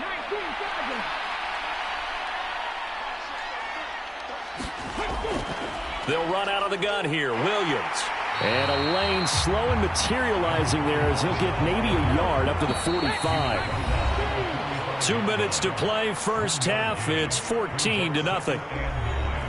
Ball spotted at the 45. Here's a 2nd and 9.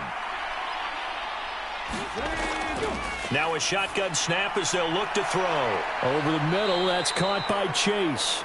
And this is going to turn into another 1st down as the tackle is made at the Vikings 40. The Bengals passing game finding a rhythm. They've got another 1st. Quarterbacks love slant routes because the receivers are breaking right into their line of vision, and receivers love them as well because they're getting the ball on the move and able to catch it and try and get upfield and gain additional yardage.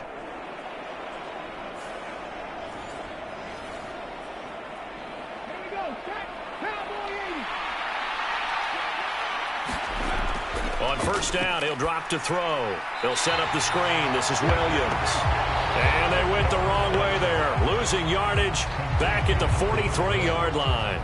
But despite the completion, they're going to wind up losing 3 there. 2nd down. But looked like the defense, they were ready for that one. Really left him almost no room to work after catching the ball. He could throw every move in the book at him. They were there, and they tackle him for a loss.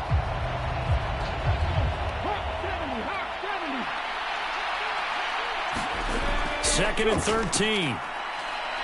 Escaping the pressure right. And this is going to turn into another first down as the tackle is made at the Vikings 16. That'll be marked as a 27-yard pickup. They asked him to take charge and get them to a spot where they could at least attempt to kick before the half, and he does just that. Didn't trust what he saw downfield, so he took it upon himself to get them into field goal range using his legs. That's coming through with a play they needed in a big spot. A quick throw there going to be batted away and incomplete. Now a 2nd and 10.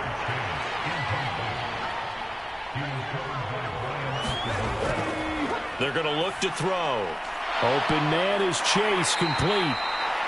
The Bengals going to use the second of their timeouts as they get the stoppage with a little over 50 seconds to go in the first half. Play number 9 on the drive coming up, and they need 9 yards on 3rd down. Work in the middle of the field, and he's got a man complete. And he's brought down. They're able to convert on 3rd down, and that sets up a 1st and goal. I think he has to be saying to himself, how did that not wind up a touchdown? Remember, you just need the tip of the ball to cross the plane. It's not going to get there, but they're going to be set up in great shape with 1st and goal.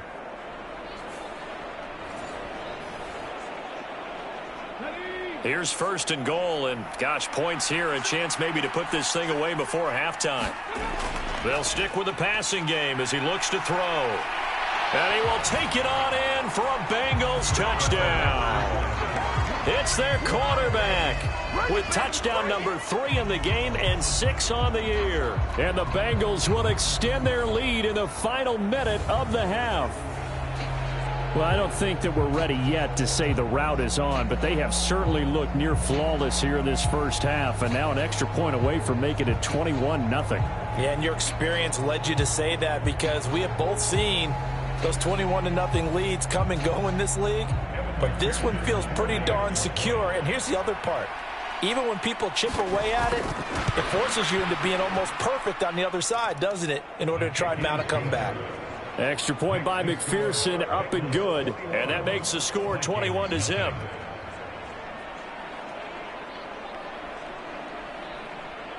After the touchdown, McPherson on to kick this one away. This fielded right at the goal line. And he won't quite make it to the 25.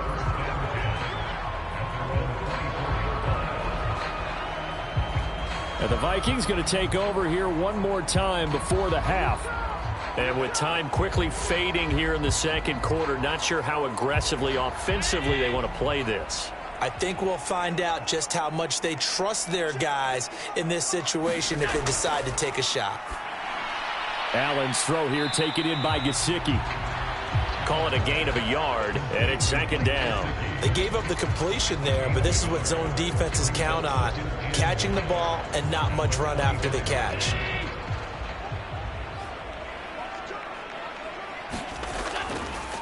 They run the option on 2nd down. And they get him down, but not before he takes it across the 40-yard line. So we reach halftime in what's been a fairly one-sided game so far. As we'll head down to Orlando, that's where we find our man Jonathan Coachman at our EA Sports Halftime Report. Coach. Okay, Brandon, thanks very much. Welcome in, everyone, to our EA Sports Halftime Report. Let's get you caught up on what's going on around the NFL. We'll start over at Raymond James Stadium in Tampa. Where was the Bucs who were able to get the victory at home? Cam Akers, 2 touchdown runs to lead the way. From there, we move to H-Town to check on the Texans at home at NRG Stadium. And they were winners in that one as they defeat the visiting Tennessee Titans. C.J. Stroud, a strong performance there, over 300 yards passing with 3 touchdowns in the victory. And lastly, we'll wrap up the week with Monday Night Football. Definitely one to tune in for, as it'll be the Pittsburgh Steelers and the L.A. Chargers.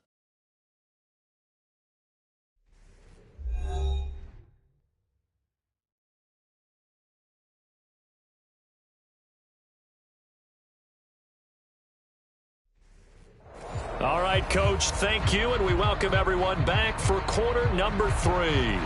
The Bengals set to receive. They have the lead and the football to begin quarter number 3. And a decent return out to the 27-yard line.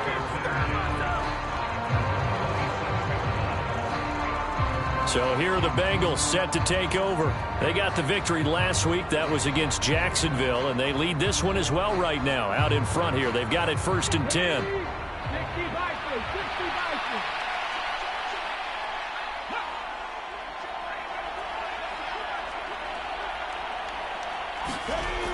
They'll try and start this drive in the air. And the timing a bit off that time as that one falls to the ground. I see the surprise in your face there, partner. That is a rare incompletion from him. He's been on point this entire game. He has percentage completion-wise way up. Not that time. After the incomplete pass, here now is 2nd and 10. Now a give up the middle to Williams. They do get a couple, but they'll be left staring at a 3rd and 8 coming up.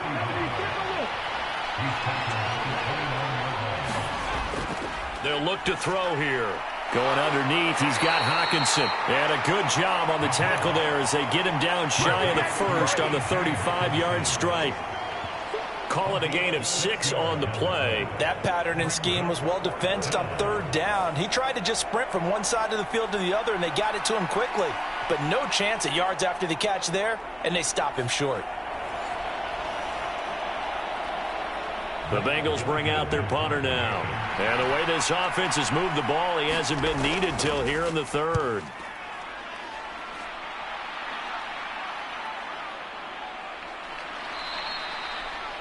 That'll be a 44-yard boot, just a yard on the return as he's covered up quickly. And it will be Vikings ball, 1st and 10.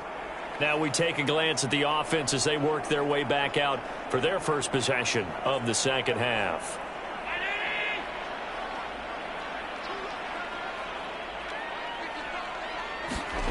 On 1st down, Allen got London on a slant. He'll be marked down at the 26 with a gain of 7. Here's 2nd and 3. Barkley inside handoff. And they'll take him down at the 31-yard line. 4 yards the pickup, 1st down. Another modest gain there on that one, and I think, Charles, you can probably pin part of the deficit on a failure on their part to really get this ground game established. Yeah, they've really struggled to be multidimensional in this one, haven't they, partner, because they have to be extremely one-dimensional now if they hope to get back into this game. They'll have to do it by throwing the football and hope to have success through the air. And this one is going to be off the mark, too far out in front.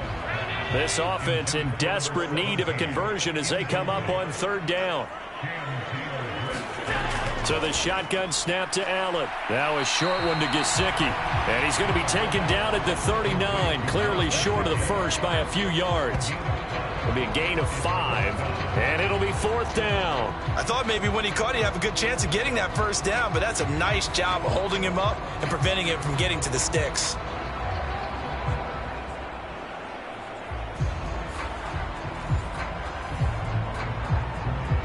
The Vikings send out their punter as he'll kick it away for the 2nd time. His first punt, 45 yards. This looks good as well. 39 yards on the punt. Give him just 1 yard on the return. And the Bengals take over 1st and 10. Now the Cincinnati offense ready to see what they can do here. Obviously not the intended goal last drive. They had to punt the football, but still they've got the lead here and now a chance to add on to that lead if they can get points on this drive. 1st and 10 upcoming. They start the drive on the ground. It's Williams. And it's been like this all night long. Nowhere to run as they stop him behind the line. Officially, it's a 1-yard loss. That's going to bring up 2nd and 11. Part of the thinking when you bring in extra tight ends, you're hoping that each of your guys gets those one-on-one blocks and creates a crease for your runner. You know what the converse is, though? You've got to win those one-on-one blocks. And when you don't, that's the result you end up with. A loss of a yard there to start out. That leads to a 2nd and 11. Now a 10th carry. Here's Williams. And not a whole lot to speak of there as they'll bring him down shy of the 20. An extra defender in the secondary for the Vikings here on 3rd down. Back to throw here. Into heavy traffic, and it's intercepted. Picked up by Ambry Thomas. And he'll return it to the 24-yard line. Well, still down quite a bit here, several scores, but yeah, at least that's a start, Charles, getting the interception here. And look, we're still in the third quarter, so this thing not done yet. You're right about that, Brandon. This defense, they haven't quit on this game. They stayed with it and got an interception and handed the ball back to their offense. And what you wonder about is the team that just threw that interception, they've got to be careful about developing a sense of complacency and thinking this game is over.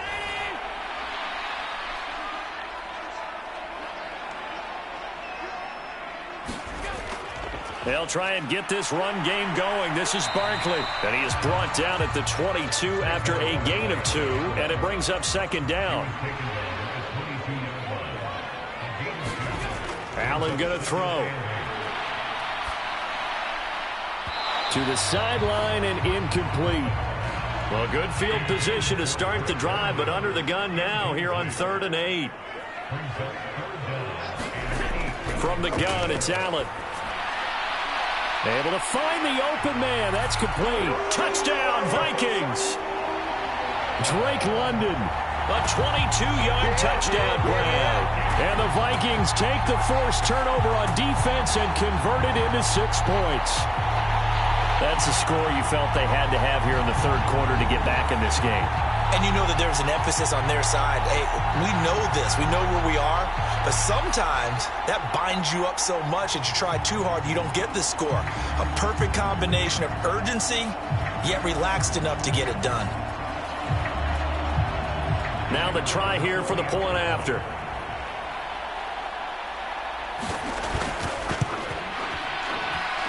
It's up, it's good, and that'll cut the lead to 21-7.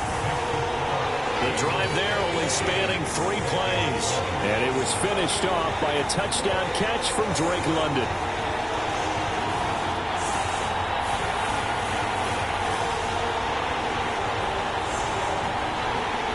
The kickoff unit is out on the field, and they will send this one away. From a yard or 2 deep, here comes a return. And he's able to get this across the 20, but not by much, as he's marked down officially at the 21. The Bengals offense now, they head back onto the field. Their lead down from 21-14, but still sitting at a great spot, up 2 scores here in the third quarter. 19 Sergeant.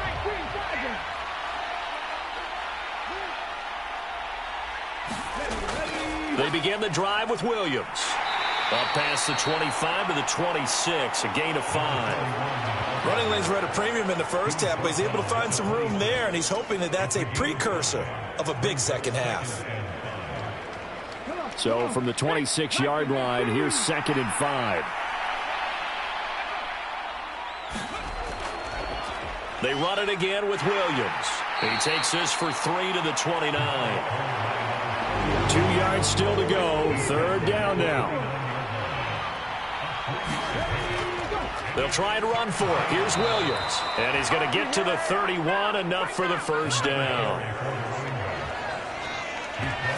In the first half, he was held in check on the ground, but despite that lack of production, they still have the lead. Yeah, and they've got to feel fortunate about that. If they could actually get production from their lead horse, that would help open up this offense and widen this margin, too.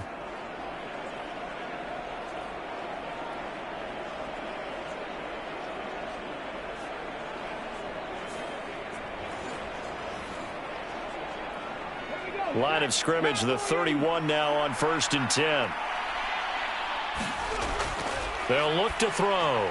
Going underneath, he's got Hawkinson. And they get him down, but not before he takes it across the 40-yard line. So 2 first downs, and that moves the ball to the 42 now, 1st and 10. They'll set up to throw.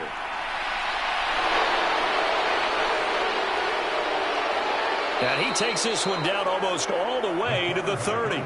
Big yardage there on the scramble. It gets him a first down. This is where the NFL is headed year by year, partner. A league where just about everyone has someone under center who can get you with their legs as well as their arm. And we've certainly had a nice display of that from both QBs in this game. And that continued with that first down run. From Viking territory now, they'll come up 1st and 10, down at the 31. From the gun, it's a run for Williams. And he can only manage to get a couple. 2nd and 8 coming up.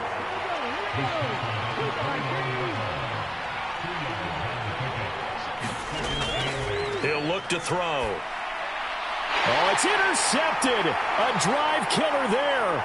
Picked up by the USC man, Adoree Jackson. And the Vikings are going to get this back to their own 34-yard line.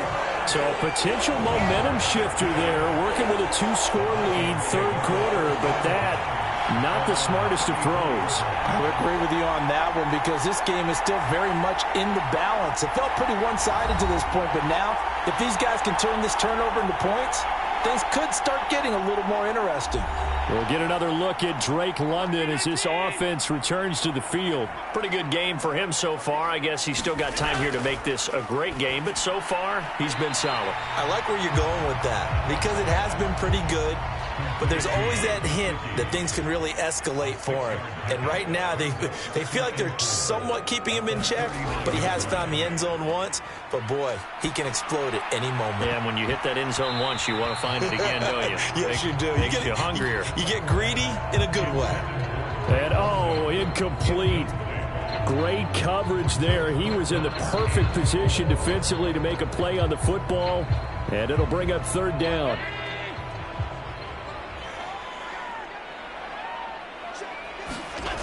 Working out of the shotgun. Here's Allen. He's got his target. That's complete.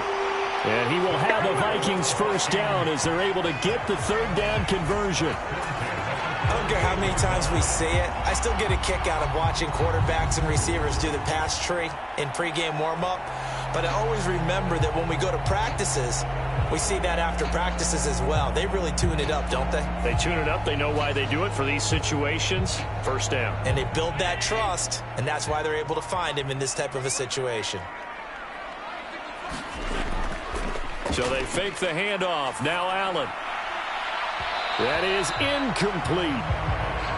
Glad to have you with us from Minneapolis. 3rd quarter here, 2nd and 10. Here's a give to Barkley.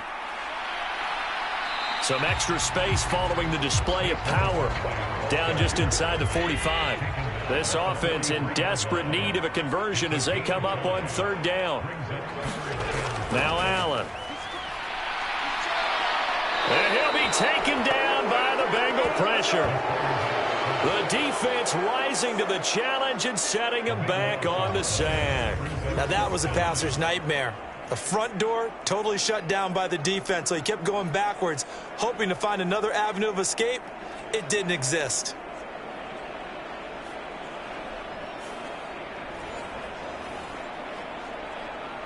The Vikings send out their punter as he's on to kick it away.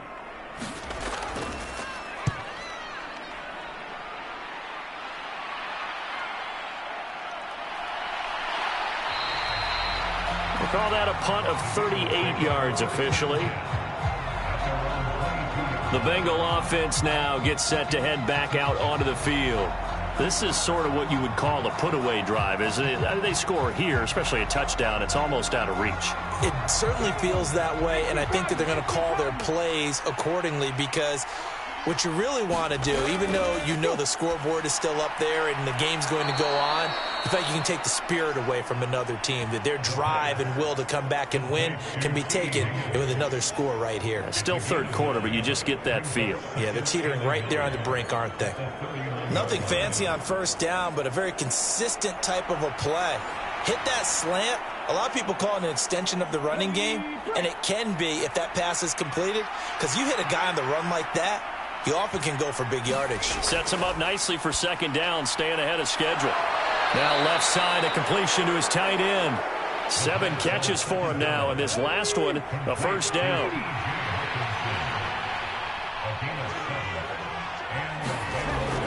Looking to throw. Looks again for T.J. Hockenson, and he's got him again. 2nd down and 8.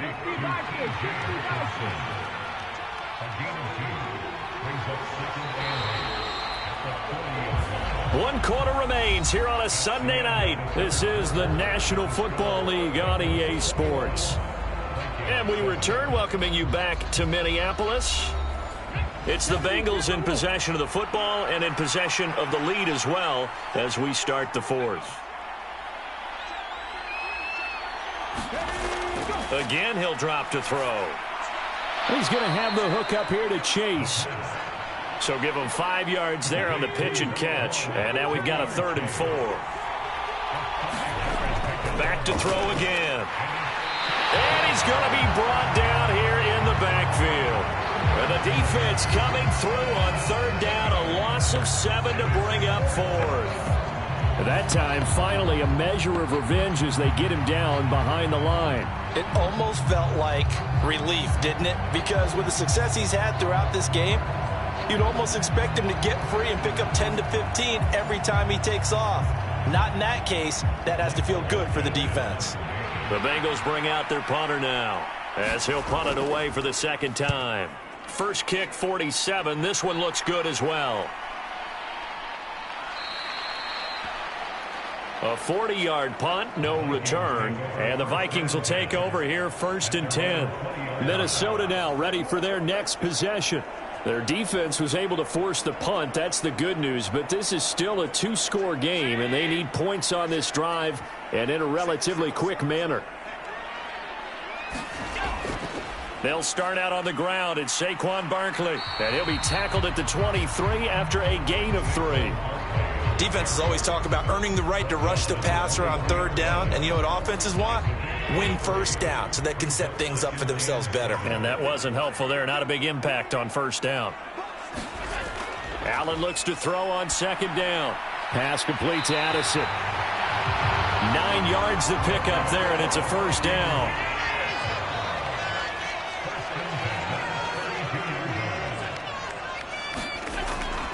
Out of the shotgun, they run with Barkley. And he'll manage to pick up about 4. It's 2nd down.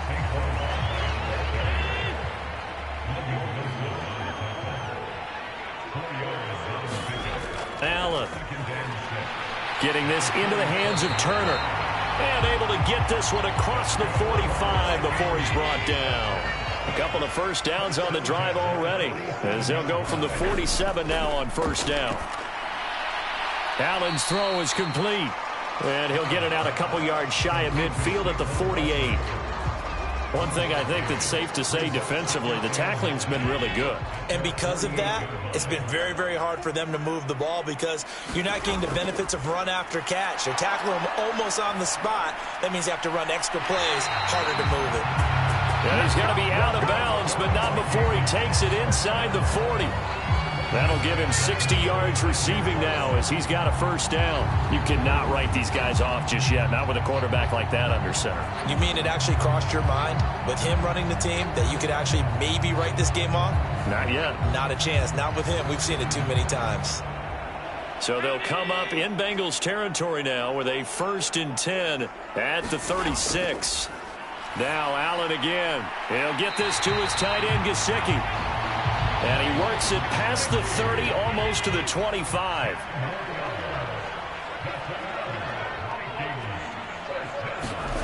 Throwing on 1st down is Allen. They'll set up the screen to Barkley. This will be stopped about 2 yards shy of the marker. 8-yard gain, 2nd and 2.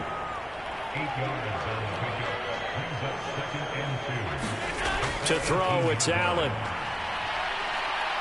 Flush to his right. And Allen will have the 1st down as he's able to slide to avoid the contact at the end. Give him 3 yards and a fresh set of downs. It hasn't been the cleanest game for him, but there was a sign of improvement as he looks towards the next one. Nice bit of scrambling to move the sticks, and even more importantly, he didn't risk adding another interception to his ledger. The broken tackle could not free him as he's brought down at the 10-yard line. 2nd and 6 from the 10. Allen now looks to throw. The quick slant caught. 9 yards on the play there, and it'll set him up 1st and goal.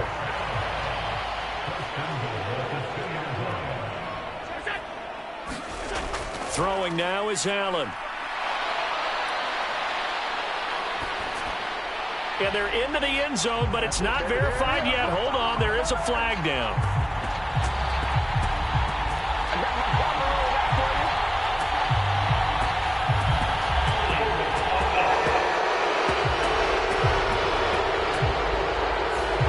Ezra Cleveland, the guard, called for the penalty there.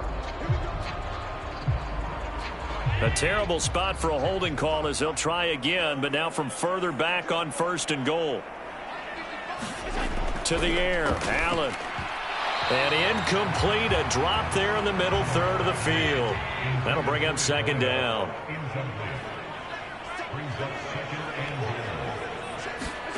Here's Allen. This will be caught just inside the 10. That time the completion goes for 4 yards, and we're set up with a 3rd and goal. Here's Allen to throw it. And for a 3rd time tonight, he's intercepted. And the Bengals are going to get the football back at their own 17. Partner's bad enough when you just can't hold on to the football. But when your quarterback's throwing it to the other team, that's 3 interceptions now, 4 turnovers for the game. You really have no chance to win the football game. Cincinnati now ready to take the field. They have to like the position that they are in. 4th quarter, 2-score lead, and now the ball back after the INT.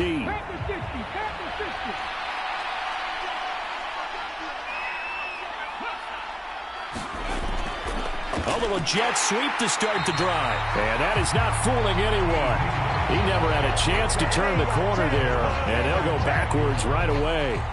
He'll lose a yard there, and it's 2nd and 11. Well, as a wideout, when you take that handoff and you're coming around the edge, you're expecting to see nothing but empty space in front of you.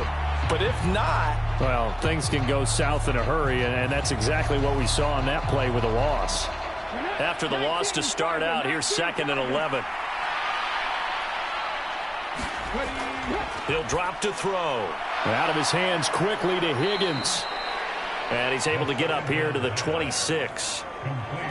That was a nicely run slant route, and what the receiver's trying to do is make the defender think he's going upfield for a deeper route and then breaks it off, usually after about 3 to 4 steps, and cuts towards the middle of the field. And now what he's trying to do is use his body to keep the defender away from the football and give the quarterback a really nice target. A 3-yard gain and enough for the 1st down. Well, I don't think there's any question, Brandon, at this stage. The stop troops, the defensive guys, they've got to use their 3 timeouts here. They've got to stop them and get the ball back. Yeah, if you're in that 2 to 3 score deficit window that they're in now, you got to get it ASAP. Yeah, no doubt about it. Stop them, use your timeouts.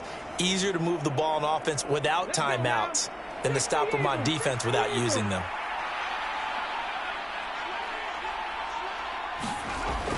They stick to the ground game on 1st down. It's Williams. And they'll wind up getting this to the 37. Gain of 9. 2nd down and a little more than a yard here.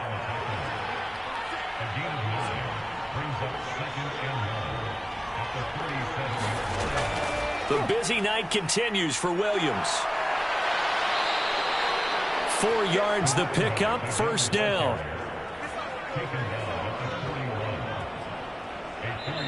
2 minutes left to play in this football game here on EA Sports.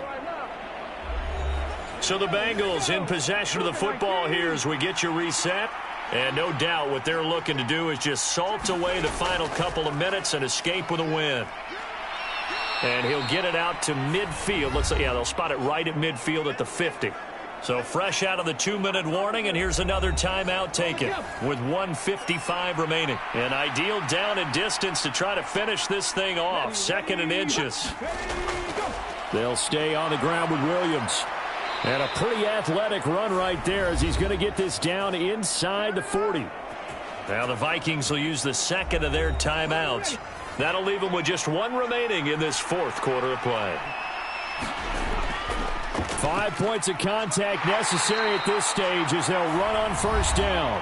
The Vikings going to use their 3rd and final timeout as they'll talk things over prior to this upcoming 2nd down play.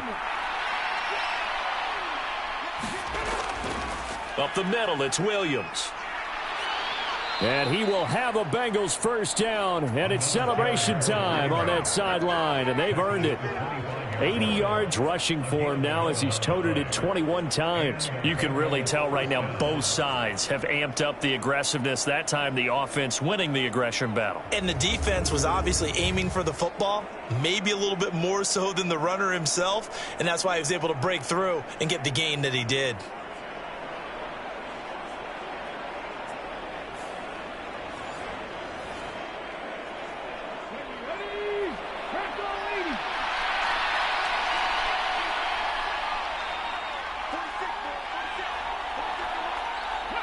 The Bengals go down to a knee in the victory formation.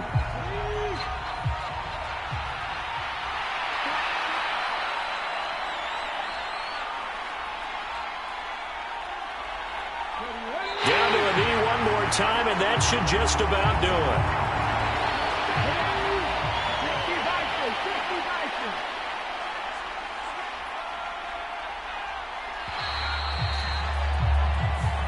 So this one in the win column now for the Cincinnati Bengals. And it was a bit of a strange game. They were held scoreless through the entire second half, but their first half output, that's enough to carry them to victory. And that's an odd game to watch, isn't it? Because when we saw the output in the first half, you think to yourself, okay, they've got something working here. They know what they're doing. They'll continue that along. But instead, it's goose eggs in the second half. Fortunately, enough of a cushion and enough defense to carry them home. So for Cincinnati, it's back-to-back victories now after the Week 1 defeat as they move to 2-1. And they will head back home next week. Meanwhile, for the Vikings, they'll fall to 1-2. And they'll try to get back on the beam next week as they'll head to Tampa to take on the Bucs.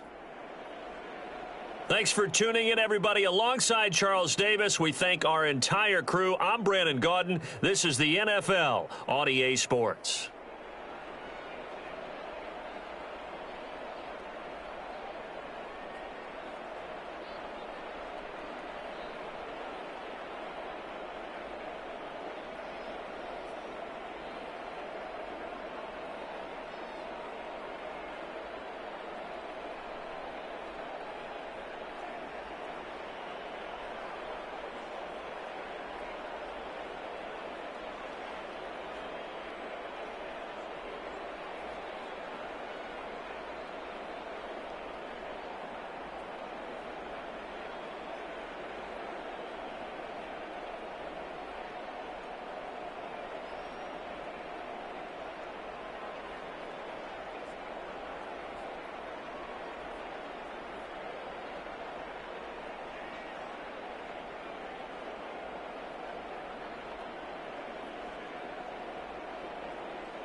Tonight, from SoFi Stadium in Inglewood, California, it's Week 3 of the NFL on EA Sports.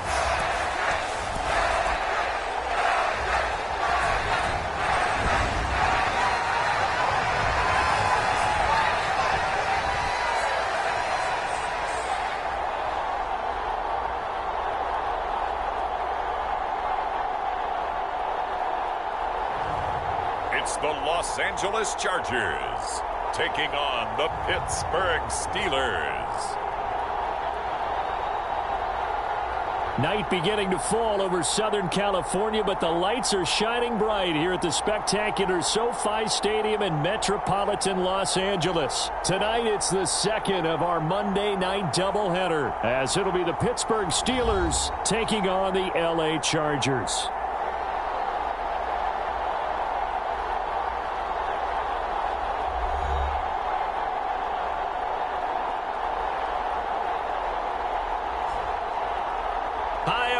Brandon Gaudin alongside Charles Davis. And Charles, we take a look at this Charger club entering play here.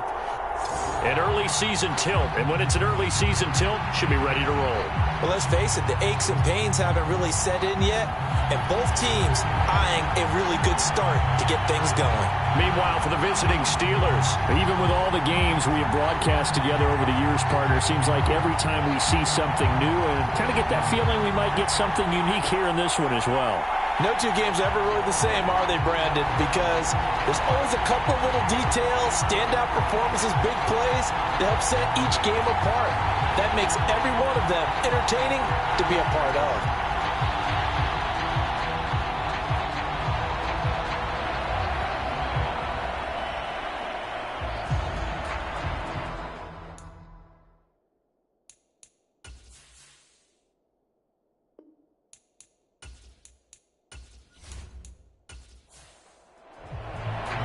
2 weeks have come and gone. It's off to week 3, and we're underway on EA Sports. And we will not see a run back on the opening kickoff. This will be a touchback. So here are the Steelers now to take over for the first time. And a glance here at their quarterback, standing 6'3". And he ought to have a lot of pep in his step after last week's performance, because he did exactly as you want him to play if you're a coach. 3 touchdown passes, 0 interceptions, which usually means you're making a lot of right decisions out there. And got him to win. Throwing first play is Pickett.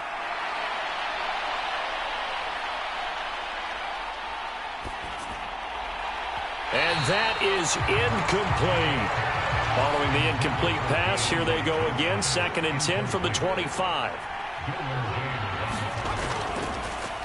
First carry for Najee Harris. And he's upended after a gain of 2 out to the 27. An early tough test on the opening drive. This is 3rd and 8. Back to throw, Pickett. And he will not be able to hang on through the contact. It's incomplete. The coverage strong, and now it's 4th down. And the win last week punted 4 times as this one's away. So a change of possession here on the punt. And it'll be Charger football here as they take over. So here's the Charger offense making their way out. And a glance here at their shifty mobile signal caller. And I think it's safe to say that, and I heard him say it in the post-game press conference, that was a team win last week, because he didn't really play up to his normal standards, throwing 2 interceptions. No touchdown. Yeah, didn't offset it at all, but the team found a way to get it done. They'll come out throwing here to start the drive. And he's got his man on the out route. And he goes out of bounds. It looks like right at the 50. So the completion good for 6 yards. And it'll be 2nd down.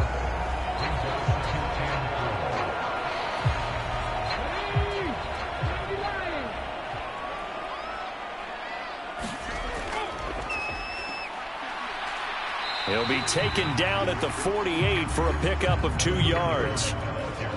This defense for the Steelers, very strong last week as they helped their squad improve to 2-0 on the young season. And the way they did it was by getting after the quarterback. Sacked him 7 times in that game. Came from all angles, created a lot of illusions, and especially just beat them man for man.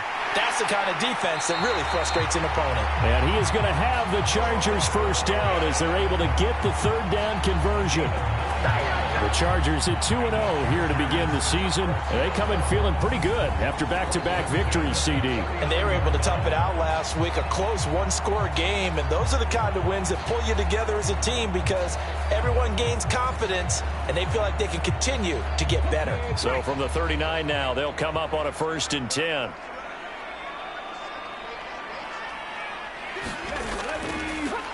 Up the middle they go.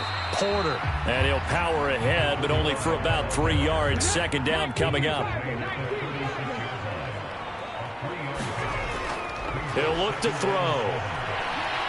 And he'll slide to a halt here. Still a little shy of the first down marker.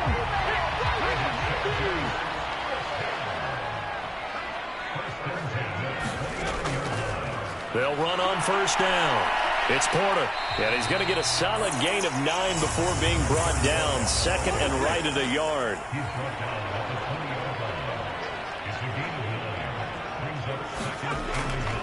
Now they'll switch it up here and look to throw. And that'll be caught by Tony. 6 yards to pick up, and that's a 1st down.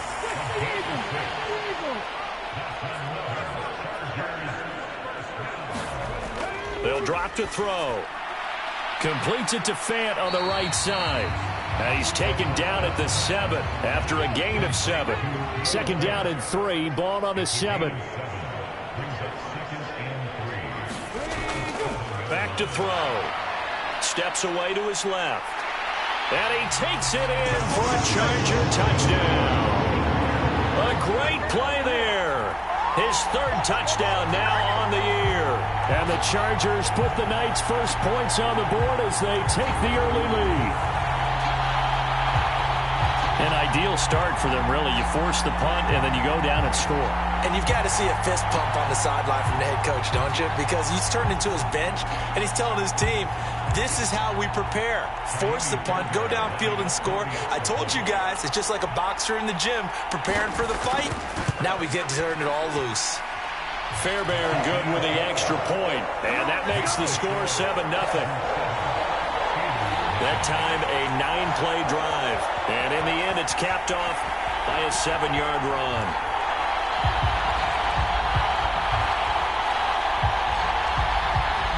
After the touchdown, Cook now to kick this one away. Taken at the goal line. And he'll get it up across the 20 to the 21-yard line.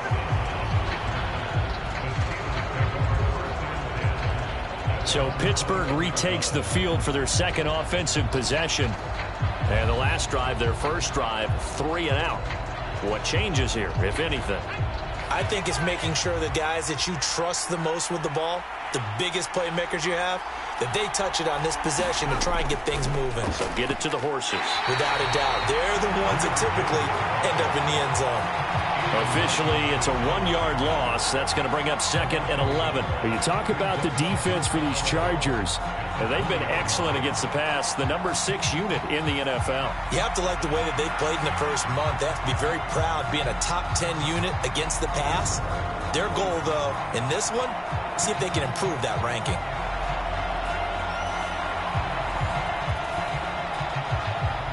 A loss of a yard there to start out. That leads to a 2nd and 11.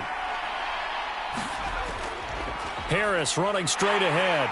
And he stopped right at the 25 after a gain of 5. They are in need of 6 yards here if they hope to move the chains. Throwing on 3rd down. Here's Pickett. It's brought in by Harris. And he's able to get this one up to his 30 before he's out of bounds. So 5 yards here, 5 on the play. And that's going to bring up a 4th down. We can make this one pretty simple. Walked up all of his progressions downfield, forced to get it to his running back. But how about the way they ran to the football and knocked him down to force a 4th down?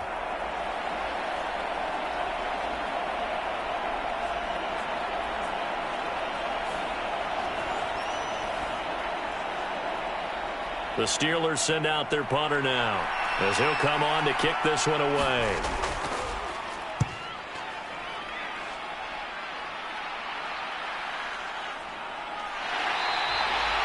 42-yard punt, 6 on the return. And they will take over 1st and 10. The Chargers get set to go here for their second drive. They've got a 7-0 lead in the football as well as they start out 1st and 10.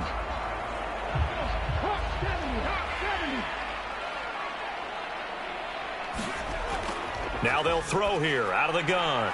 Firing quickly here, and that's complete. And this will leave him a yard short. Nice pickup of 9 yards on 1st down. We've seen quite a bit of the short passing game here early on 1st quarter, haven't we? We have, and I think it works a couple of ways for this team because, number one, you throw the short game until they stop it. And if they're not going to stop it, you keep throwing it, and occasionally you'll break a tackle and turn it into a bigger gain. Also, if they start to creep up, start to pressure receivers, now you go over the top, take it deep, and now you get some of those big shots downfield. No gain on the play, and now they're faced with a 3rd and 1. Heavy set out there on 3rd and 1. They'll keep it on the ground. Porter. And he's got the 1st down as he's up to the 45-yard line. Give him the 3rd down conversion. 5 yards on the play. Well, it wasn't a goal line situation, but how about the goal line formation on 3rd and short? They went in, went heavy. No surprise on who was going to get the football. How about the power exhibited there? Yeah, that was just put a hat on a hat, drive forward. Nice job to pick it up.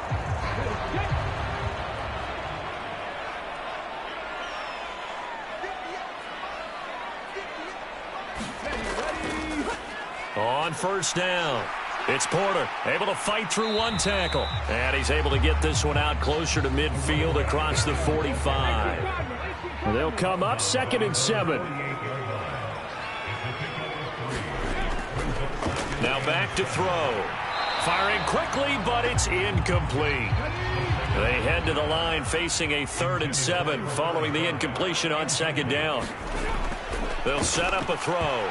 And that is incomplete, but a penalty flag coming in. This could be a 1st down.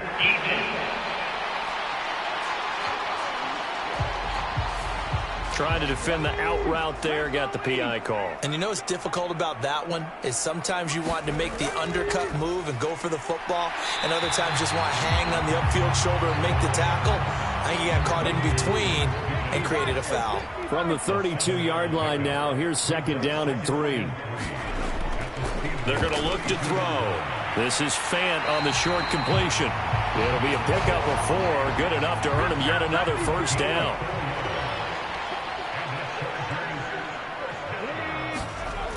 They'll look to throw again. Throwing middle, and it's complete. It's a game of matchups, and that's why you take your receivers and move them around a bunch, especially your best guys. And when they work out of the slot, you often hear the coaches talk about how great it is because it gives you a two-way go. You can break out or you can break in. That makes it hard to defend. Left side here, that's the tight end Fant. And the Chargers are going to be set up with a 1st and goal here as the tackle made at the 9. And coming into this ball game, this was an offense that wasn't just talking about the notion of ball control. They were preaching it. They wanted to win the time of possession battle, and they've done so here. This drive's taken up quite a bit of the 1st quarter. Now they are set up 1st and goal. This is caught. Touchdown, Chargers. A great effort there. His 1st touchdown here of the new campaign. And the Chargers have taken a 13-0 1st quarter lead. Another impressive drive, so they're 2 for 2, 2 touchdowns. Charles, a great start to this ball game for them. And one of the words that's really worked its way into our lexicon is stacking. They've stacked momentum each time out, not only on offense. Between those touchdowns, defense held, forced a punt to get the ball back, and they've played awfully well in this one. Both sides playing at optimum level. Extra point by Fairbairn, up and good. And it's now 14-0. So that one a pretty time-consuming 10-play drive. And it ends with the Chargers getting into the end zone.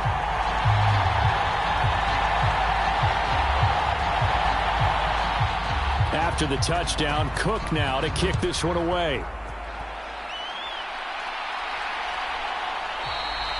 Johnson won't return this, and the football will come out to the 25. And Pittsburgh getting set to take the field. Not only are they in search of their first score, they're in search of their first down in this ball game as they come up 1st and 10.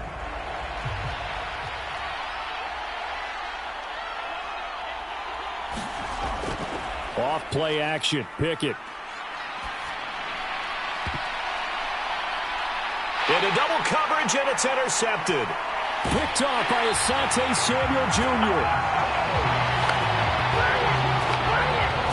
So this is something we didn't see at all from this offense in the victory last week. That's a turnover. They didn't have any, but giving the ball away here in the opening quarter. I love the surprise in your voice because it's exactly what you stated. Didn't see it last week, but it was a key to their win. And it'll be a key to this game as well, protecting the football. Didn't get it done there. And the LA offense ready for this next possession. And they'll have good field position here following the interception and a chance to build on their lead as they start with a 1st and 10. They'll come out throwing here on 1st down. Looking for Pickens. He's got him on the out route.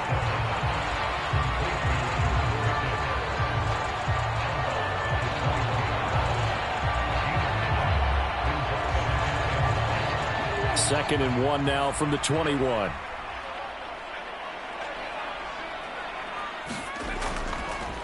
Now a handoff up the middle. Porter. And he can't quite get there. Tackled down at the 1. 41 yards now on the ground on just 7 carries. Well, they came into this game saying it was important that they set the tone and show that they can run the football. And I believe that they've done that here in the first quarter.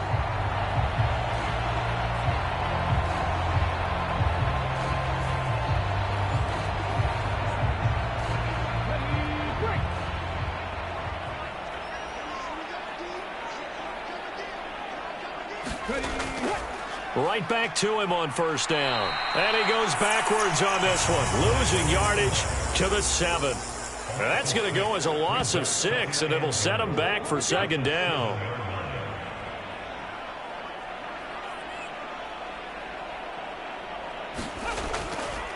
One back in the backfield, he'll get the carry. And he'll be taken down here as it will take us to the end of the first quarter. 14-0 the score. This is the NFL on EA Sports. Now they'd really like to make the short field pay off. We'll see if they can, but this is 3rd and goal. They'll try to run this one in. Now he fights his way in for a Charger touchdown. A great play there. His 3rd rushing touchdown on the year. And the Chargers have moved out in front by 3 touchdowns. So, Charles, that's 3 touchdowns on 3 drives, and it's just been an offensive barrage so far. Great word, partner, using barrage right there. I'm going to add another word if you don't mind. How about perfection? No surprise that they're leading right now. Absolute dominance throughout this ball game, and no signs of slowing down. On for the PAT, Kaimi Fairbairn. And it is now 21-0. 5 plays there on that drive. And it ends with a 3-yard scoring run.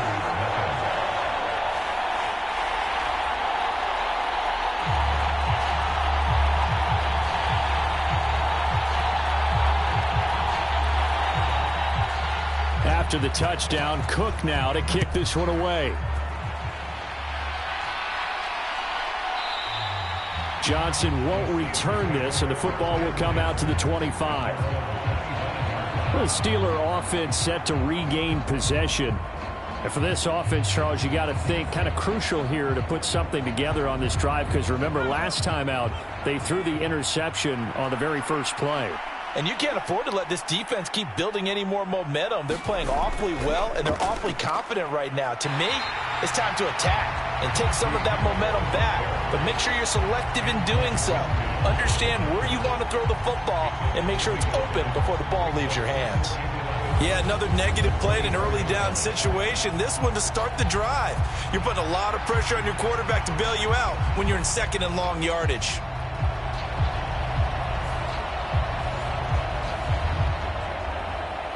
After the loss to start out, here's 2nd and 11. Pickett back to throw. Got a man. It's complete to Jelani Woods. Give him a gain of 5 on the completion. 3rd and 7 now.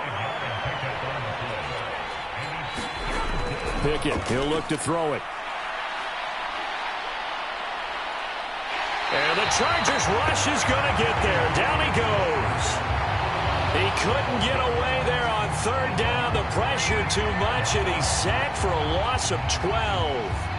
3 scores down, not even a halftime yet. They are not getting much generated offensively. They've got to figure it out. It's tough because this defense just seems to be playing with so much confidence right now. They really are. They are on their toes, and they're getting at them.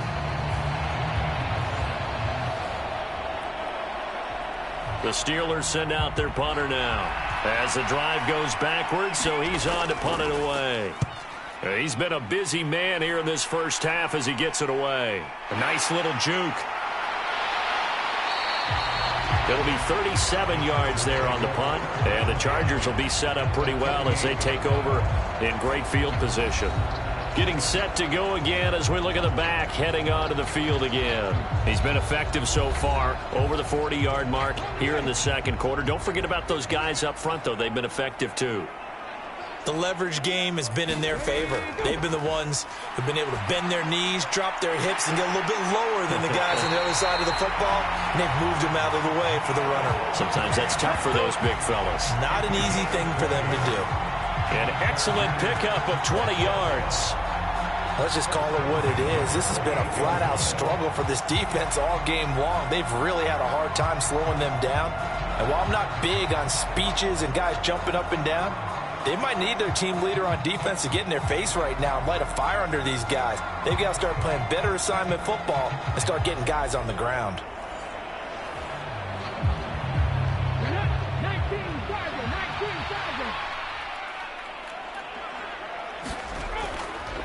They'll run on 1st down. It's Porter, and he'll go down right on the edge of the red zone following a pickup of about 7 or 8. So that flag obviously takes away the good yardage that they had on the play. And talk about a momentum shift, because we can visibly see this celebration shifting from one side of the field to the other as soon as everyone saw the flag. And a good job of just fighting through one tackle there to pick up about 3. 2nd down coming up. Just not a whole lot of room to operate there on that carry. No, not at all. They did a really nice job staying in their proper places and not allowing any lanes to open up. 2nd and 9 now. Completes this one to Pickens. And they're going to have themselves another 1st down as the tackle's made at the Steelers' 15-yard line. The Chargers passing game rolling a bit here. They've got another 1st. As long as you go through your proper reads and progressions, the drag route can be one of those old reliable plays, because usually it's good for a good chunk of yardage, as we just saw there. And those guys like it, right? They can get the ball with a full head of steam. Especially against man coverage, because man coverage, they're typically running away from someone and not worried about traffic coming out on the other end. And he is going to be stopped cold behind the line of scrimmage. 2 yards the loss, 2nd and 12. And that's what I'd like to see out of this defense, a little fire, a little toughness. It hasn't been the best first half for them, but they did do a nice job there, forcing a loss on that play.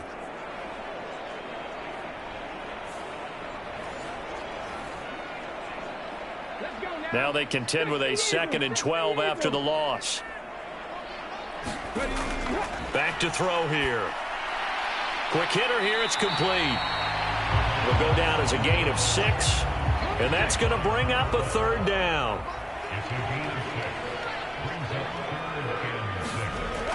They'll set up to throw. Work in the middle of the field, and he's got a man complete. Touchdown! George Pickens. An 11-yard touchdown. And the Chargers are able to widen their lead here in this first half. It's not too often that you say, hey, this one's going to be over by halftime. And, CD, I know our bosses probably don't want us to say that because they don't want people clicking away. But this one might be over by halftime. And since you've already put your job on the line by actually saying it, I will co-sign and go with you because you're my partner. We don't mean to do it, but this game has been exactly as you've described. I see no hope for them going forward. Fairbairn good with the extra point, and the route is on here in this first half.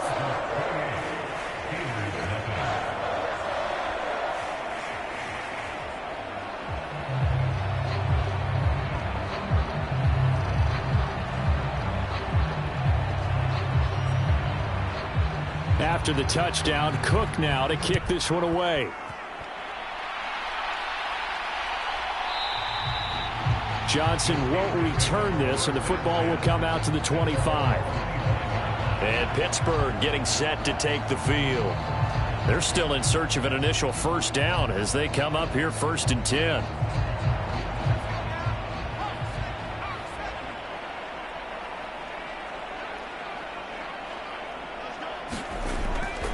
They'll start the drive with Harris. And he'll power ahead, but only for about 3 yards. 2nd down coming up.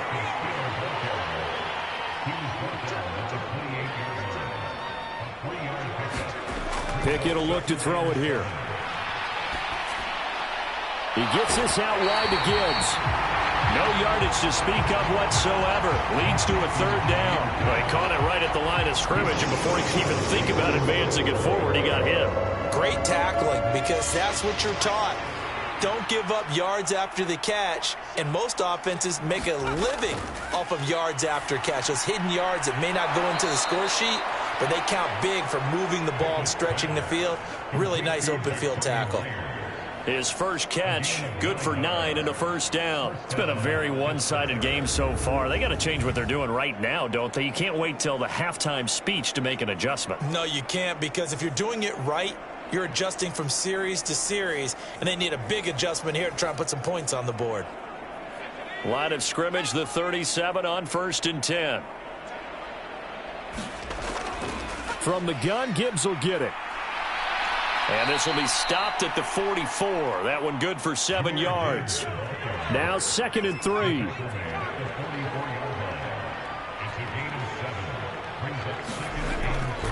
They hand this off to Harris.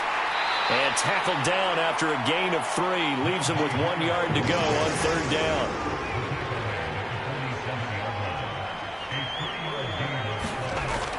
Trying to pick it up on the ground with Harris.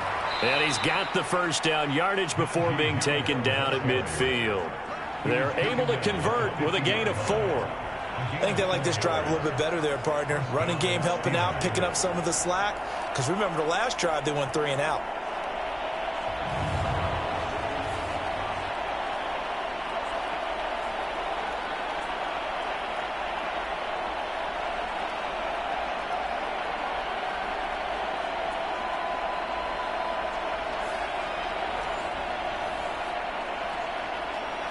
This offense finding its legs now. Here's another 1st and 10. From the midfield stripe, they'll look to throw. And that one too far in front. He couldn't reel it in. It's incomplete. 2nd and 10. On the give, this is Harris. He'll be taken down at the 48 for a pickup of 2 yards.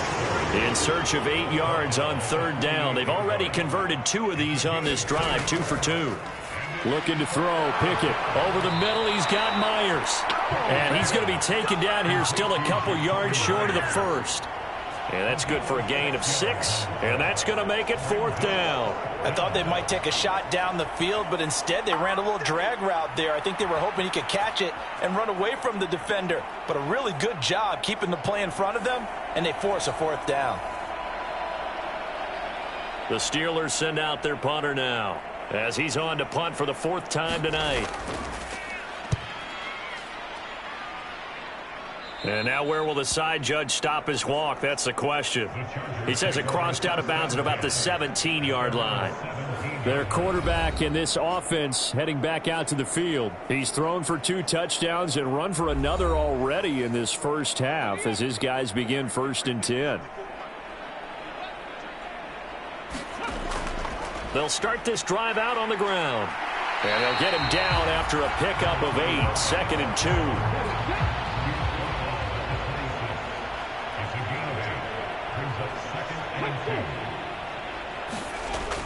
They'll look to throw. And the Steeler pressure too much here. He's going to go down. Keanu Benton has now recorded 10 sacks on the season. But that's what they have to do more of defensively. Not just getting sacks, but they have to keep getting in his face. Not let him get his feet set and deliver. He's been carving them up previously. Yeah, already has a couple of touchdown passes. About time they put a few grass stains on that jersey.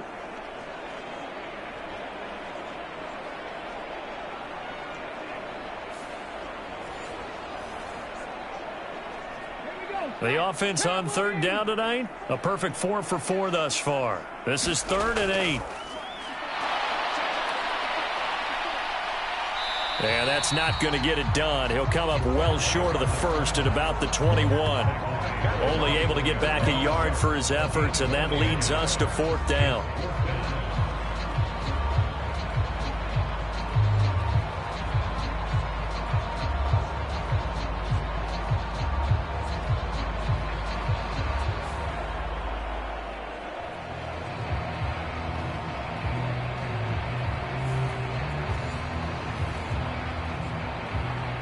On 4th down, on is Logan Cook to punt.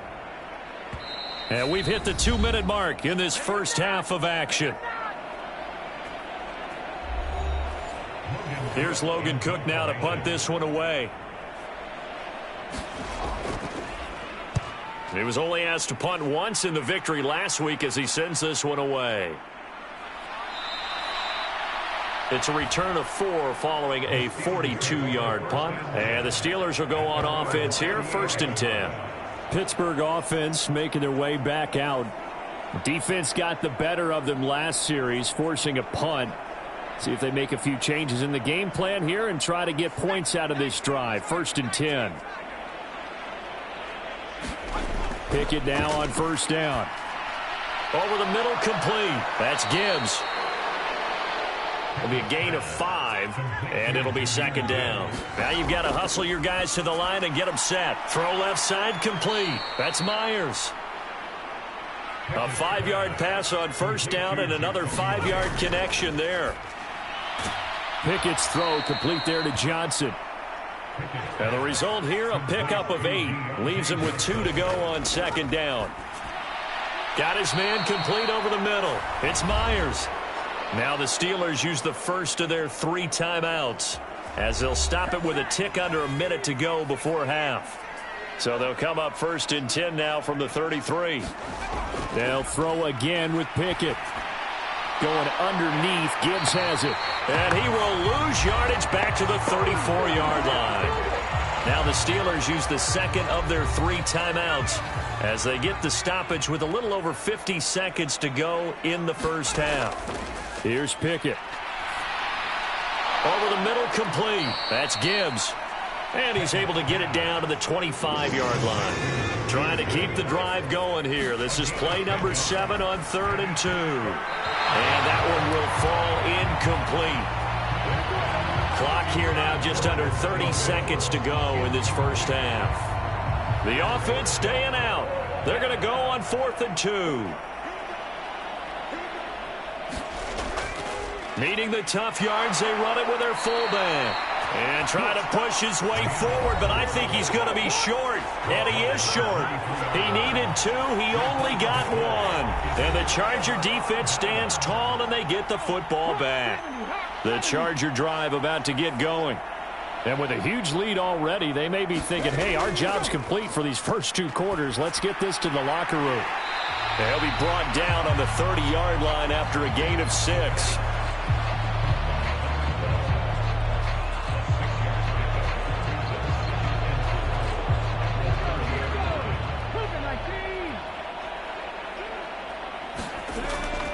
This time they'll just keep this on the ground. And he'll be brought down shy of the 40 at the 38-yard line. So we've come to halftime after a very one-sided beginning to this one. As we send you cross-country to Orlando, Jonathan Coachman is there and has our EA Sports Halftime Report. All right, Brandon, thanks very much. We'll get back to you and Charles in a minute. But first, time to give the folks at home a look at what's going on around the NFL. We'll start over at Raymond James Stadium in Tampa, where it was definitely a game with some intrigue, as you can see by the scoreline. Cam Akers, 2 touchdown runs to lead the way. From there, we're off to check out another game, and they were losers in that one to the visiting Green Bay Packers. Justin Herbert leading the way with a couple of touchdown passes in the victory. Lastly, we're off to the Rocky Mountains, Denver, Colorado. See what's happening with the Broncos. And they were losers in that ball game to the visiting Cleveland Browns. Nick Chubb, what a game. 3 touchdown runs in the victory.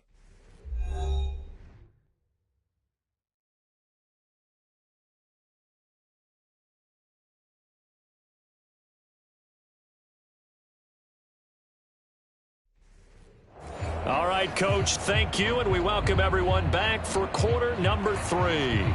So the Chargers will start the second half with the lead and the football as we're underway in the third quarter. And he brings us out past the 20 to the 24.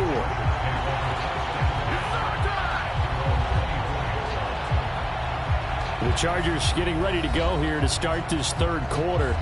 Well, it's hard to imagine the first half going any better for them, CD, and now here as they begin their first series of the second half. I mean, if they score here, this one, it's pretty much out of reach. We honestly might already be at that point, partner, because this team, they were dominant in the first half, continue to be dominant now, and I think they're viewing this as a put-away drive on their way to a lopsided victory. From the 25, here's 2nd and 9.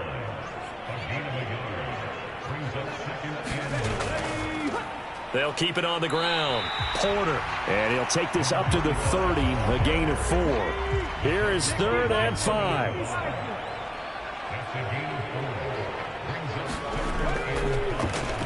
Up the middle they go.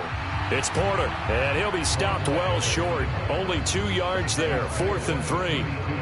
What an advantage having an elite guy in the middle of the defensive line, because not only does he take up the space and let the linebackers run free, but he can also make plays himself, as we just saw there.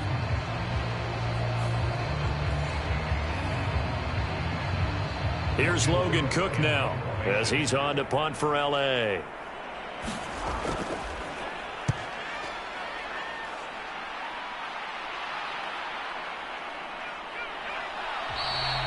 .47 yards on the punt that time, just 1 yard on the return. And it will be 1st and 10 as they take over. Time for the Steelers offense now to get set for their first possession of half number 2. Pickett leads the Steelers up here with a fresh set of downs. At their own 19-yard line. They'll try and start this drive in the air. Oh, he put it on the carpet, a fumble. And he's got it past the 30 before he's hit and dropped. And the defense not able to get it. From a defensive perspective, what's that moment like when you realize the ball is loose? It is a moment where all concentration goes right to the football. This is something you've talked about in all your preparation for the game. And you probably talked about since training camp. Knock the ball free, take it away from the other team, and now you have that chance. There's a little bit of deflation when they end up recovering it. They knocked it free, but couldn't take it away. Meanwhile, Pickett's throw there complete to Myers. And they get him down, but not before he takes it across the 40-yard line. Back-to-back good plays have him on the move on 1st down. They run with Harris. And able to work about 5 yards out of this as he's taken down up near the 47.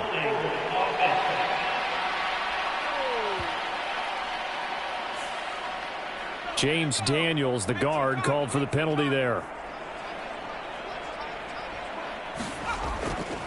On the ground, it's Harris. Rashawn Gary, the man to bring him down.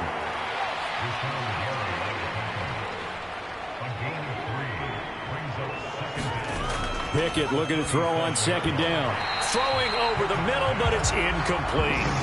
These guys have punted 4 times already, and they're staring at a 5th, barring a conversion here on 3rd down. From the gun, here's Pickett. And it's knocked away and incomplete. The Steelers send out their punter now, as he'll come on for his 5th kick of the night.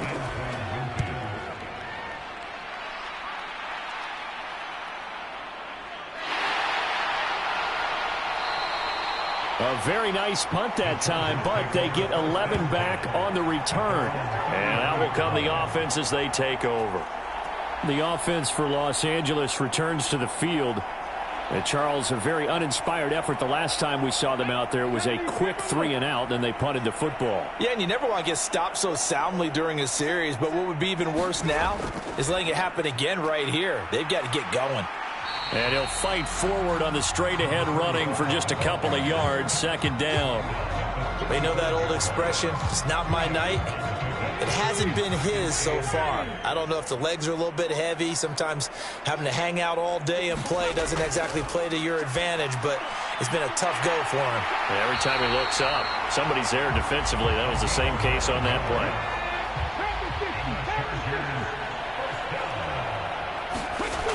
Now on first down, he'll drop to throw it. And a quick throw here, that's complete. And taking it across midfield and just shy of the 40.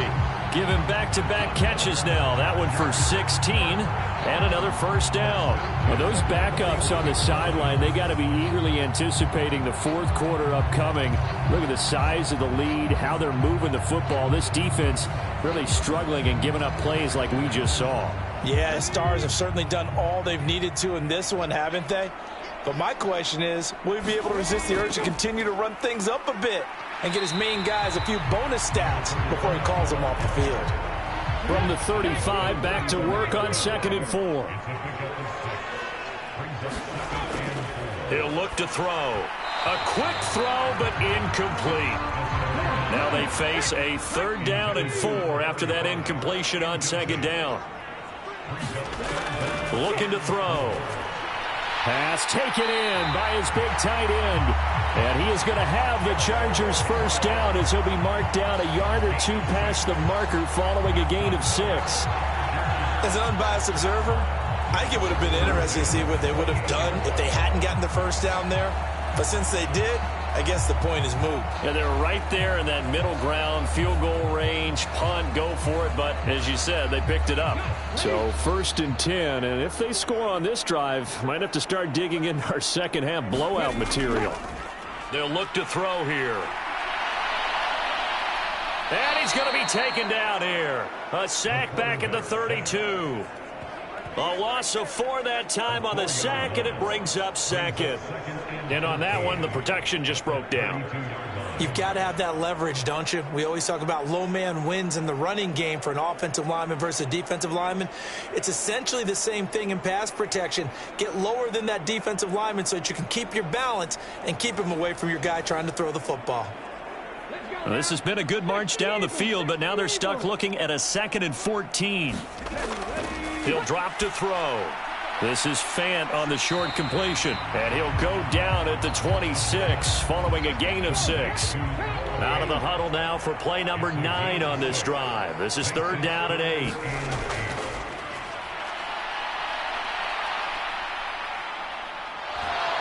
And he's going to go down. Back at the 27-yard line. He's sacked.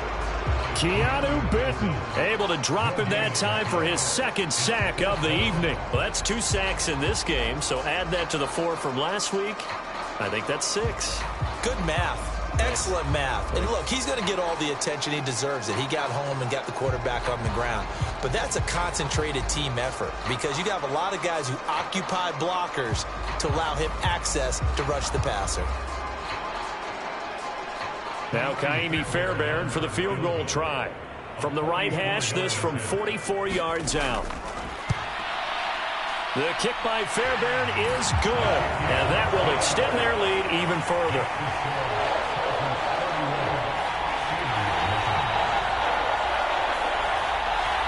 So after 4 touchdowns in the game for this offense, this time they're forced into taking the 3. But you did mention 4 touchdowns, right? So 4 out of 5, not too bad. I think that's a pretty good record for them. And the tackle going to be made right there at the 25-yard line. And Pittsburgh getting set to take the field. Well, we haven't exactly been treated to a nail-biter in this one, CD, and if they cannot score here, this one's pretty much all but over. Are you saying that you feel like people are starting to think about getting out of here, maybe beating the traffic in order to get home or to their final destination? Yeah, I don't think there's a whole lot of reason to hang around, especially if they can't score here. Yeah, you're right about that because it has been pretty clear who the better team has been in this one. And in a league that we talk about every game being a one-score game as we go into it, watching this blowout, let's just say it's been unusual. So from the 39 now, they'll come up on a 1st and 10. Pickett now from the gun here. He gets this one to Johnson. So give him 5 yards there on the pitch and catch, and that'll make it 2nd down.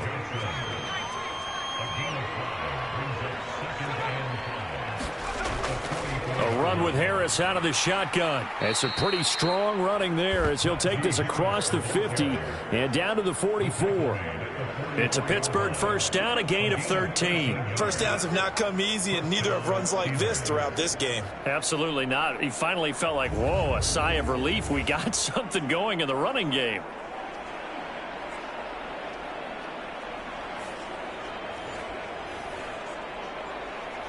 Still in search of their first touchdown of the game, but they're on the move. 1st and 10. Working out of the gun, it's Pickett. This pass caught, it's Woods. And he's going to get this inside the 30. Another nice gain, 16 yards there and a first down again. It's taken a while for this offense to get going. A little creaky at the start, but they're oiled up now. A nice throw there, and they're really putting together a good drive.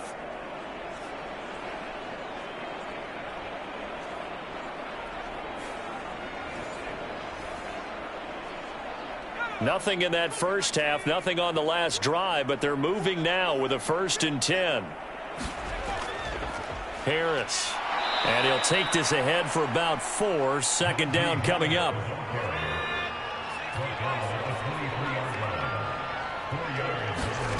Pickett. That's complete into the hands of Myers. There, they just keep marching right along. First down on a pickup of 8 there. Back to throw, Pickett. Nowhere to go here. He lost the football and picked up by the Chargers. And the return comes to a halt right at the 44-yard line. The pocket collapsed around him. I know we talk about it a lot, but a QB has to have that sixth sense, doesn't he? He really does, and I know of one team at one point was training their quarterback with that time frame, and anytime he didn't get rid of the ball within the right amount of time, they would blow a horn or blow a whistle to show him this is what that time is, just what you're talking about, training him to understand this is the amount you have, make sure the ball's gone. Didn't happen in this case. The drive starts with a completion left side. He's tackled a yard short of the marker. Good gain of 9 on first down. I know sometimes we can get fooled when we watch him make catches, as we just saw him do there, because he really looks like a wide receiver the way he goes about his business. Yeah, 230, 240 range. Yeah, not super huge.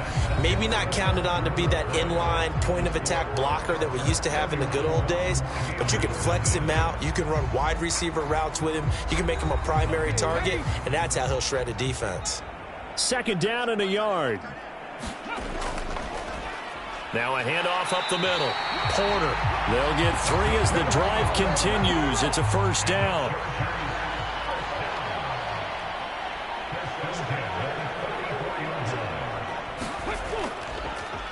They'll keep it on the ground. It's Porter. And he's going to get stopped up quickly. Give him a yard down to the 43. 2nd and 9.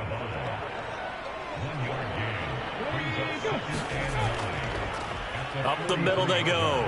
Porter. Flashy little move, but unable to reach the 40. The offense on 3rd down tonight, they've had good success. 5 for 8 to this point. This is 3rd and 7. Now a handoff up the middle. It's Porter, and he's going to come up a few yards short of the first. They get him to the ground at the 37. Call it a gain of 4, and it'll bring up 4th down.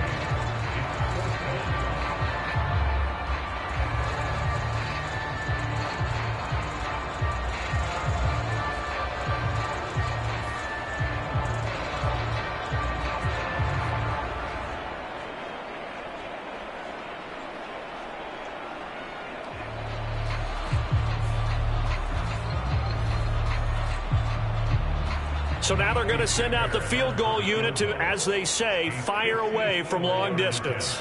This from 54 yards away. Fairbairn able to put this one through, and that will extend their lead even further.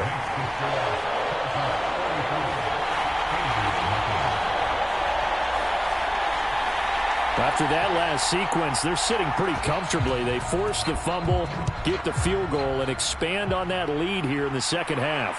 And don't expect them to rest on their laurels after that kick either.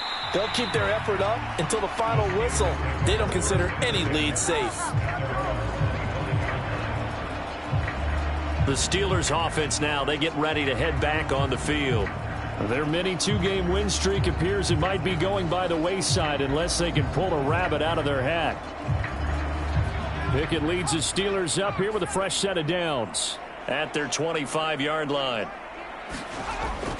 They'll come out throwing here to start the drive. Call it a gain of 6 on the play, and it'll be second down. One thing you're hoping for when you run drag routes, you're able to hit a receiver in stride, and he can pick up a lot of yardage after the catch. But in this situation, the defense was effective, able to stop him before he could get a good head of steam going. Now a throw for the left sideline, and he's got it. They need 2. Here's third down.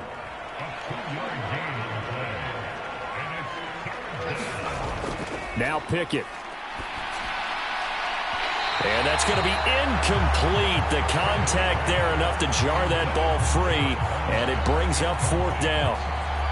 That's an excellent job right there on third down. Like any defense, you never want to let them get anything started, and that would have been a first down. Instead, you saw the contact on time, no penalty, and before this drive could get wings, it's fourth down. All right, they're going to try and keep hope alive here on fourth down. They're going for it. Pickett, fourth down, desperation time. And they hit him as he throws, as this one's going to go straight down to the turf. Incomplete. The Steelers try it, but they come up empty on fourth down. And the Chargers will get the football back in excellent field position. So they've gone for it twice now on fourth down in this game, and both times unsuccessful. I wish we could hear the headsets now between the head coach and the offensive coordinator. Now that they're 0 for 2, if they get into a third situation, head coach might say, hey, you got anything for this one? Might get radio silence back. And he's going to take this ahead for right around 3 yards, but no more than that. Second down.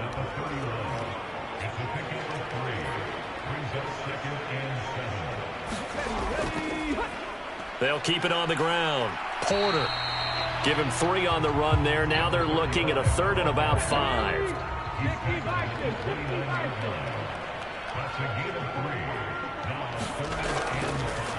Up the middle they go.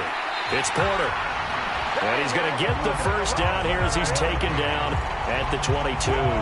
97 yards on the ground for him now as he has gotten better, really, as the night's going on. Well, partner, Marvin, our #1 stats guy, just handed me a little card that says he has 97 yards on the ground today. You think he's going to get the ball again? I think so. 3 away from that century mark. Got to have it. Yeah, and I think what they're going to call is one of his favorite runs, whatever he feels comfortable with, and what the offensive line has executed well today to try and get him over 100 yards.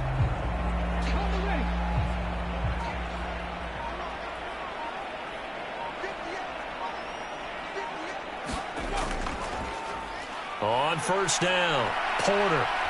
And he's got 4 down inside the 20 to the 18. Not a run that you're going to write home about, but still a good first down run. That's what an offense calls staying on schedule. 3 to 4 yards on first down, you're set up very well for the rest of the drive. And they go the wrong way here. Knocked back to the 20. It'll be a loss of a couple on the play, so now third down coming up. Hey, a lot of points have been scored in this game against them, but tally that one on the side of the defense. Do you think maybe, possibly, it can be a little bit of a changer for them? Maybe not a game changer, but a little bit of a momentum one that maybe they can string together some pretty good plays and slow them down.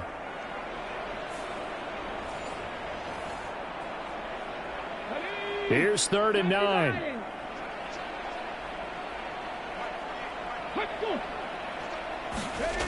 Well, they'll run it here on the jet sweep. And they've got it inside the 10 at the 8. They're able to convert on third down, and that sets up a 1st and goal. An excellent run there coming from out wide. And we used to consider these jet sweeps to be gadget plays or something a little bit unusual, right? But now most teams have some version of this play in their playbook. And I think it's a lot because of the receivers that are being developed nowadays. These guys look like running backs even though they're playing out on the perimeter. Now they'll switch it up here and look to throw. They'll try and set up the screen. It's complete. And he'll be brought down here at the 3-yard line. So the ball position now at the 3. Here's 2nd and goal. They'll drop to throw. And this is caught. He's got it. Touchdown, L.A. Noah Fant from 3 yards out. And the Chargers are closing in on a 3rd straight victory to start the campaign. You got to figure down by the goal line. This is where a tight end earns his money in the high traffic area. And he's able to work free in the middle of the end zone and grabs that one for a touchdown.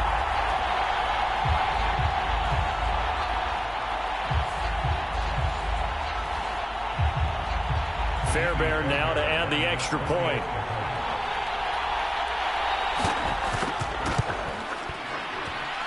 And he's been a busy man, 5 for 5 now as he knocks another one through to extend the lead.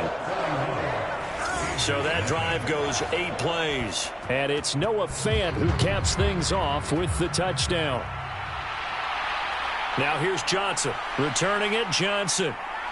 And not much happening on the return as he'll get this to about the 23. Pittsburgh's offense now heading back out onto the field.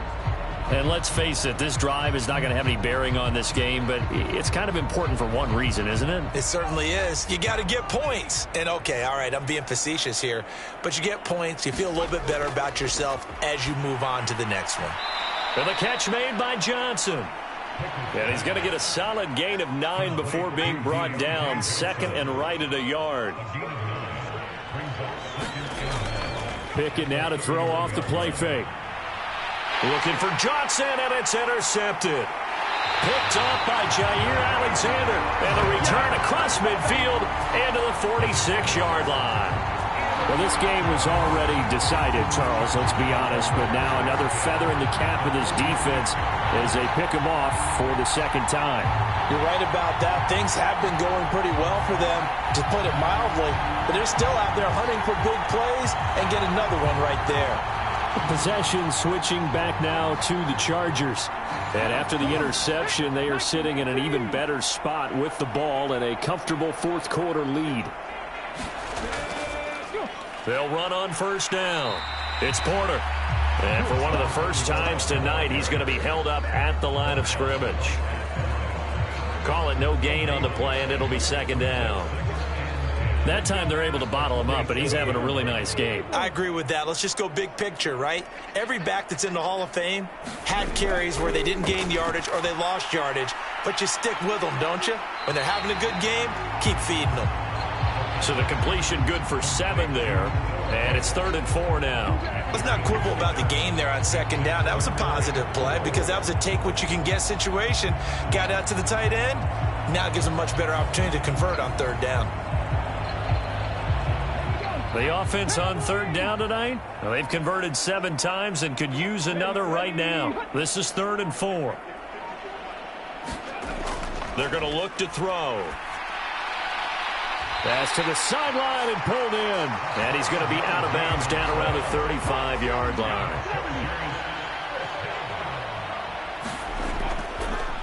On 1st down, Porter. And fighting down inside the 25. And brought down, but not before they're inside the 25.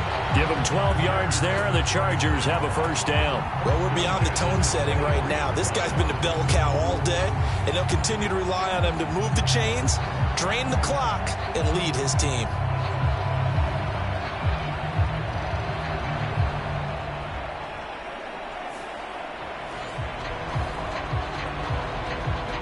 And this will probably be the final play before the 2-minute warning. Just 2 minutes remaining here in the 4th quarter of what has been a one-sided affair. So it's Charger football as we welcome you back from the 2-minute warning. And they have just about put this one on ice as they've got it here, 1st and 10. They run the option here on 1st and 10. Oh, and fine work there as he gets this thing down to the 11-yard line. It's a pickup of 12. Second play in a row with a 12-yard gain. It looked like almost some miscommunication defensively because once he decided to keep it, he had pretty smooth sailing. Yeah, it became a question of, wait a minute, who's got the quarterback? And when you talk about miscommunication, it's supposed to be called assignment football on the defensive side of the ball, but the assignment gets mixed up. That's the end result. They'll run on first down. It's Porter, and he'll take this one inside the 10 down to the 8. The ball on the 8 still could get a first down technically. 2nd and 7.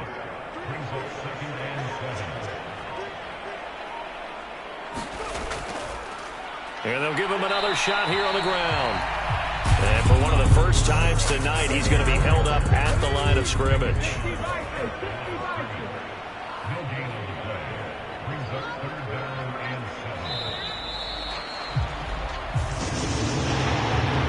Team here, Charles, and that's about as big and clean of a win as you could hope for in the National Football League. No turnovers. Meanwhile, you forced turnovers. You didn't allow any points, and you put up a bunch of points. What an effort. And, Brandon, I just have to ask you, that's all the stuff that we saw happen today. Those are statistics, numbers, the whole deal. But my question is, how does one team come ready to play, and the other one, obviously, not ready at all?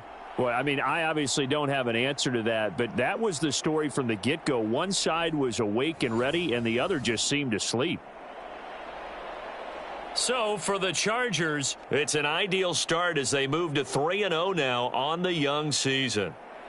So, for Charles Davis and our entire crew, I'm Brandon Gaudin. Next game, guess what? Charles and I will be here again. It's the NFL on EA Sports.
Tonight, from MetLife Stadium in New Jersey,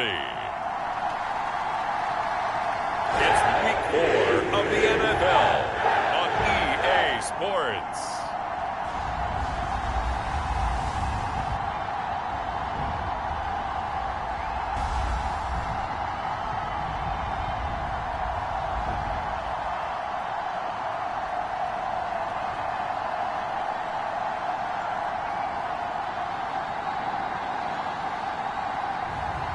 It's the New York Jets taking on the Dallas Cowboys.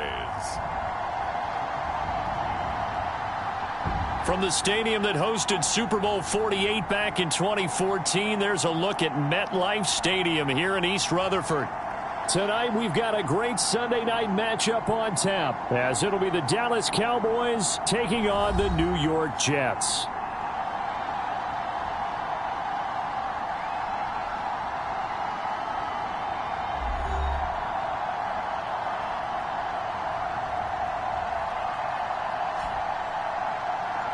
With Charles Davis, as always, I'm Brandon Gaudin. Charles, you talk about storylines in this one. I think it begins and ends with our two quarterbacks, certainly two of the best in the business. And nowadays, I don't think you can get by for...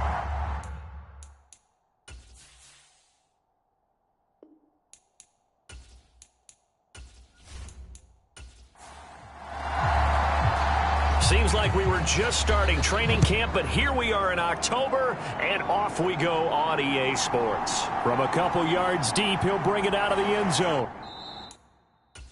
And he'll be stopped right around where he would have been had he gone down to a knee, maybe a yard shy of there at the 24.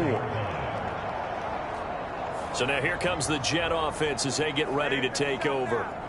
They'll be led out by the man from the University of Washington. This is Jacob Eason. And they are in rhythm on offense because of him. I mean, right now, he's got everything going the way he wants to, finding the receivers the way he wants to, looking over defenses. No interceptions is the number I lock in on. Before a touchdown pass isn't so bad either. Yeah, what a game he had last week. Eason's throw into the hands of McLaurin. And he'll be out right at the 35. That's a pickup of 11 and a first down on their first offensive play.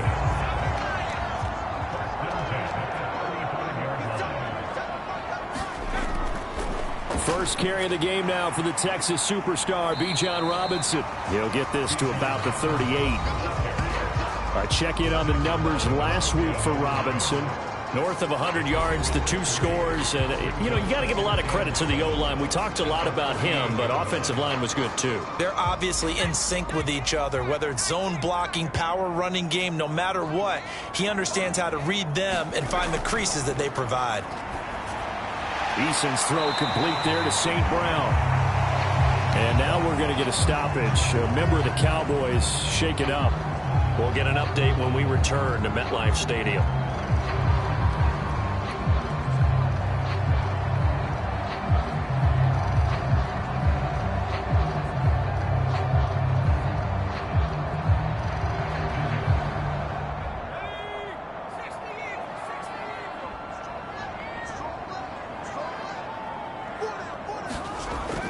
Robinson will try to pick it up. And down he goes, but the stiff arm utilized effectively there. And it helps him move the sticks. I like this focus there because he wasn't thinking about breaking that one big. All he thought about was, I need one. Let's go get that. Ended up picking up two.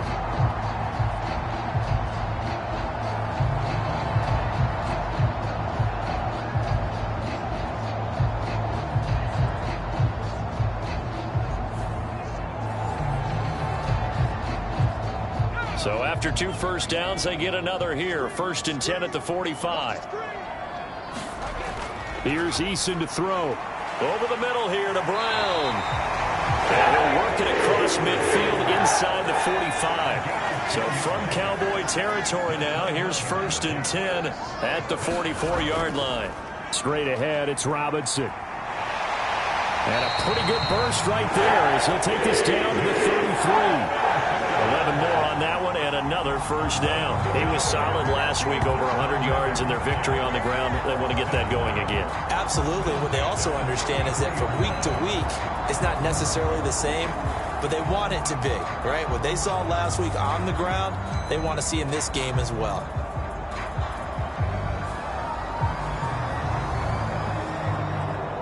So they'll come up 1st and 10 now from the 33. Here's a quick throw out wide. It's McLaurin. So the completion gets him just a yard, and that's going to bring up 2nd down.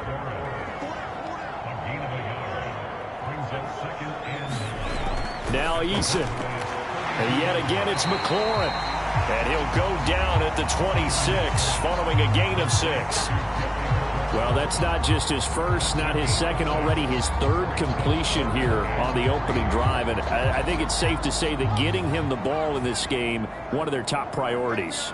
And a top priority for the defense has got to be finding ways to cover him. And Oh, it's intercepted. A drive killer there. Picked off by DeMarvion Overshown. And the Cowboys are going to take over at their own 28-yard line. So a first interception thrown for him there, and that really not the best decision either. Not at all, and that's something he did not do in their victory last week. No interceptions in that game, but this defense, they're able to take advantage of an early mistake. Now let's see if they're going to turn it into points. So here now the Cowboy offense onto the field to get their first crack at it. And leading the charge, we get a look at their 6th-year quarterback. And I thought in last week's game, he found a way to win like a good pitcher without his best stuff. I mean, he did throw 2 interceptions, offset by 1 touchdown pass.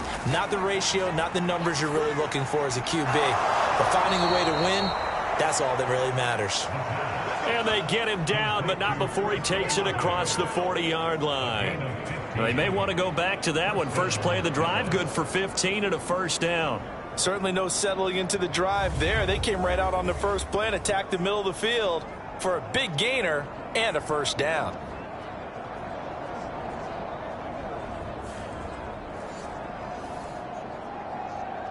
One play has him up past the 40 already, and another 1st and 10. They'll set up a throw. Short throw caught by Pitts. 2 yards on the pickup there, and that'll bring up 2nd down.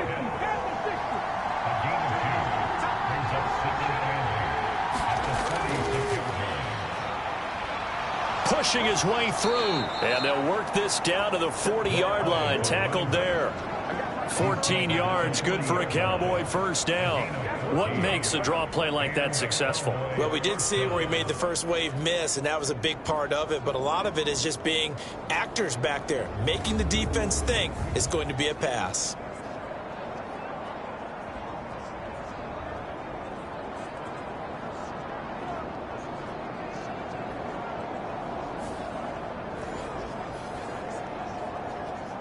So in Jet territory now. Here's 1st and 10, right at the 40. And they'll keep leaning on the running game. Back to the ground. And he edges forward, but only gets a pair of yards out of it. And it's 2nd down. Simply not much more you can ask out of your running back. Over 100 yards and the 3 touchdowns. And for an old coot like me, I loved it because he did it on the ground. A running back taking control of the game. That's what I like to see. Hold on. An old coot? Coot, C-O-O-T. All right, I'll look that up later.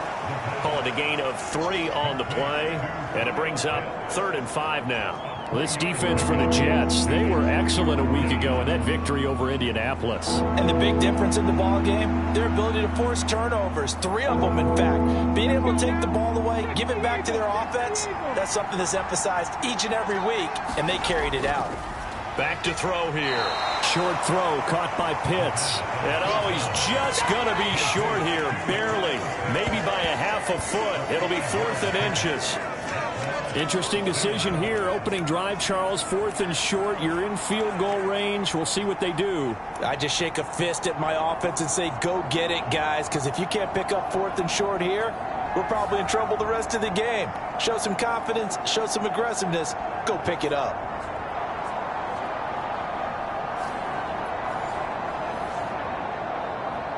From here, this would have been a 48-yarder, but no, they're going to go for it.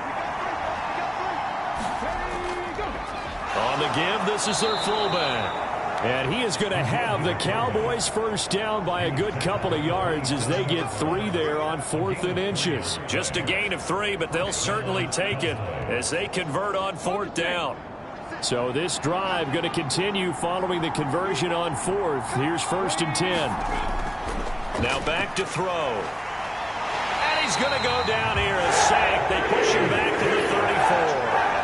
Myles Garrett in there to get him, and that is sack number 6 now for him on the year. Well, the pass rush has been a real strength of late. They know how to get after the quarterback. Absolutely. 4 sacks last week. That's their first one here. Anything in particular you've seen from them or on film? I think that they're winning athletically up front, winning those one-on-one battles, but also when the offensive line wants to keep everyone in and mass protect, they know how to scheme their way back to the quarterback as well.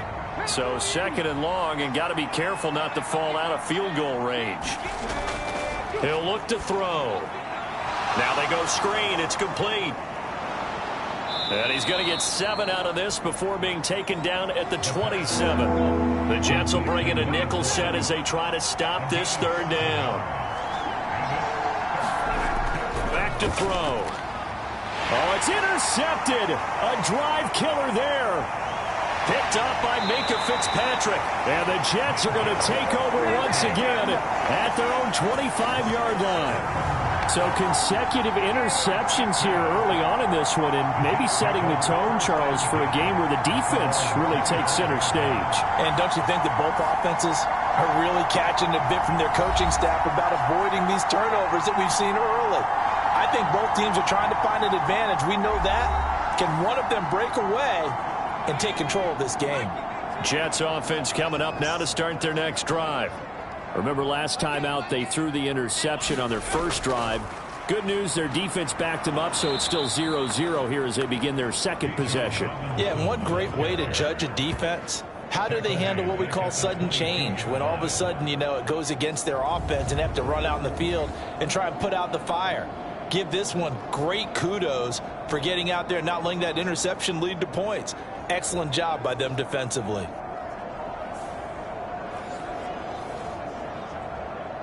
A 3-yard loss to start the drive. They'll look to make that up and then some on 2nd and 13. Play action. It's Eason.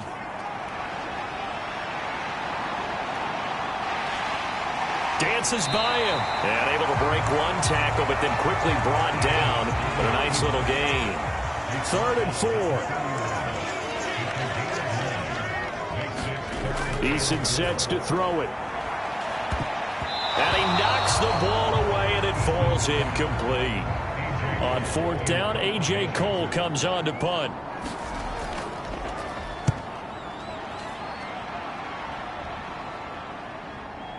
And this will be taken at the 13. And bulldozing his way through.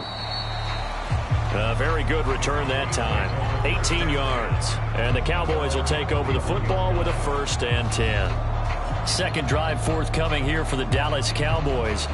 And we'll see if they can bounce back from that last drive. In particular, if they can bounce back at the quarterback position, Charles, after throwing their first interception of the ball game. Yeah, some guys, you know they're going to want to try and get a big play right away and take control back. Others, they're going to look to hit a couple shorter passes, get a little momentum back that way.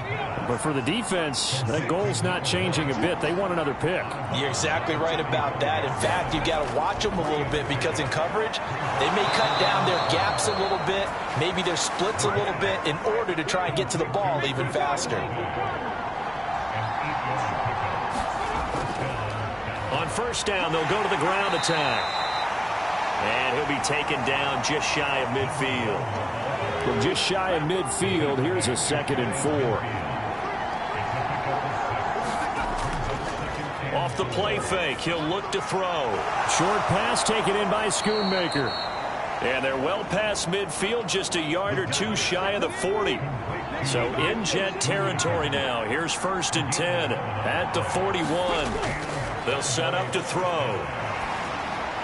And this one's incomplete. Here's 2nd and 10.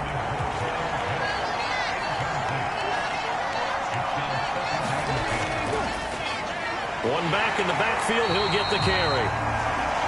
And he is met in his tracks behind the line of scrimmage.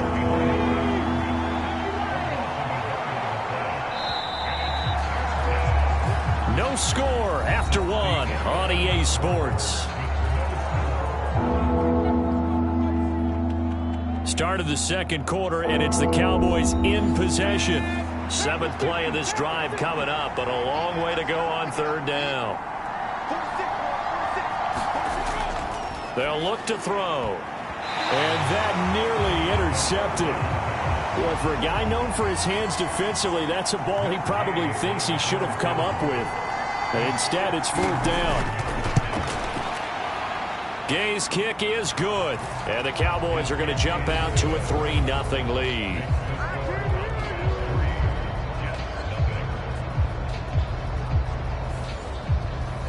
So he's been automatic to this point of the season, and he connects on the field goal there. And what a luxury it is to have a kicker you can depend upon, partner, because he hasn't missed all year long. Converts on that one as well. And kudos to you. You didn't jinx him.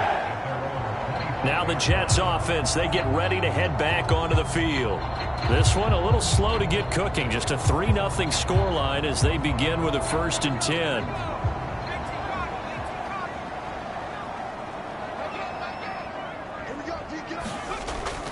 They go play action with Eason. And that'll be caught. It's St. Brown.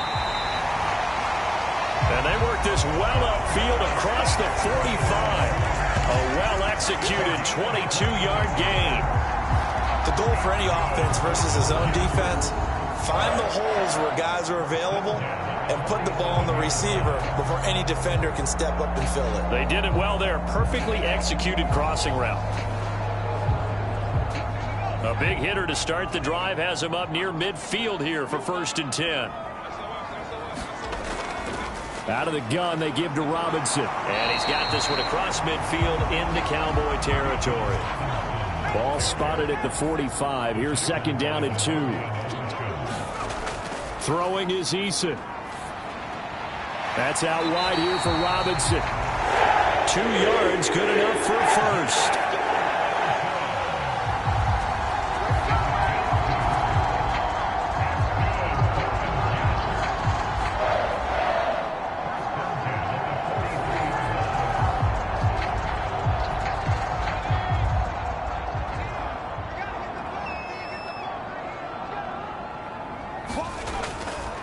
Robinson up the middle. It was Osa Odighizuwa on the tackle. Yeah, things were pretty stacked up there in the middle of the line. A lot of bodies, not much space. I think ultimately he was fortunate to get anything out of that run. They work now on 2nd and 9. Here's Eason off the play fake. Oh, and his early struggles continue. Here's another one intercepted. Sauce Gardner picks it off. If you combine last week and this week, he's got a hat trick going because he had 2 interceptions a week ago. He's seeing the ball so well and understanding where receivers are and positioning. I mean, just watching him work with such great technique and paying it off by actually catching the ball when he has a chance, he's helping his team in a huge way. A look at the running back, the man out of the backfield as he gears up to go again. The passing game, they've had more success there than the running game. Maybe something they game plan for. How come they didn't tell us about it? Because they wanted to keep it a secret. We did ask, didn't we? But I think what happened in this one is they've realized that they've established the run pretty well, and teams are going to key on that. They thought they could open it up and have success through the air, and that's exactly what's going on. Yeah, they've had success, at least so far, here in the second quarter.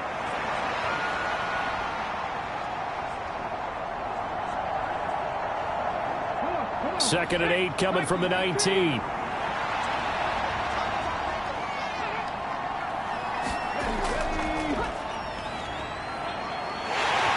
And able to break one tackle, but then quickly brought down. But a nice little gain. The offense on 3rd down tonight, 0 for 3 to this point. They could use a conversion. This time they face a 3rd and 2. Hands it off out of the gun.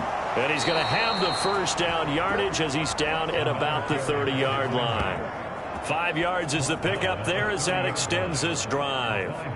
The Cowboys at 1-2 through the first 3 weeks of the season. And they got off to the tough 0-2 start, but come off a very important first win of the season last time out. And it's tough when you find yourself at an early season crossroads, but that's exactly where they were. At 0-2, they were thinking if we fall to 0-3, things can spin out of control. But now at 1-2, they shouldn't feel the need to press out there. They're now back in a good spot, find a way to win some games, and keep moving forward. Here's a throw right side, taken in by his tight end. So the completion good for 6 yards, and that will bring up second down. Nice rhythm throw there on first down. He located his tight end, made it a nice easy pitch and catch. Hoping he can break a tackle or two. Wasn't able to do that there, but still good yardage. From the 35, here's 2nd and 4. Well,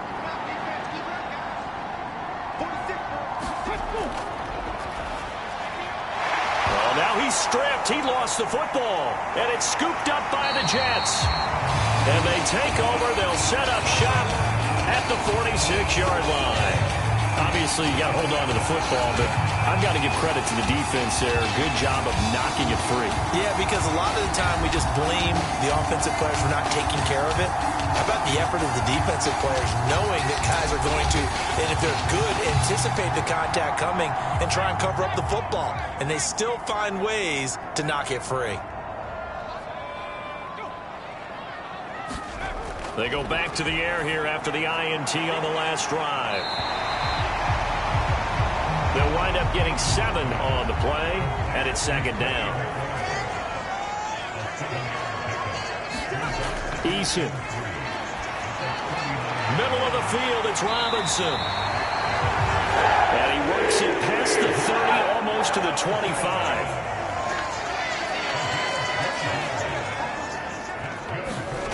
First and 10, Eason. And that's hauled in by St. Brown over the middle. And inside the 20 before he's brought down. This offense finding its legs now. Here's another 1st and 10. Eason's throw here taken in by Ingram. So 5 yards here, 5 on the play.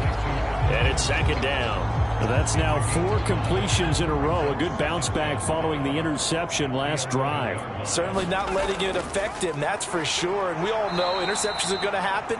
So the big trick, don't let it affect you going forward. Most of the good quarterbacks, they just tell the ball boy, get that one out of the rotation, give me a fresh ball, and let's go. He's got his offense moving again.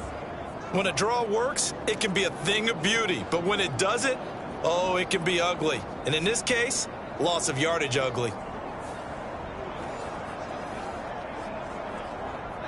Now 3rd down and 7. Back to throw. Eason. Here's a screen for Robinson. And he is going to lose yardage here. Call it a loss of 2 there on the play. And that'll bring up 4th down. Well, you can see what they wanted to do. They wanted to set up the screen there, but it got blown up. It's hard to run that play if you're not getting a lot of pressure at the quarterback because the space doesn't open up. They were able to read that one and slow it down and stop it before they could get a 1st down. Field goal coming from Younghoe Koo. This just 32 yards officially from the right hash. Koo knocks this one through the post. And that will tie us at 3-3.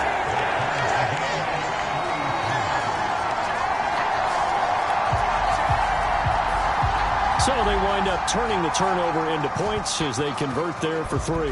Yeah, that was a nice job there to force the fumble. They recover, hand things over to their offense, and then the offense went down and got them 3. That alone, that's not enough to win a game, but both units able to do their jobs on these last 2 drives. Dallas offense set for this next drive. It's been very much a slow start for them. 3 drives and just the 3-point CD. Yeah, if you're into the points per drive ratio, that answer is 1. And that's not going to get it done in a ball game. They've got to find a way to finish these drives in end zones, not having balls go through goalposts. A little bit of daylight on that 1st down run sets him up nicely. 8 yards on the carry. Here's a 2nd and 2 now from the 33. Now an option play, and he'll keep it. And he slips up past the 45 before being tackled. Pretty nice play here. They go read option, read the defensive end, and when he collapsed down inside, how about the quarterback pulling it, keeping it, and not only getting to the second level, but picking up some really nice yardage. Very, very well read.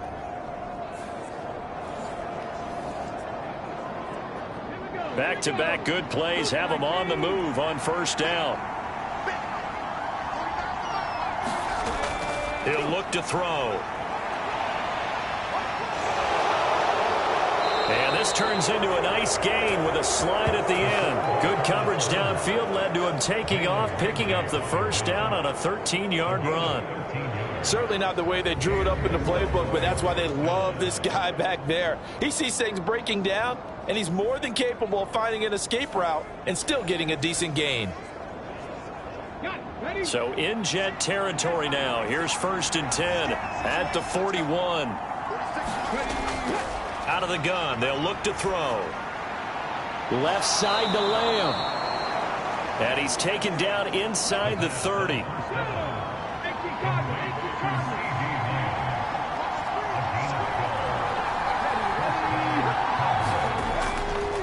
Now a fake on the jet sweep, and they'll instead run up the middle. Stopped at the 24-yard line after a gain of 5. They don't need to run another play here before the 2-minute warning.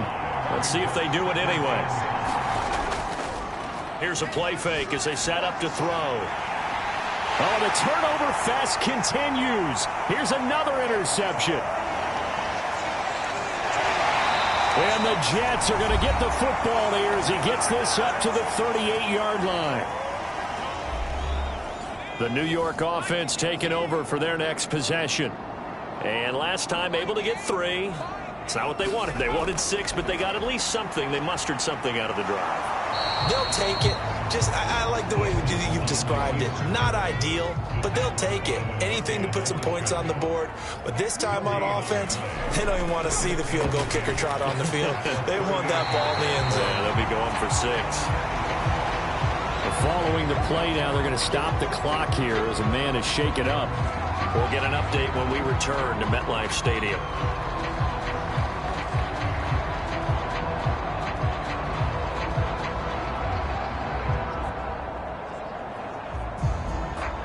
They'll come up facing 3rd and 5. Operating from the gun, Eason. And that is knocked away in the middle of the field and incomplete. Here's A.J. Cole now to punt this one away.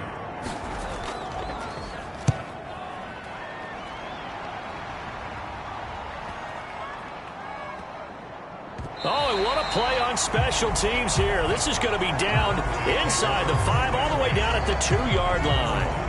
And he's got to be fired up about that effort. I don't think he could have walked down and placed it any better than where he ended up putting the football. That was excellent. And now Dallas gets set to take the field.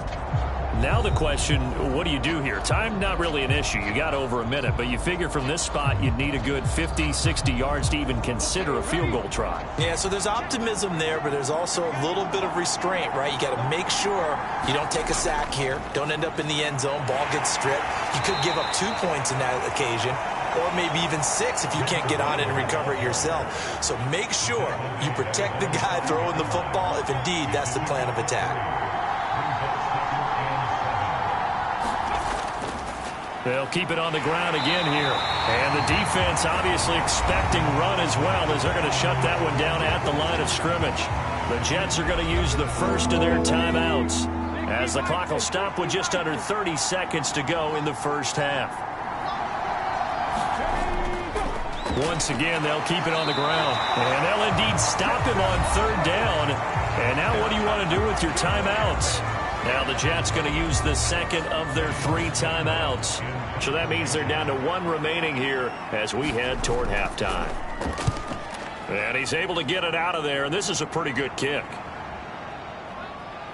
Gets around him. Nearly a huge return, as it is still a very good one. 24 yards. And control of the football switching hands with very little time remaining until the half. And avoids the contact by sliding. Now a signal and a timeout call. as it comes with 9 seconds to go in this first half of play. So even though it's first down, here's the field goal unit on now to try to get 3 before halftime.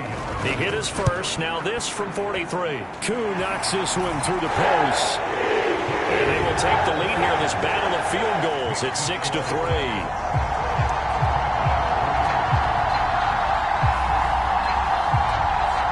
So as it turns out, a 2-play drive resulting in the field goal. So they're able to end that drive with 3 points in this one-possession ball game. And ideally, you want to end every drive with points. Most quarterbacks would tell you, let's end it with a kick, right? A PAT, that's number 1. Field goal you'll take. Punts, you really don't want to do that. In this case, they'll take the field goal and get prepared for the rest of the game.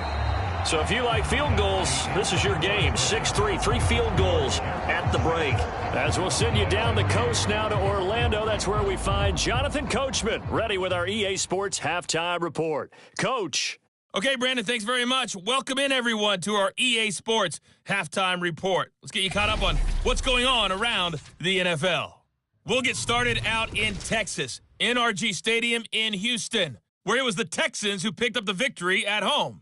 Rashee Rice leading the way with 3 touchdown catches. We'll stay in the AFC South as we head over to check on the Jags at home in Jacksonville. And they were winners in that one over the visiting Carolina Panthers. Justin Fields, 4 touchdown passes in the victory.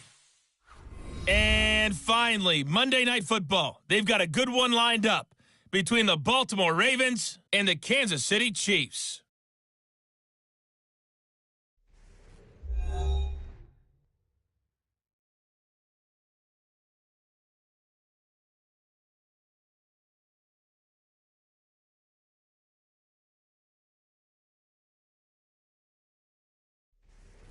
All right, Coach, thanks. Yeah, both teams likely to make some changes in what's been a closely fought battle to this point. It's the Cowboys who get the football first, and they trail here as well as we resume action in the third quarter. And a nice return sets them up pretty good here right at the 30-yard line. The Cowboy offense set to go to begin this third quarter. They do trail, but they have a chance to possess the football first to try and do something about it. And that certainly makes it something of an important drive for them, because is it going to win the game? No, but you have to do something to bring some life to your sideline. They'll try and start this drive in the air. And he's going to be intercepted for the 3rd time thus far. It's Devin White, the linebacker, and he is going to bring this back inside the 20 to the 18-yard line. And that one is going to sting. First play of the third quarter and a turnover. And you have to know that at halftime, they spent a lot of time going through their checklist of what they wanted to accomplish to start this third quarter. Turning it over like this was not on that list. Not at all. And you come out of the locker room trailing, so that first drive to establish momentum is very key. Crucial. On 1st and 10, it's Robinson. And able to break one tackle, but then quickly brought down. But a nice little gain. Here now, 2nd and 4.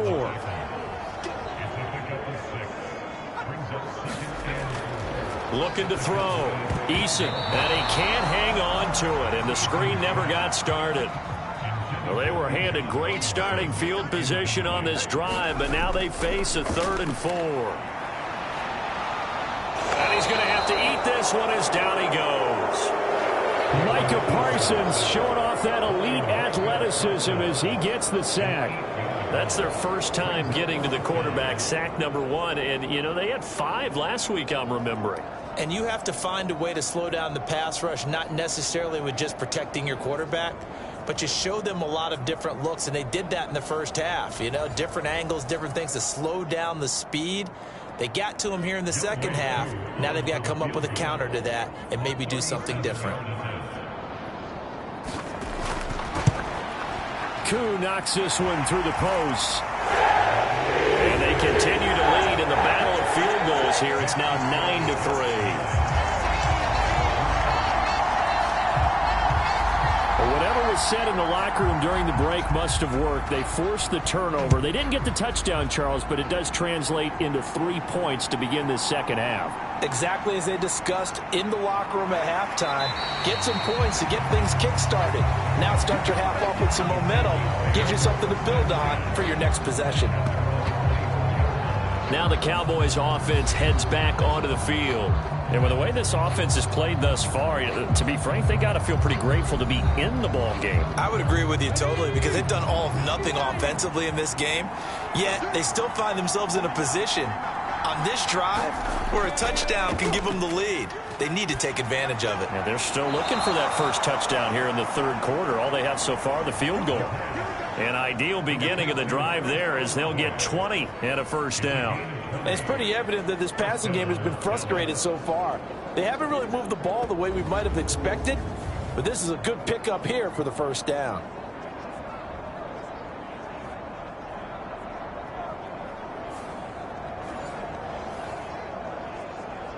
The big play to start him out has him at the 45 already. He'll drop to throw.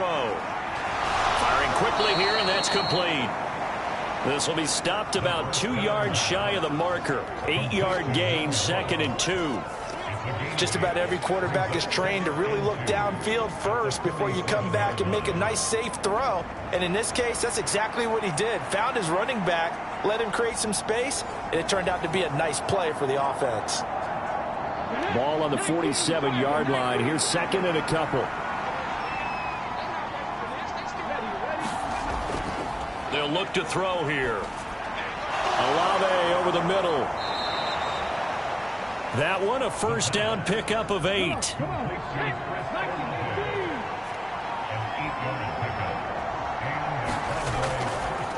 Now here's a handoff out of the gun.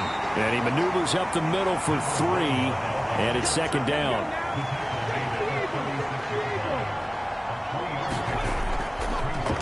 And they'll give him another shot here on the ground. And he'll go down at the 28. And now we're going to get a stoppage. A member of the Cowboys shaken up. We'll get an update when we return to MetLife Stadium.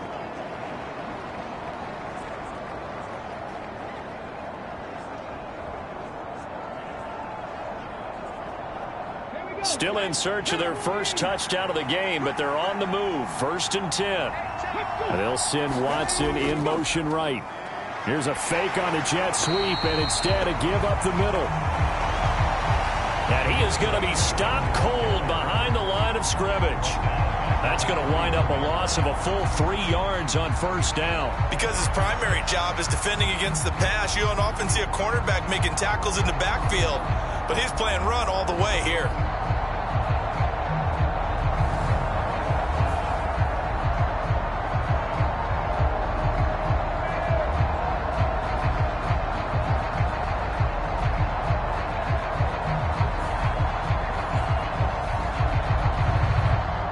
Loss of 3, a rare stumble on a promising drive.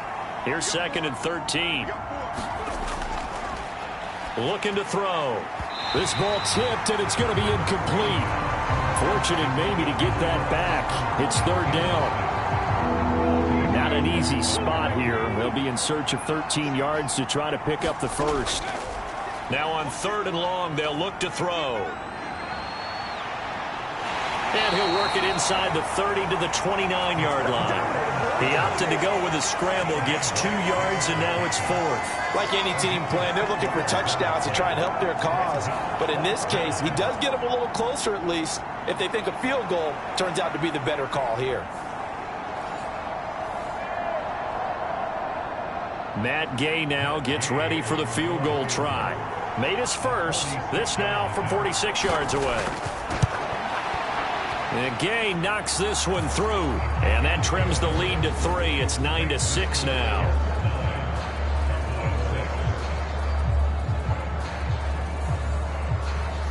Well, in a close game like this, obviously you want the touchdown, but certainly they will take the 3. And they'll be okay with that, but let's throw a little credit to the defense as well. And I'm just glad this doesn't come down to a debate, right? Which side won, partner? Because the defense, hey, we didn't give up a touchdown. The offense, hey, we put 3 on the board. Either way you look at it, I think both sides gained something out of that drive. So here are the Jets now to take over. They're on a 3-game winning streak, and right now looking good in this one as well.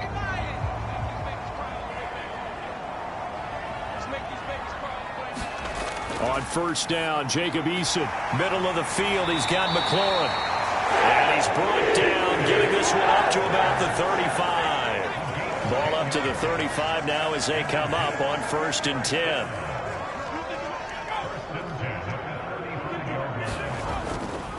A give left side to Robinson. And he'll get this up to about the 40. Ball at the 40 here for 2nd and 5.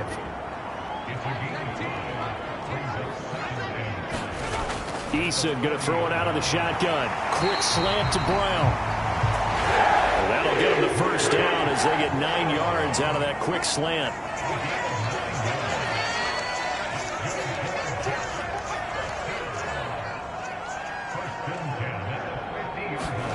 From the midfield stripe, they'll look to throw.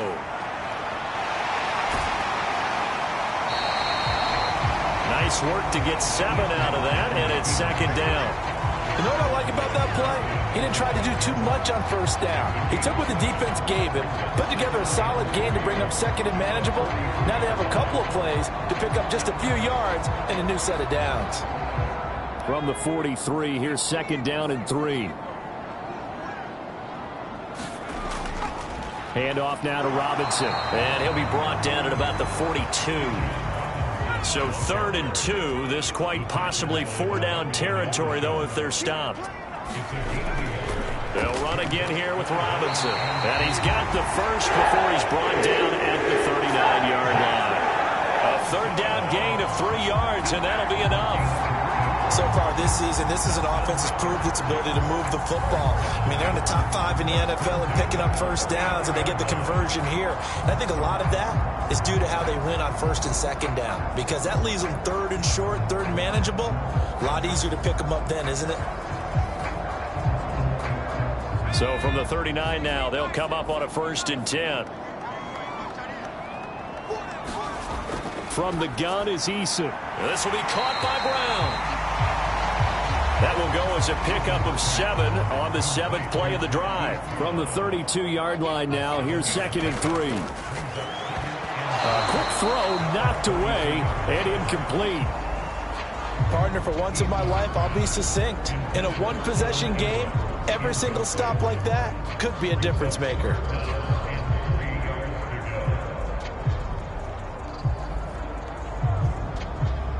Here comes play number 9 now as they come up on a 3rd and 3.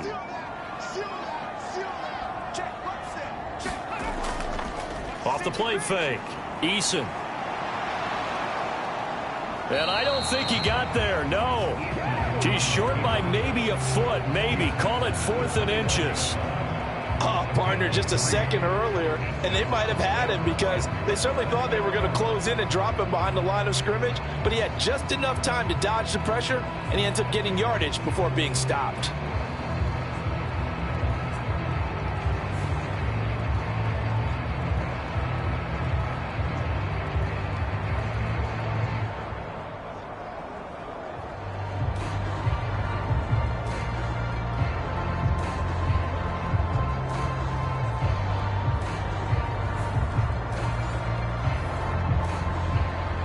They'll say no to the 46-yard field goal try. They're going to go for it.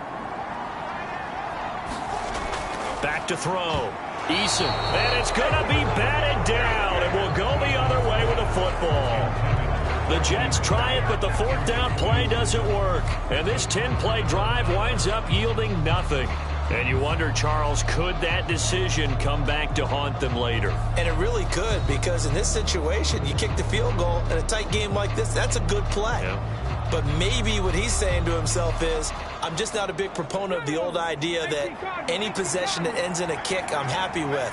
He wanted to be really aggressive. A little twist here in the 3rd quarter.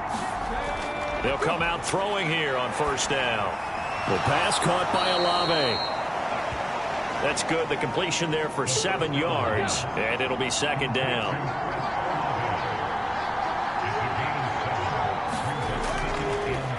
They'll try and run this one right up the gut. 65 yards rushing for him now as he's carried it 16 times. They'll look to throw now on first down. Quick hitter here, it's complete. And he'll go out of bounds. It appears right at the 45. And they'll come up 2nd and 7. They'll drop to throw. Buying time to his left. And he can't find anywhere to go with it. And he goes down.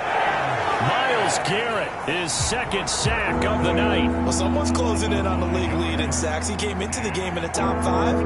Now you add 2 more to his total.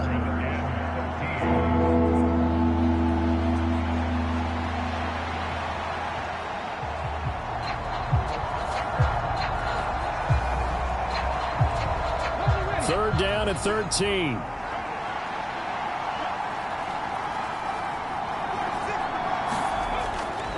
They're going to look to throw. And for the 4th time tonight, it's an interception. Now inside the 25. And he brings this one back. It's a pick-6 and a Jet touchdown. That offense trying to erase that deficit, get a little bit closer here and climb back into this game in the 3rd quarter. Instead, they further their disadvantage, Charles, with a pick-6. And that defense came out willing to do anything necessary to defend that lead. I think they looked around the huddle and said, who's going to make the big play? Who's it going to be? And the person just ended up in the end zone with the football. He was the one that answered the bell.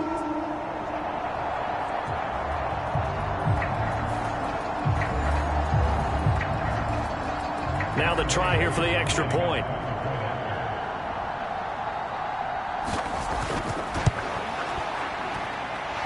And his guys will take a 10-point lead. So the defense creating some points, not only getting the interception, but then returning it to the end zone for the pick-6. So they throw the pick-6. They'll get another shot at it now as this one's in the air.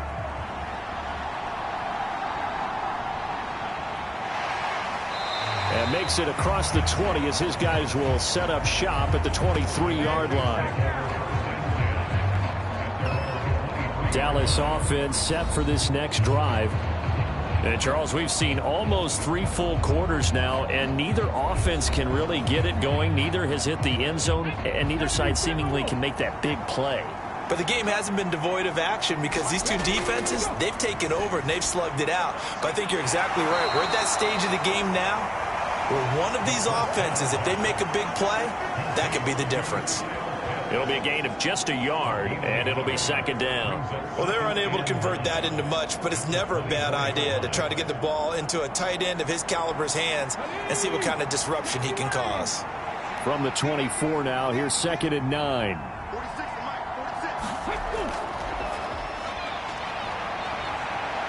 And he can't find a receiver, and he's brought down. There's your co-NFL record holder, T.J. Watt, doing what he does best, terrorizing quarterbacks.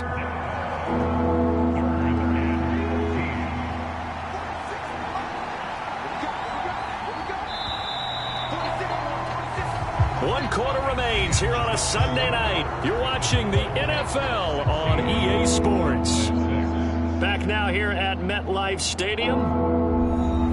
It's the Cowboys in possession of the football, but they trail here as we begin the 4th quarter of play. Now a shotgun snap as they'll look to throw. And for a 3rd time tonight, he's intercepted. Picked off by Marshawn Lattimore. And his guys will take over at the 30-yard line. Maybe a critical mistake at this juncture is now they've got a 1st and 10. The tight end in motion right. One back in the backfield, he'll get the carry. And this will leave him a yard short. Nice pickup of 9 yards on 1st down. Okay, he didn't break that one all the way, but you got to know that he feels like he's right on the verge, and that's probably exactly what he's telling them in the huddle right now. A play-action fake. They'll look to throw. And he will slide to a stop. He does have the 1st down.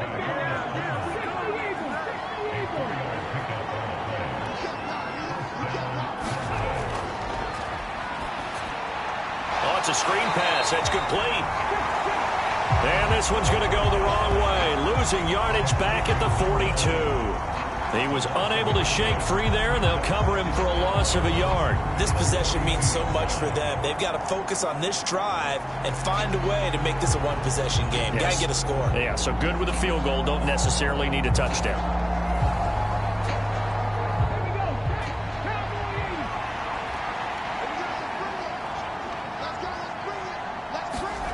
Second and 11. Tries the left side and finds Olave. A gain of 8 there on the play. And now we've got a 3rd and 3.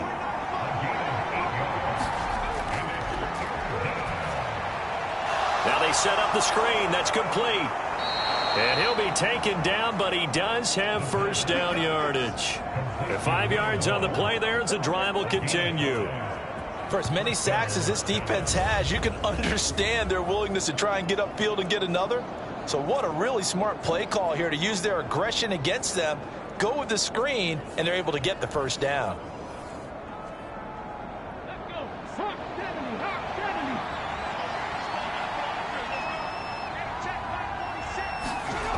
Back to throw again. Short throw caught by Pitts. That'll go for a gain of 7, and that'll make it second down. Obviously, this has not been a banner game throwing the football. So what you got to do, you got to kind of down focus, don't you think? Find the tight end, take some easier completions. Yeah, interception last drive. There he hits the reliable target. So from the 37, here's 2nd and 3. Again, he'll drop to throw. Over the middle, hauled in by Lamb. And Lamb going to have a Cowboys first down as he'll get this down to the 32. On play action, they'll throw. This is caught. It's Christian Watson. And they move this all the way down to the 9. 23 yards on the play. Well, every drive from here out is definitely crucial and critical. They know that they need to get at least 3 here to get it back to a one-score game. But I can't imagine that in their huddle that they're thinking at all about getting a field goal. They want to get into the end zone and then try and get the ball back again.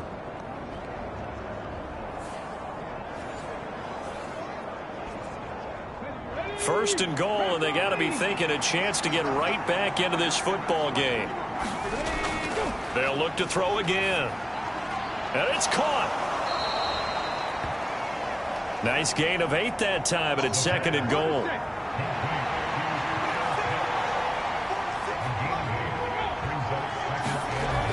They'll stick with the passing game as he looks to throw. And a big turnover there as his guys will get the football back. I think you and I were a little surprised back earlier in the game when he threw his 2nd interception. I mean, who would have thought a quarterback of his caliber picked now 5 times? It's beyond stunning to me because we're used to that with maybe a quarterback with less experience or less talent. But a quarterback of his caliber, I can't believe what we've just seen. Absolutely. If you would have told me this coming into the ball game, I would have said never, not in a million years. But here we go.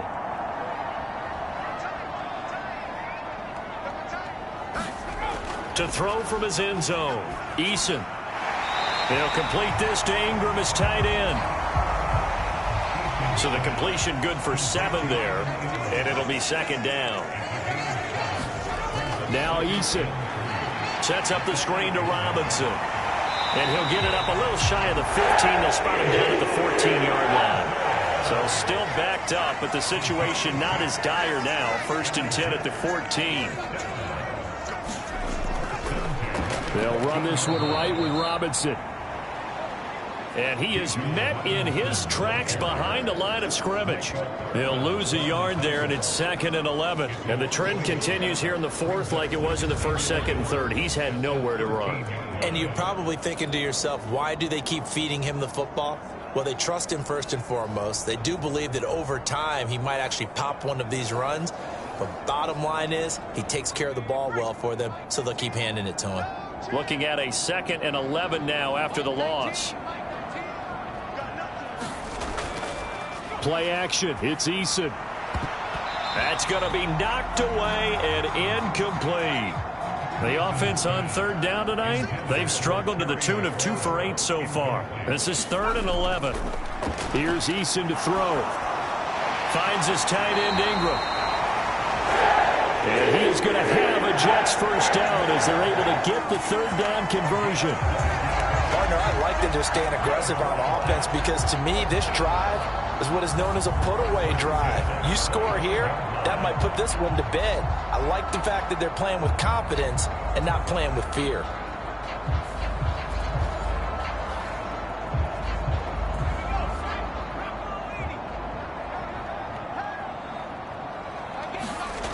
They'll throw on first down with Eason. And this throw a bit late as he couldn't reach back for it. So following the incompletion, here's 2nd and 10 from the 25. They go play action with Eason. Oh, now he's stripped. He lost the football. It's picked up by the Cowboys. And this one will be brought back to the 22.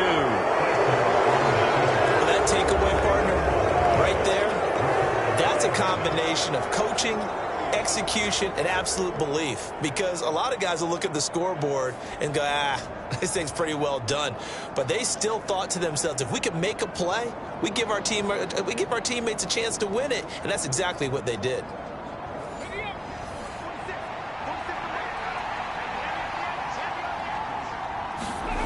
Trying to shake off the interception from the last drive. He'll look to throw. And he's tackled a yard short of the marker.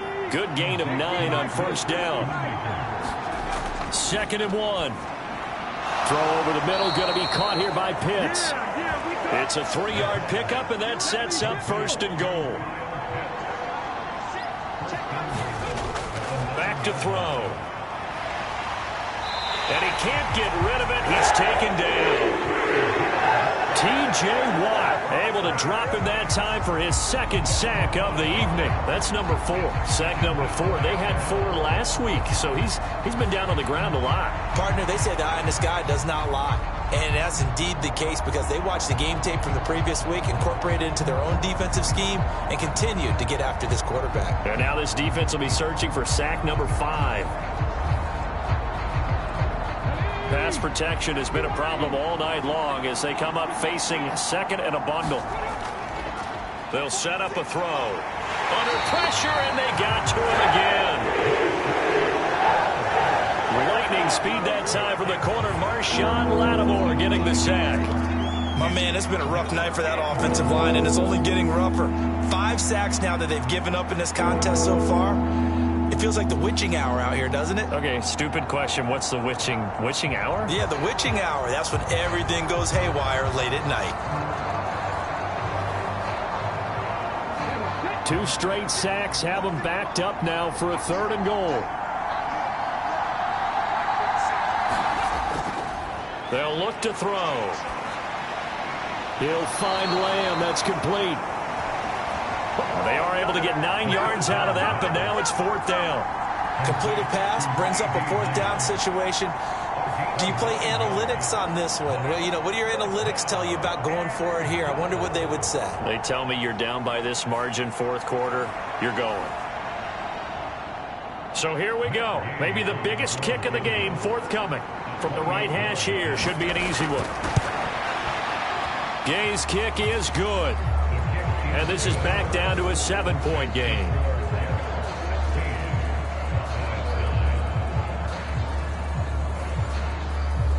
All right, so they needed 2 scores to get back in the game. The field goal there, maybe not exactly what they wanted, but the necessary first step. There's still time remaining, and there's enough time to get it done. They've got to get it the least a 3-and-out here to get the ball back, preferably a takeaway. And a nice return sets him up pretty good here right at the 30-yard line. The New York set to take the field. And last time they coughed it up, led to a field goal. They're fortunate that it only led to a field goal, but still, they're not happy about it. Could you sense the relief, though? when they only gave up the field goal, and they were able to trot back out on the field and start this drive a little more pep in their step because they didn't cost their team a touchdown. But they know they've got to do it a lot better than they did on the last possession. The coach will just be relieved, though, if they recoup with a score here, right? I think the coach will be ecstatic to see them pick themselves back up and now take it downfield and punch in the end zone without turning it over. Fourth quarter, down to the final 2 minutes, and we've got a one-score game. So it's Jets football as we get you reset here. Ball on the 35. Here comes 2nd and 5. He's going to get it again. Just looking to get forward and protect the ball. And now right out of the 2-minute break, we'll get a timeout used defensively with 1:56 to go. Not totally home free yet, but it's looking good as they come up 1st and 10. Again, it's Robinson. And he's got some space here. And a good run here as he'll rumble all the way down to the 40-yard line. The Cowboys going to use their second timeout now. And they'll be disappointed to have to burn one there after giving up the first down. They'll run it now with Robinson. And he'll get what he can up the middle, 3 yards. That'll bring up 2nd down. The Cowboys signal for their 3rd and final timeout as they'll talk things over prior to this upcoming 2nd down play. On the give, here's Robinson.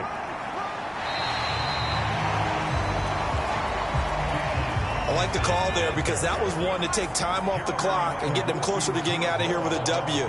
In the mind of the play caller, all you want to hear is tick, tick, tick.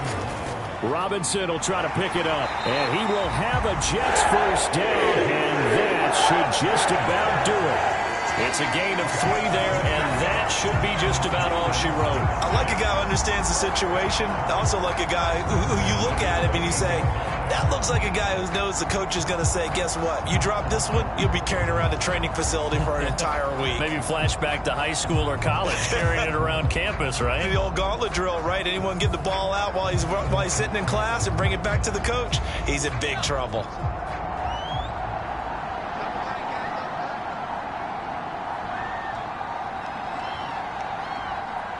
Down to a knee goes Eason, and that should just about do it.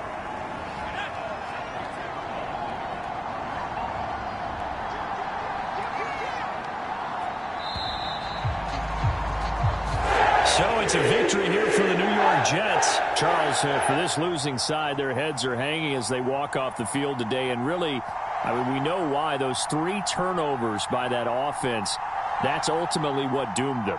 And this is what coaches preach all the time to every team that we ever talk with. Taking care of the ball on offense, trying to take it away on defense. And let's face it, when you give it away 3 times in one game, you make it very difficult for your team to get the W. So for the Jets, that early momentum continues here as they move to 4-0. And they will hit the road next week for a date with the New England Patriots. Meanwhile, for Dallas, they'll drop down to 1-3. And they'll try to rebound next week on the road in Washington. So for our entire crew, alongside Charles Davis, I'm Brandon Gaudin. Thanks for watching, everybody. We'll see you next time.